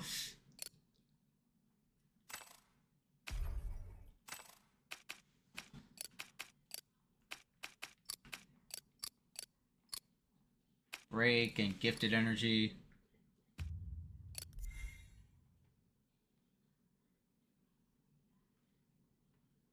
Looks like a fucking Final Fantasy 15 greatsword.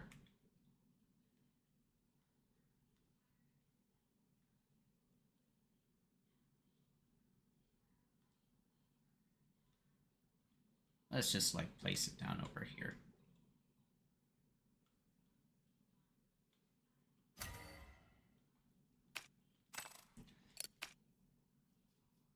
Critical hits restore 30 health. Oh, I need that. Increase stamina.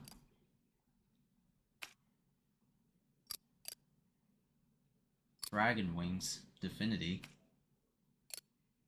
Gifted energy.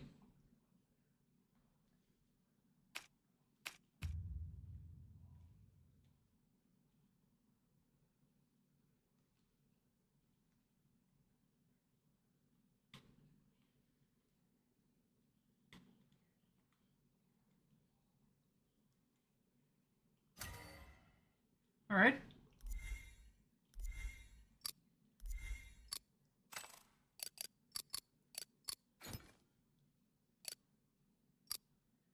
Oh, right. I forgot to do that. Look at that, the pretty little flower. Scale, move.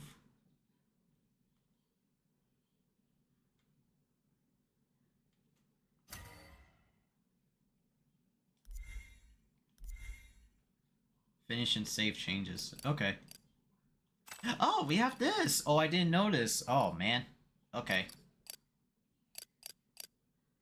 Purgatory Dance, Frost Blast, Void Maw, maybe? Yeah. And Arena Power, we got... this new one. Arena Claws. Oh, I like that.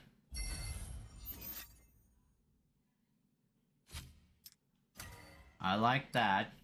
That's really nice. I like it. I like it a lot. So who the fuck? Energy Monument, this is new.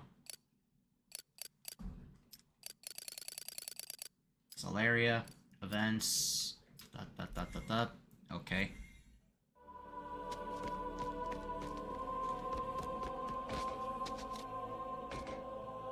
那个邪恶的不居然毫发无伤，哈哈哈！我大概就是观光客们。少得意。你们要走了吗？ Don't get so smug. 莲娜会好好记录的。莲娜记好啦。Alright. Bro, let's see what we get after, like... Oh, I could talk to all of these guys? Beaten by him. 竟然被一个小孩子击败了，布涅西斯真是活到头了。金氏，你是最先被打败的。 Need I remind you, you were the first to go down? 要是没有卡泽尔，败的就是你。Can we go about them in order? 做得好，可惜我没亲眼目睹这场战斗。不然的话，说不定会有新的灵感。 God, it's so creepy. 如玫瑰般绽放。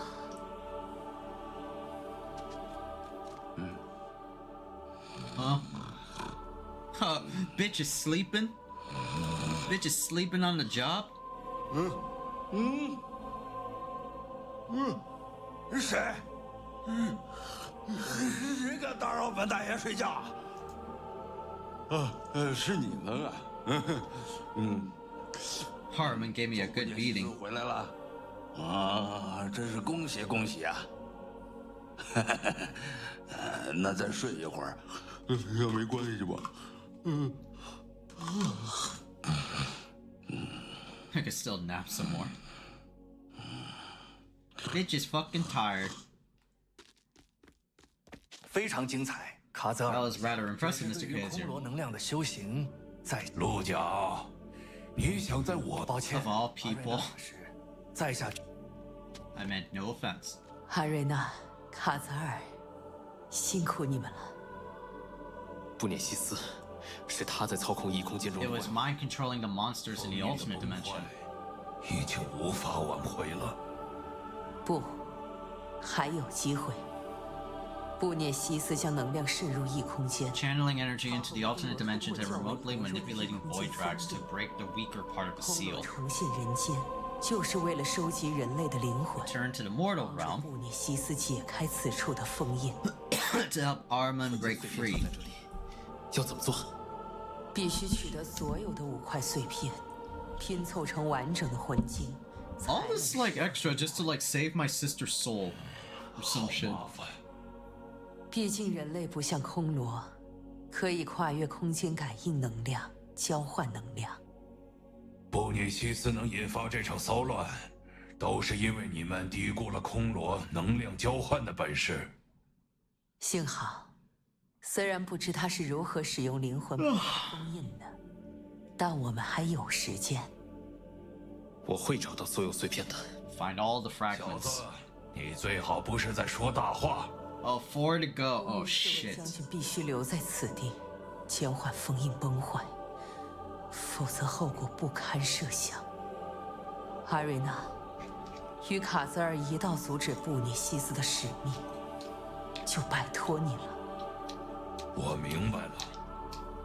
无有感激不尽。好了，别肉麻。剩下的异空间在哪里？天之湖。 Sky Lake, Maple Forest, Snow Plains, and the Land of Fire. Ah, shit, we're going Zelda on this bitch. 他们就叫这些名字。至于如今，他们究竟是何番模样，就得靠你们去找寻了。我会找到的。我相信你。事不宜迟。 Yeah, I must hurry. Save my sister's soul is a must. 老哥，你看，那是不是于大手的船？ Huh? 啊，对了，执行任务辛苦啦！今晚我来做浓汤星斑鱼，怎么样？星斑鱼，好贵。嘿嘿，不用心疼，今天我请客。我给你的零花钱有这么多吗？当然不是。好啦，保密。 Oh, just remembering her sister, his sister. Oh man. 卡泽尔，下一个异空间的位置，我有头绪了。我在楼下等你。When you're ready, I'll be downstairs. Oh, okay. Entry updated Khaiza.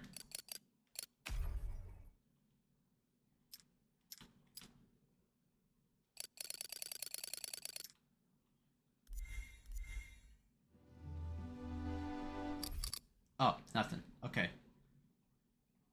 Discuss clues about the seal with Gentia. Oh, what's this? Treasure for my rewards? Ooh, more supplies. I like that. So, oh, we can't attack while we're in like Louisa's house or some shit. Nope. No can do, no siree. Okay, cool. What do we got to like upgrade though? What's this? Trinket slot.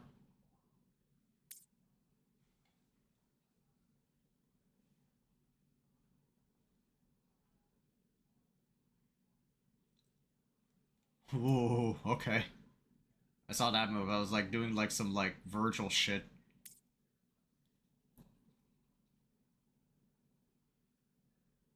Rapid pursuit.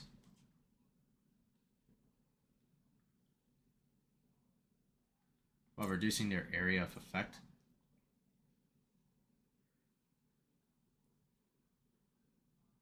Oh shit, that's cool. What do you get like at the very end?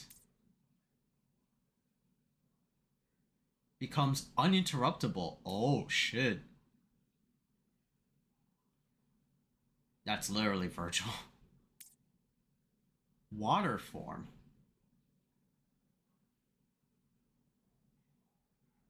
Wandering drains stamina.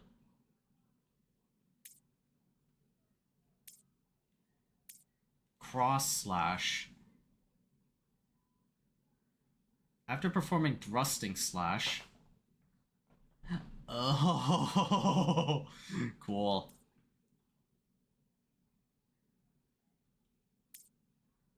Sanguine Feast. That's really good.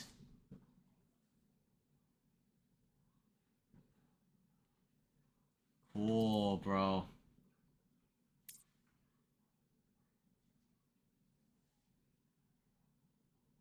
God, devastating blow. Yeah, it's one. I could definitely upgrade that. Mountain Crush. So, World Break, Devastating Blow, Mountain Crush. That's what they are.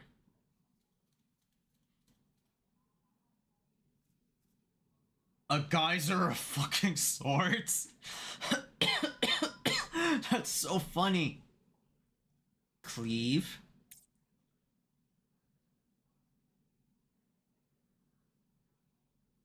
God, man. This game is fucking saucy, bro.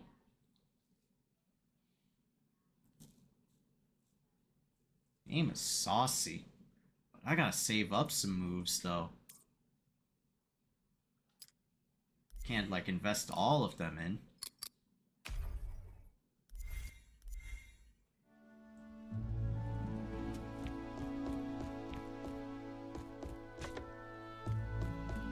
We can't, like...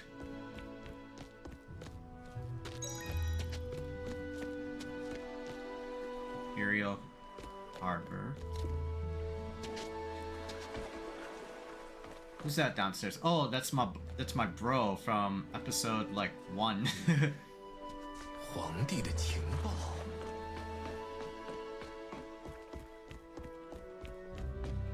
嘿呀，要好好干活了。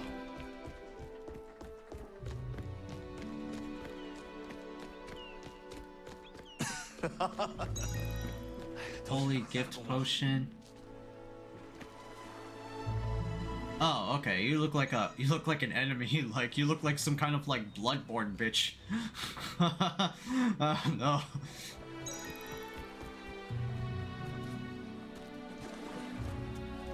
Do you get items around here? What the hell? Yeah, like I see like glowing shits everywhere.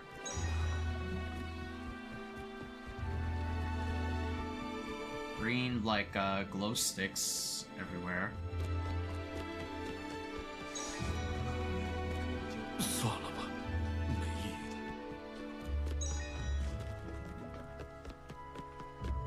Huh, you made it back to all the way over here. Gentia, what's up?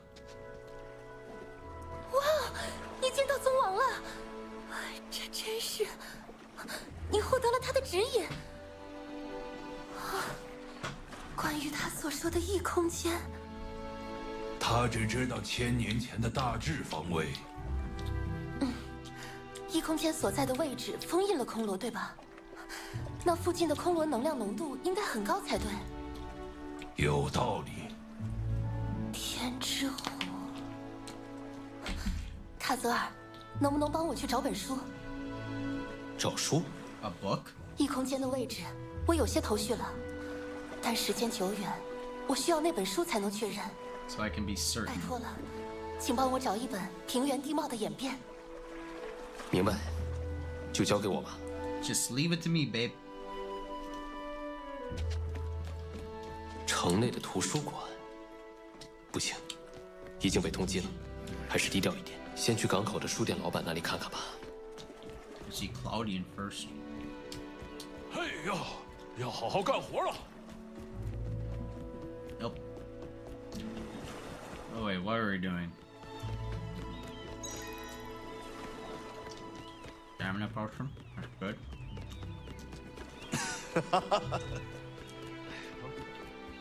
卡泽尔，这里就放心交给我们吧。 That's alright, don't worry about us here. We'll figure it out. Gotcha. 这 The void racks? 消灭他们吧，找死！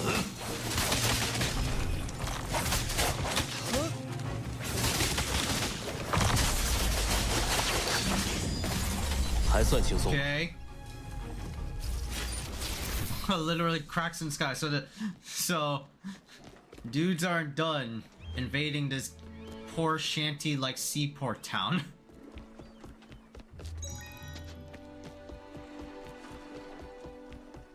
不愧是赢啊！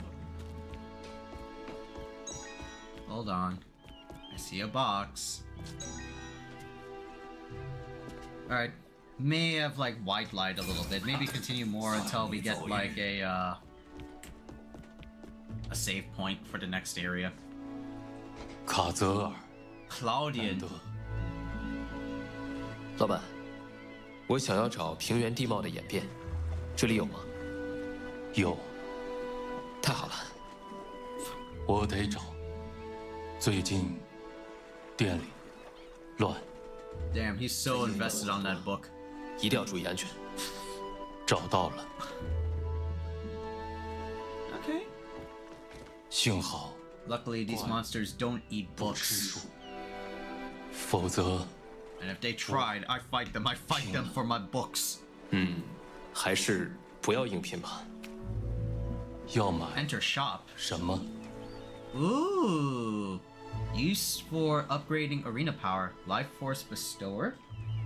I'll take that. Oh, that's all of my cash. 要好好爱惜。 A recipe for you get recipes for I need this guy. 再来。 I need this guy. Holy shit, wait a moment. I unlocked this power up, right? Life Force Bestower. Summons a tree containing trace elements of life essence from the ground. Restoring health of nearby... Why does it say nearby allies? Shouldn't it just be me? I'll still take it. That's cool, though.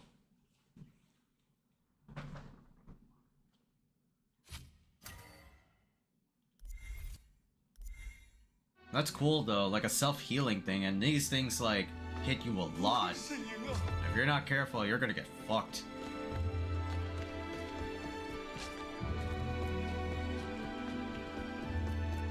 Okay, so we got the book and we have to return it to Gentia. Gentia. Gentia?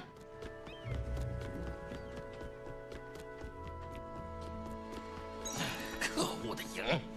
你看我这伤，哎呦，真疼啊！ This is the harbor from the beginning of the game. 老实点，不然宰了你！我会好好干活的。幸好为了 Food merchant 囤了不少货，撑过了最艰难的时期。鹰的走私渠道还有一些能用，但是食物价格飞涨，这样下去也不是办法。卡泽尔，那 Hey, Khaiza. 饿了吗？ Oh. 没有看上的，还真抱歉啊。 Oh.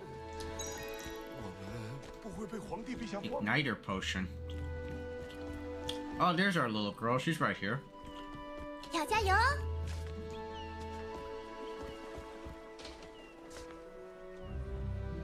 The fuck are you doing, little girl? You posing to become an idol? 莲娜，你怎么来了？ Yeah, what brings you here? 我和母亲聊过了，接下来我要看看外面的世界，定期向母亲汇报。你终于能离开斩月山了。是的，母亲与四位将军大人也意识到，不能再对外界一无所知。没错，与世隔绝实在太蠢了。 Isolating yourself is just plain stupid. 你独自行动的话，会很危险吗？所以说，我决定跟你们一起行动，顺便继续为小说收集故事素材。放心吧，我一定能帮上忙的。只要别拖后腿就 Don't hold us back. That's help enough. 莲娜才不会呢。 I won't hold you back. 随便你吧。好啦，有什么素材都给莲娜吧。是要去离散之界吗？ Oh, only one. 拿到想要 We 的东 only 西 have 吗？ one right now. 想要什么？ Max. We have 嘿 Max. 嘿，要做什么？够了吗？ Yeah, so we need the book guide to give to Liana so that we can make like health potions. Right now we can only have like stamina potions more than anything. 莲娜会好好记录的， I'll save over here. 是珍贵的素材呢。 Okay, that's good. Alright, Chad. 12:30 should probably like turn in, download the vid, turn in, download the vid, right? Get like some good content. Gotta work on like some video editing, right? All that stuff. 老实点，不然宰了你！ Gonna be a busy fucking beaver.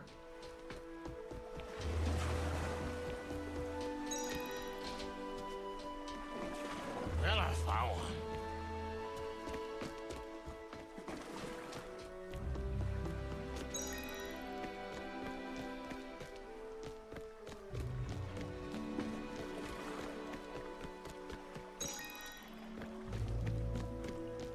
卡泽尔大哥，情况怎么样了？卡泽尔大哥， Little shadow. 有件事没告诉你，是我没听从于大叔的警告。 Oh, this little boy. I remember. Yeah, his uncle died. 情况怎么样了？看不见我，看不见我。 Who are you? Back off. An Imperial soldier? What are you doing here? 别动手！ I'm a civilian. I just found gear lying around, really. 当然是因为打扮成帝国士兵，甚至时不时能会一说的倒是挺。只是现在帝国士兵们都不确定了。 You need gear, maybe? I got a bunch of stuff I required. 别说的这么直白嘛。嘿，这位老爷又来找过小店生意了。 Oh, he sells gear. Former disgraced soldier. Unleashing a sync finisher slowly restores arena power energy over time for 5 seconds. Increases max health. Wow, you got some stuff going on, my boy.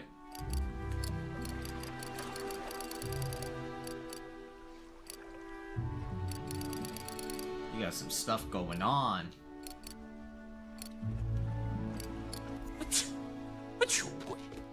What a miser. Fuck you then. So he's like our gear man.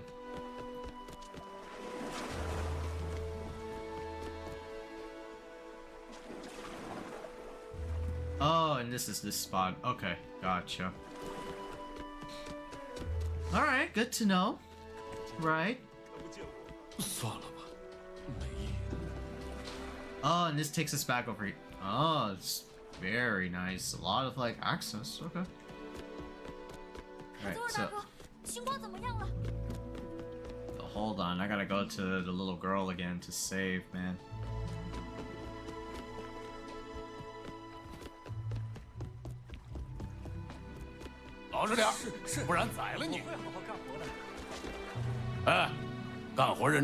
Focus your work. 我可是高贵的帝国军小队长。嘀咕什么呢？没什么。 Pick up those plants, you stupid bitch. 干活认真点。嘀咕什么？ That's right, you gotta help out the people. You can't be an asshole all the time. 大家放心，我还有些存货，我们不会被皇帝陛下。Okay, good. All right, let's 累了吗？ let's save up. 给我讲讲回程，有什么素材都给莲娜吧。莲娜记好啦。 All right, chat. Let's close up for today, right? We got some pretty good progress. We got some good stuff for today's like stream. Talked about Capcom, talked about the Teemo update, talked about Kamen Rider, surprisingly. Played a little bit of SF4. SF4 just for like, you know, just trying it out, see how well Sea Viper will be translatable, you know? But that was fun, chat. Thank you guys a ton for tuning in. Thank you, SR7 Exeter, for the chats and the follow. I appreciate you, homie. And thank you, Lockpick Lobotomy. Right, as always, as per usual. Thank you so much, sir. And thank you to all the wonderful people that were watching on Twitch and YouTube. The Khaiza will be back Thursday and Thursday. Yeah, that's right. Thursday, October 2nd is going to be Ghost of Yote Day. Hopefully, Mom and I have like nothing, or at least like she doesn't have anything, like no doctor's appointment, please. Nothing of the like. But yeah, gonna be Ghost of Yote Thursday. Gonna try out gonna like first impression the game and see, right? Then like next week will be early access for Teemo, October 7th. I might do a stream on like Monday, and Monday will just be like a Toku stream. Gonna be doing a whole ass like watchathon of all the Kamen Rider Z's episode up to that certain point, right? Because this weekend I won't be doing my Toku impression this Saturday for the new episode. So, because I'll be going to my uncle's place, but I'll be redeeming that on Monday, right? I'll be redeeming that on Monday, and we'll watch through all of the episodes up to the latest one that will start on this weekend, you know? So, thank you guys a ton for tuning in on both Twitch and YouTube. If you like what you saw, this is your first time watching, like that previous follow, you can also follow as well on both Twitch. You can click on the heart icon on both Twitch and YouTube respectively.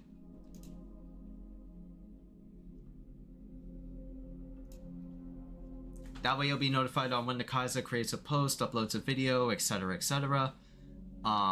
If you're super nice on the channel, on the Twitch channel, there is a sub button. I'm pretty sure September is gone, but you can sub on the channel if you are really want to support the Khaiza with Toku merch, right? And the Toku shrine right there.